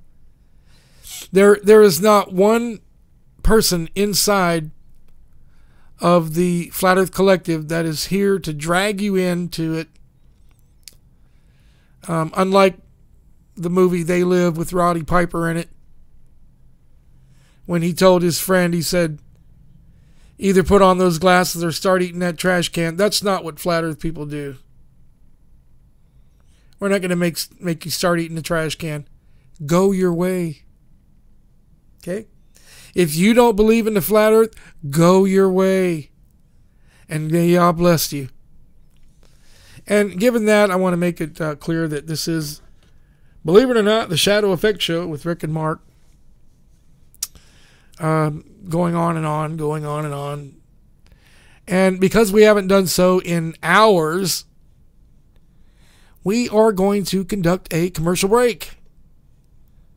We're going to switch away for about 10 minutes for one of those Flat Earth news briefs from those great guys at FENewsNet.com. So don't go nowhere. Stick around. We'll probably hang in there for the Rick Lowtech. Actually, it is SAST up next. Should have come on 24 minutes ago. If you are checking us out on YouTube, what a wonderful deal that is, huh? You can finally see us. We can see you now. And the best thing is that you'll have us there for archiving. Meaning that, I'm going to label all the videos. You'll know exactly what they are. And you can just come to YouTube and watch them at any time. Is that cool or what? So anyway, stick around. We'll be right back after this commercial message and this news brief from FENewsNet.com.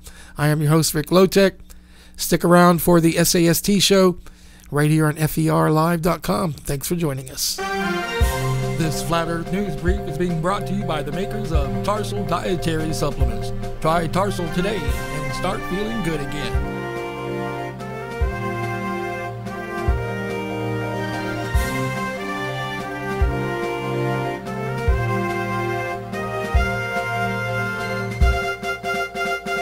The horizon is a beautiful thing to see. It is the point where the sky and ground appear to be touching each other. Scientists have speculated for decades about what the distance is between a person and the horizon. If you stand close to sea level on flat ground, then the horizon should be 2.9 miles away. But if you are standing on a hill or a building that is 100 feet off the ground, the horizon is about 12.2 miles away. Basically, the higher up from the ground you are, the farther away from the horizon is your view and your point of view. The striking thing about the horizon is that it does not seem to curve. This has been proven numerous times by professional photographers who have conducted infrared curvature tests just to prove this point. One YouTuber, whose username is J Tolan Media, did such tests. He went around Southern California and using infrared technology, he showed pictures of mountains that were up to 100 miles away.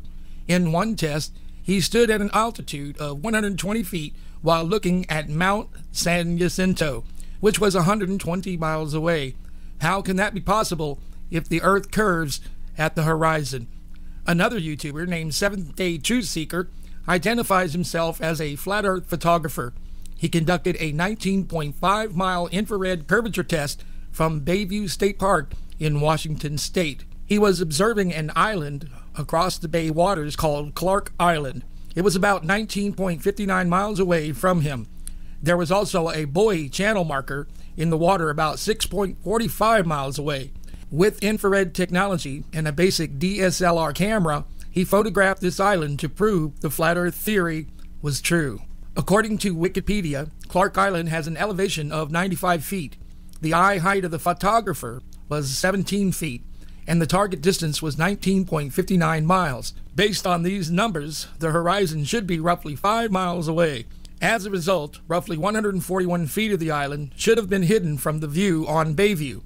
That should be enough to hide the entire island, since its elevation is only 95 feet. However, the photographer's infrared technology allowed him to see the whole island in his pictures that were taken almost 20 miles away. Although the island cannot be seen with the naked eye, they can be seen clearly with infrared imagery. This evidence only further proves that the flat earth theory is real. You should feel encouraged to try such tests yourself in areas with low vegetation and lots of mountainous terrains. This has been a Flat Earth News Brief brought to you by FERLive.com, The Ferret, and FENewsNet.com. And I'm your host, Rick Lotek.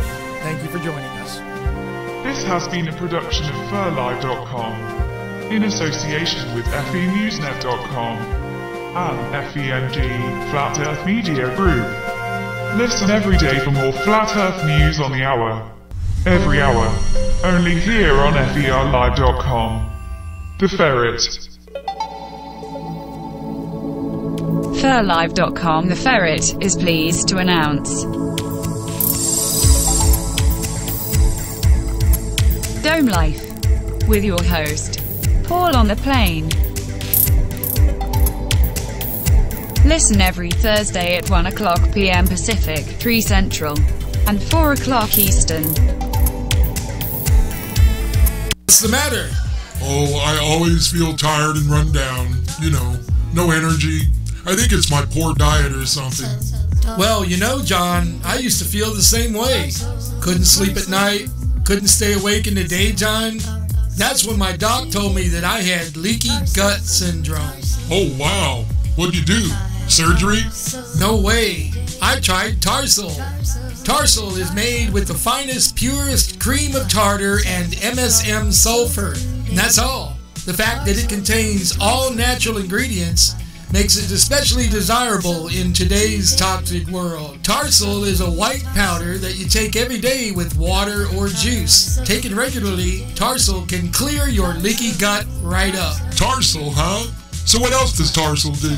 Tarsal can help with acne, psoriasis, constipation, gallstones, heartburn, hemorrhoids, hypertension, IBS, and UTI. Wow, that's quite a formula. Yes, it is. And Tarsal also helps you to relax, repels insects, and can help you stop smoking. So, how do I find Tarsal? That's easy. Just go to Tarsal.com or call 619-363-1264. Try a bottle today and begin feeling normal again. TARSUL.com. Try Tarsal today.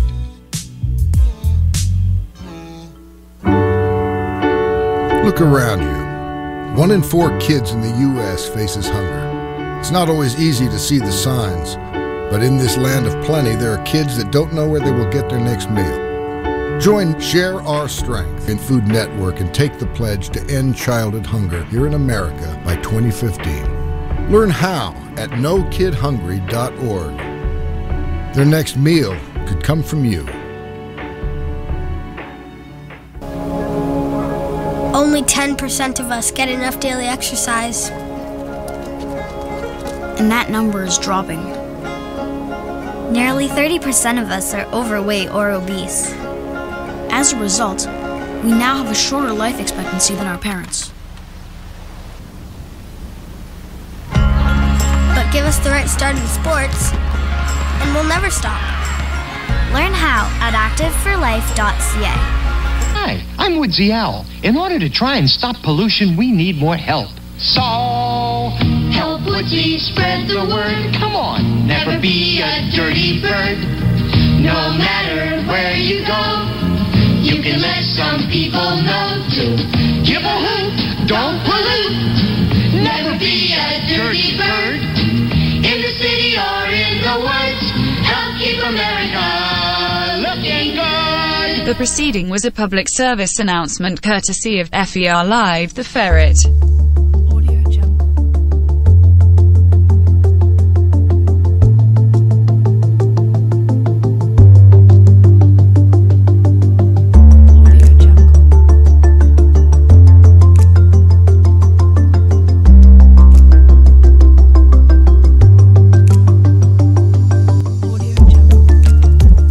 FERLive, The Ferret presents The Shadow Effects Show with Rick and Mark. trip down dissemination lane. A truth injection of neurological antitoxins for your brain. Join us. Weekdays. Monday, Tuesday, Thursday and Friday. The Shadow Effects Show. Truth is like the common cold, it's catchy. Tune in and catch the fever. Tune in and catch the wave. The wave of reality. The wave of truth. Haven't you heard? It's the newest thing. Catch the Shadow Effects Show with hosts Rick Lowtech and Mark Hollander. Only right here on FERLive.com. The Ferret. You're listening to The Ferret. FERLive.com. Flat Earth. Flat Earth. Flat Earth. Let the truth be known. The Earth is flat. Flat Earth. Flat Earth. Flat Earth. Flat Earth. Flat Earth. Flat Earth. Flat Earth. Flat Earth. Flat Earth. Hey, what's up back there? Where you at, Flat Earth? Hey, everybody, this is the SAST program, and I'm your host, Rick Lowtech. How's it going? Wonderful to know that you're out there. You know, you're out there. I'm here. You're there. On the previous show that we were talking about, we got into some pretty heavy things. You know what I mean by heavy? One of the guests that were with Mark Hollander, a man named Mark, he was kind of, unsure, unsettled about exactly where he stands on the flat Earth. And not only that, he insists on remaining steadfast to the round Earth. And that's what I want to talk about here before we get into some cool music. There's a psychological aspect that we flat Earth researchers, we very often tend to overlook. Let me think for a second on how to put this. I want to say traditionalist. I want to use that term, but that just doesn't quite cut it. I said earlier, I spoke about, breaking away from mother's breast. And what better way could I put it? There's no other way. Because here's what's going on. These people just don't want to decide. Every time, if you'll notice that every time there's a poll, I believe that the last poll indicated that 17% of the people believe that the Earth is flat. And 63% of the people believe that it's round. The marginal people, the ones who are on what they call on the margin, are the ones. You notice how large the 63%. It's not 50-50. It's not one side against the other. And in any poll, there are always three different aspects. There are the people who believe A, and then there are the people who believe B. And then there are the people who are like, I don't know, those fence sitters, I think they're called, fence sitters. I call them freeway sitters myself. You want to sit in the middle of the freeway, that's not advisable. The middle of the road, honey, is no place to be. The middle of the road, it gets you in more trouble than you want to be in. So I suggest you get on one side of the road or the other. There are too many people in the flat Earth, well, not just in the flat Earth community, I mean just in the world, who simply do not want to make a decision on this. Take it away. I don't want to hear that. It keeps me up at night. It upsets me.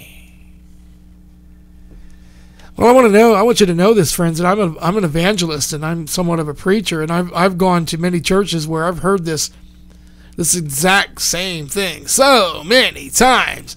Preacher, don't tell us the truth. Tell us smooth things. Tell us things like we're good. Tell us things like, like how much Yah loves us. God loves us. Tell us how much He's so willing to forgive us and our rancid nature. Tell us that. You know, Mr. Preacher, don't tell us that the Father is angry with us. Don't tell us that. That's frightening.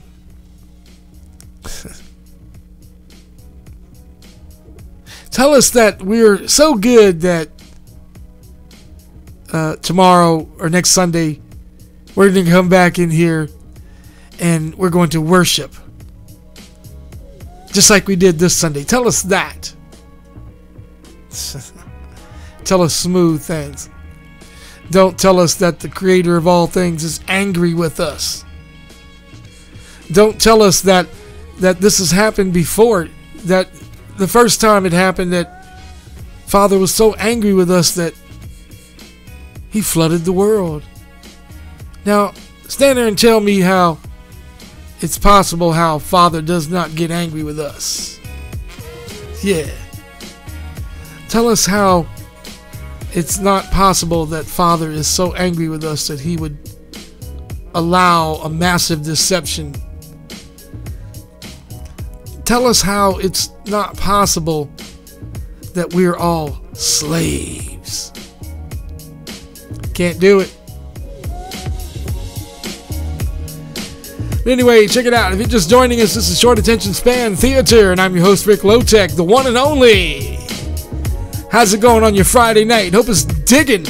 Hope you're having a good time. Want to say hello to all of you out there on the West Coast. What's happening?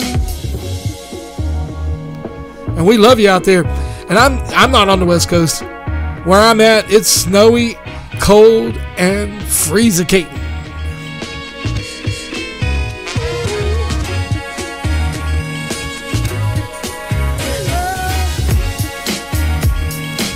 So how do you feel? Huh? Is everything all right? Good. I'm glad to hear that.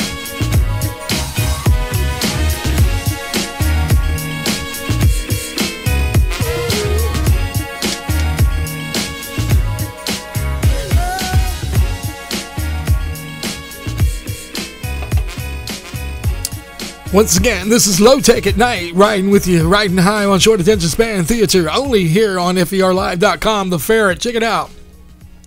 We were talking earlier to some real round earth people, and they never cease to amaze me.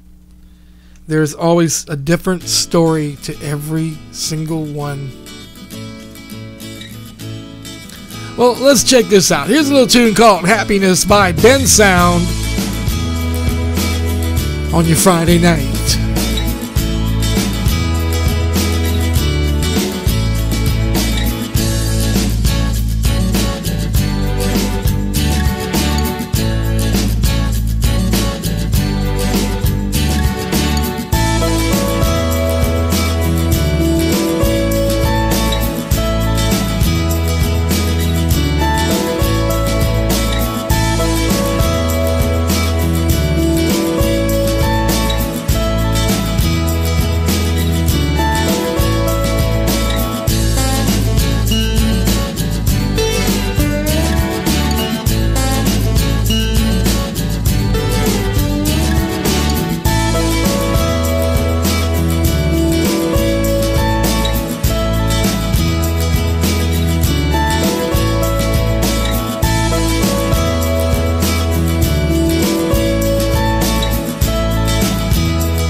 Oh, sorry about that.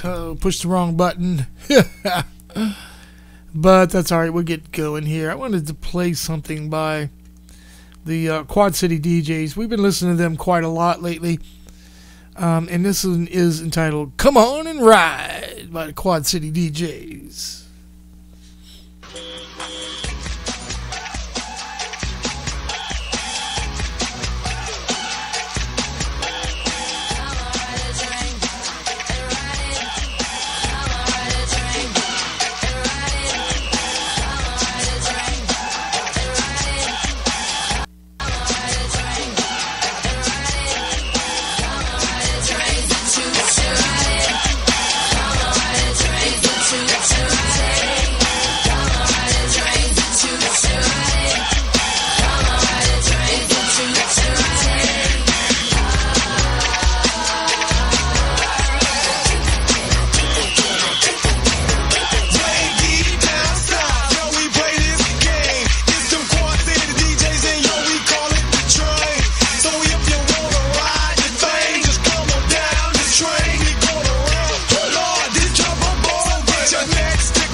That's from way back, little piece by Quad City DJs. Just wanted to let you know who it is exactly that we're listening to when we're playing all that cool Quad City DJs music.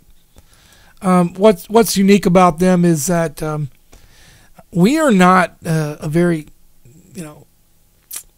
well off by means station here.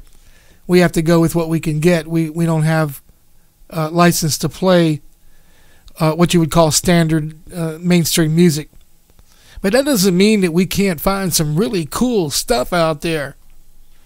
And the reason I'm mentioning Quad City DJs is that's exactly what they do. They are very adventurous, involved in creating music specifically for YouTube producers. YouTube producers, you can get your material there. And a lot of great music too, and not only that, some incredible stuff. You don't have to have that stagnant. If you're a video producer, a creator of YouTube content, There's no excuse for putting that yangy stuff on your video. You can find cool music by people like Joaquin Carud, for example, and this song right here. This is good stuff.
FERLive.com, The Ferret.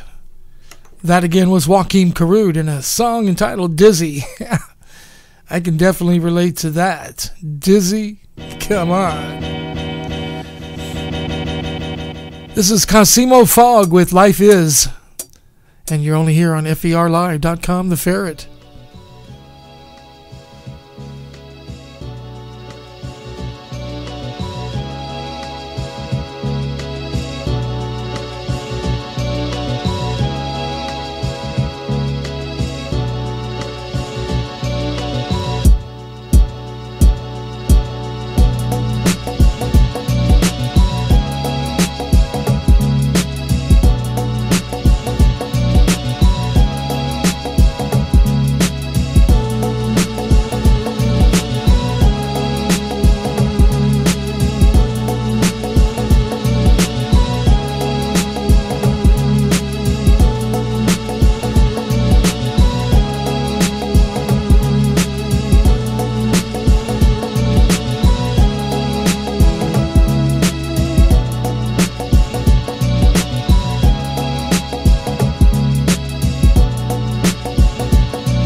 That was Cosimo Fogg 201 and the song entitled Life Is. And you know you love that. You know you love that smooth, supreme, mellow sound. You got to admit. What else could go with the flat earth? People think that round, that jamming that goes with the flat earth. Nah. I disagree. I can't say exactly what I think, but I think it's more along the lines of something by Joaquin Carud. Something like this one, entitled Road Trip.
What do you make of that, huh?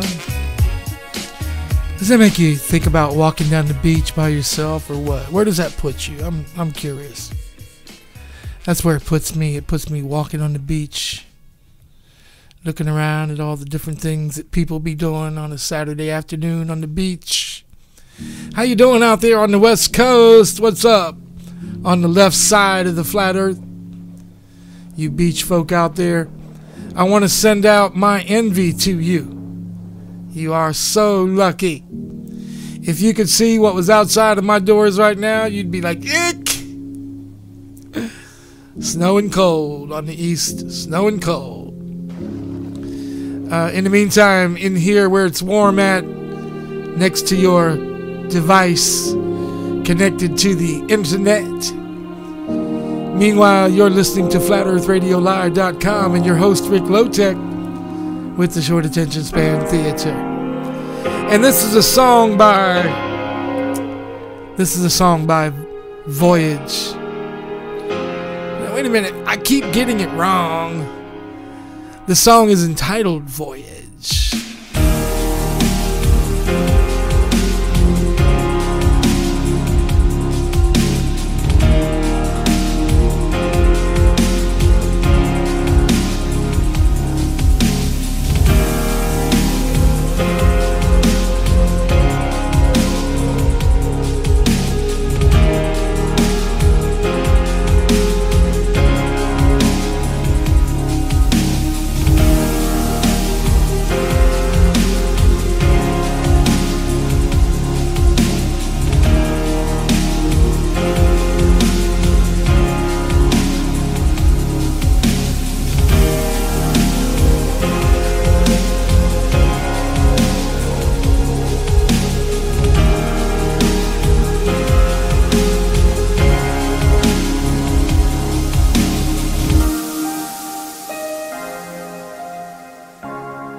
Yes, you know, ladies and gentlemen, there comes a time when all of our hearts, when we must stop and take a little walk and just act a little silly.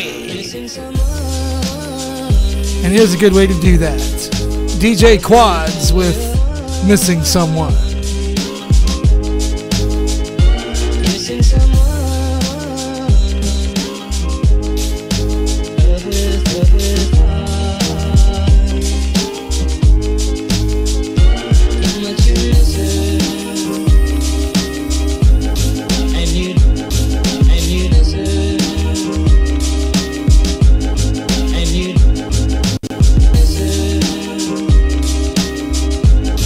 And you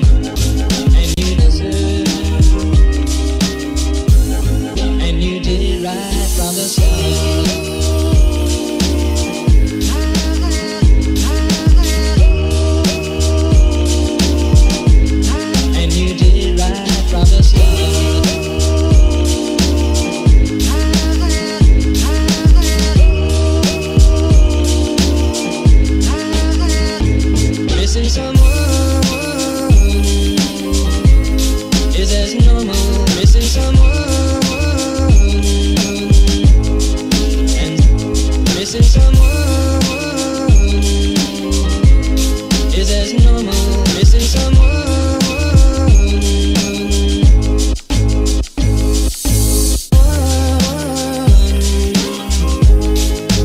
Love with all your heart. Missing someone.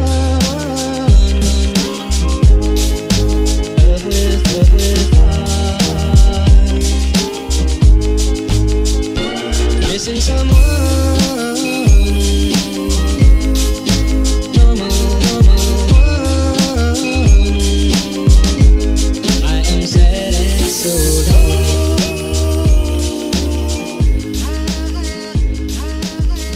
Are you missing someone?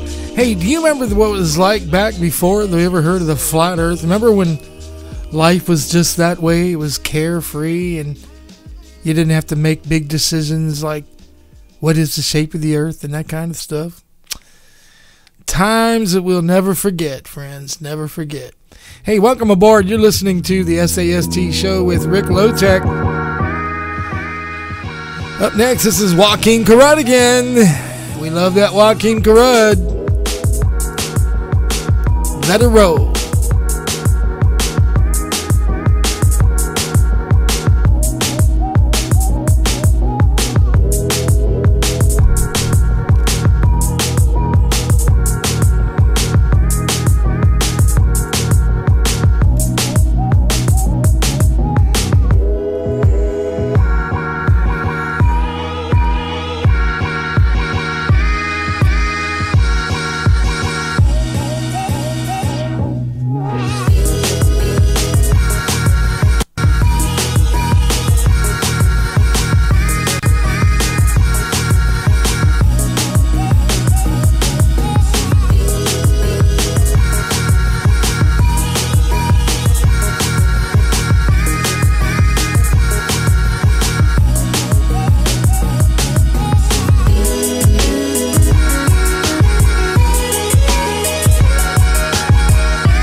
Hey, what's happening out there in the city tonight? Right here on FERLive.com. What's going on?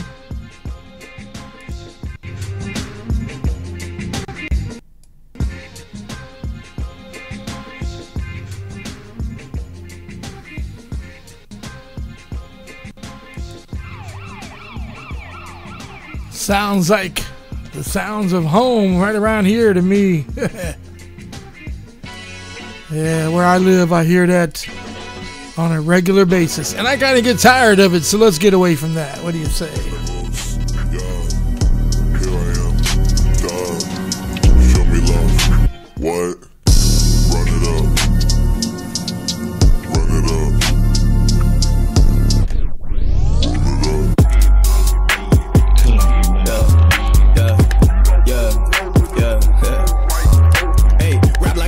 I'm red, don't dare can't fake high on welfare cross that shaking cause you faking. I'm sorry, that's not what I thought it was. You know, you get these ideas, you go to a place, you click on a button, it says, it's this, it's that, but it turns out that it's something else. I got nothing against that kind of music, but yeah, actually I do. Sorry about that. That's not what was intended. This was. I kind of like that gaming music.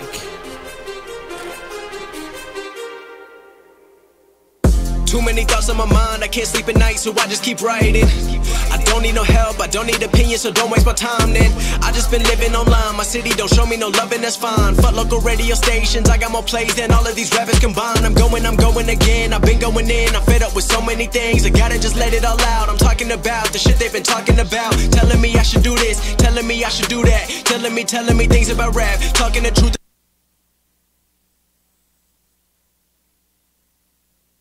And that stab in my back, they will knock me off track. No, too many things have been building, been hard to deal with. I just been drinking. Remember my moves in the past, I'm wondering what was I thinking. Lately I'm living in fear, wondering what if the end is so near. All of this shit going on, the shootings are strong. One shot to the head and I'm gone. I'm losing control but I can't let it go, cause I'm trying to get more. And I've been in the moment, I've been in the zone, and I'm moving alone. I don't pick up the phone when my family call, I've been doing it wrong and I don't know what's happening. Trying to get what I just been imagining, getting close and I just been examining all of the fake shit the game has been packaging. I've been keeping it real, I've been doing what I feel. I've been out here trying to kill every beat, I know I will. Everything I'm working on, every night another song. They been quiet all along, they gon' notice when I'm gone. I come from a town where most of the people are so close-minded. They go into school and they work in a job, but they don't even like it. I won't be put in a box, nobody telling me what I should rock. Nobody telling me what I should drop, cause I do what I want and just know I don't stop. Recording till 4 in the morning, they snoring. I'm pouring my soul into every story. I'm writing, producing, I mix it, I master. I'm building my craft and I'm not looking back. I've been going doing things I wanna do when I want to. Everybody wanna get a win, but they not do. Everybody wanna copy you, but they not you. Everybody wanna be cool, but they not new. Whoa, look how I go. Gonna be a dentist, I still got the flow. Never gonna lose cause I'm still doing both. Never gonna lose cause I've been on the road. Come to your state and I'm killing the show. Know that I'm young and I still gotta grow. Know that I'm working the most, know I'm never gonna choke. And I'm looking back down on the people below. I've been keeping real, I've been doing what I feel. I've been out here trying to kill every beat, I know I will. Everything I'm working on, every night another song. They've been quiet all along, they gon' notice when I'm gone.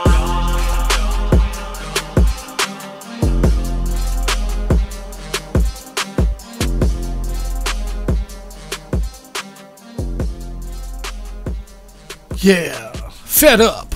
You know what I'm saying? Fed Up by Bazanji. Fed Up. You ever feel that way? I wonder, is there anybody else out there who's fed up? But there's nothing you can do about it. Let's continue on with this group, Bazanji. Here's another one entitled I Know. When there's too much of me, too little of you. What can I say when I know you're not here to stay?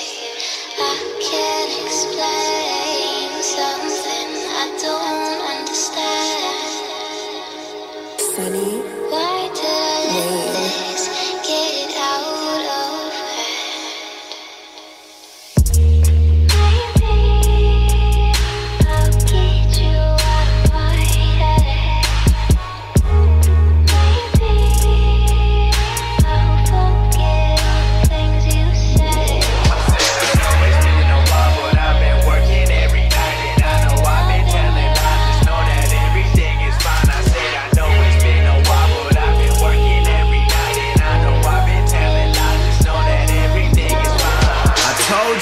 come through. We stay up and we stay cool. We roll up and we blow up. And I told you, bring a friend too. It's alright, doing this like all night. I know that I've been gone, girl, but you've been all on my mind. And I wonder when I'm really gonna know what's good. You be coming over, but you never stay for good. And we always going through it, never really get into it. But I'm never gonna get up when I know I should. One day, in Santa Monica, when I'm out of LA. Pretty girls walk around like all day. It's what they all say, but you see right through them like an X-ray. Loving it lavish and thinking it real. Not looking for love, they just looking for bills. They looking for clothes out in Beverly Hills. They done it before like they've been running drills. Yeah, so I gotta think twice when everybody talking about the girls in the west side. Chilling with the bras in my hometown best side. Running that game, never stop till I die. Hold up. What do I do when there's too much of me, too little of you? What can I Welcome to FERLive.com, the Ferret. You are listening live to the SAST show and kind of following along, watching on YouTube too. So welcome. We're going to roll to about 2 a.m. We're going to do some news breaks and have some great partying and some music. So stick around for a while.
love is only a state of mind. It's in your heart and in your soul, where nothing hurts like letting go of all you had, go of all you want, and surrender to a higher cause. And we will jump straight over the field. I know it's right, oh baby, this is how I like to feel. I know it's right, oh baby, this is how I like to feel. I know it's right, oh baby, this is how I like to feel. I know it's right, oh baby, this is how I like to feel. I know it's right, oh baby, this is how I like to feel.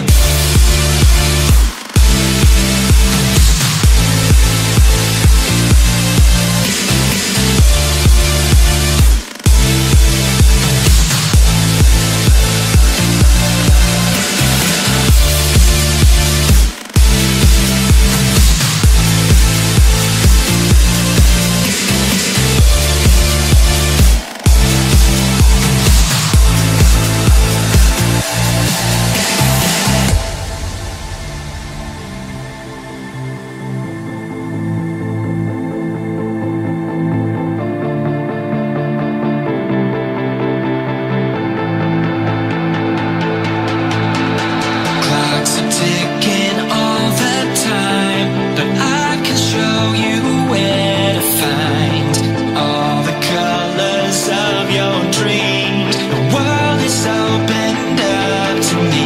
It's how we feel, this is how we ride, as we find our place in the afterlife. And if we don't, this is how we kneel. And I know it's right, oh baby, this is how I like to feel.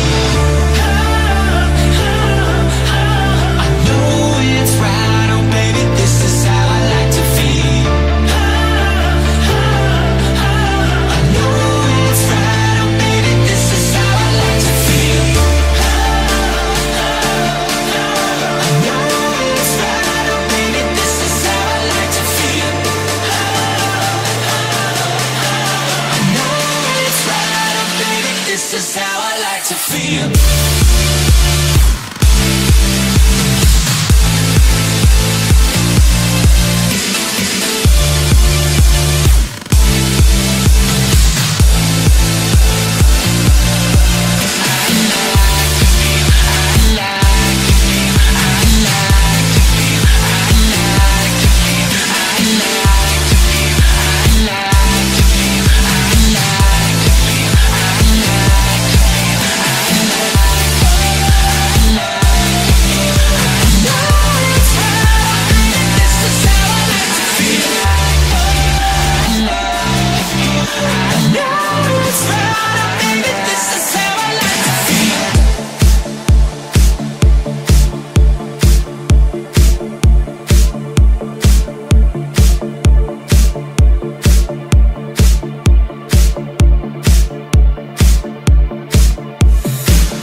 You say you love me, but I don't think that it's true. It's all for you, all that I do.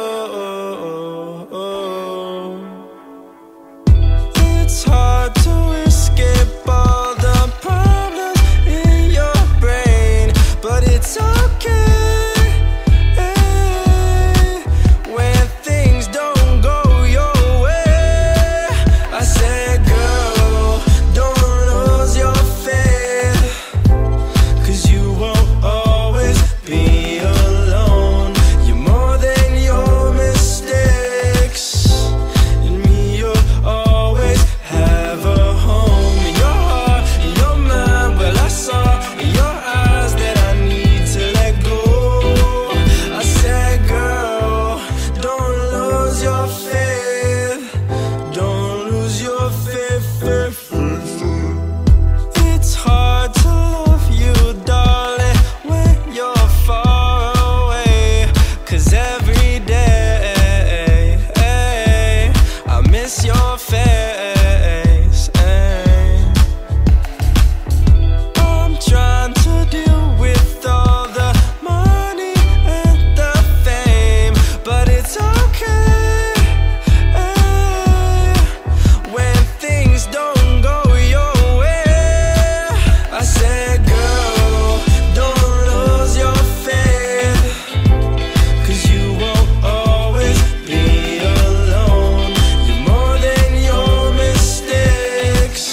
Your eyes that I need to let go.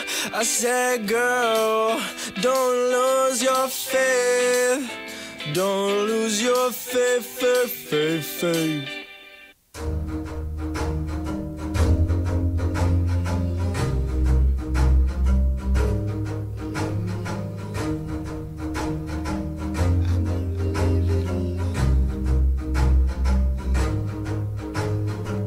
Running in circles, never leave me alone. Say I don't answer the messages or pick up my phone. Say we all need some time just to settle down. Won't you come around, cause I never can leave it alone. Tell me your stories but don't leave out the lies, cause I know I got some problems and I'm open to mine. So we all need some time just to settle down. Won't you come around, cause I never can leave it alone. Talking about somebody rolling, boulevard dining, making it count for efforts I can't explain. Balling and feeling we drowning, never been humbled by playing the fighter. Never been broken, never been bothered. Suddenly changing, thinking I'm never amounting to nothing. Been chasing a stereotypical fantasy, acting like everything happens for reasons. Still I just might hit. Been making me lose my mind, but telling myself why the hell did I write shit? When you sit there with your long legs, but bitching about something I don't know. Then you walk away realizing it's so predictable where we just won't go. And that's wedding bells in a chapel.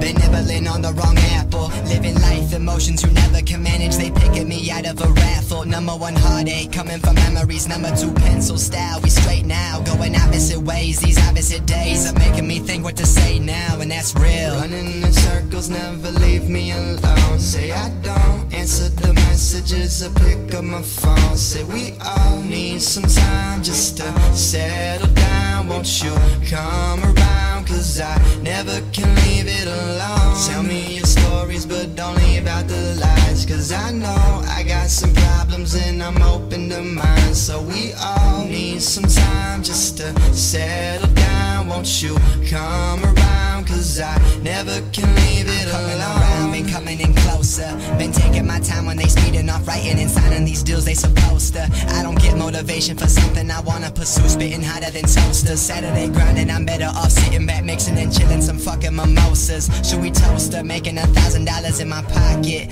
Like fine, that's good for me now. Or say fuck it, I'm taking my shit to some levels and bringing my friends overseas now. I can do it, but promise me every time I'll be down lower than hell. You digging me back to the surface, rocking the stage. You think I'm just cocky, but really I'm drowning inside, feeling nervous. Sound of the violins of the alarm clock, they waking me up when the harm stop. I'm dreaming we staying together, but honestly you kinda act like it's all games. And I'm tired of this, but it's sad cause I feel like you fine with this. And I'm mad as hell, but I cry for this. Just wasting my time, but it feels my game. Spit a rhyme to this, and that's real. Running in circles, never leave me alone. Say I don't answer the messages or pick up my phone. Say we all need some time just to settle down. Won't you come around, cause I never can leave it alone. Tell me your stories but don't leave out the lies, cause I know I got some problems and I'm open to mine. So we all need some time just to settle down. Won't you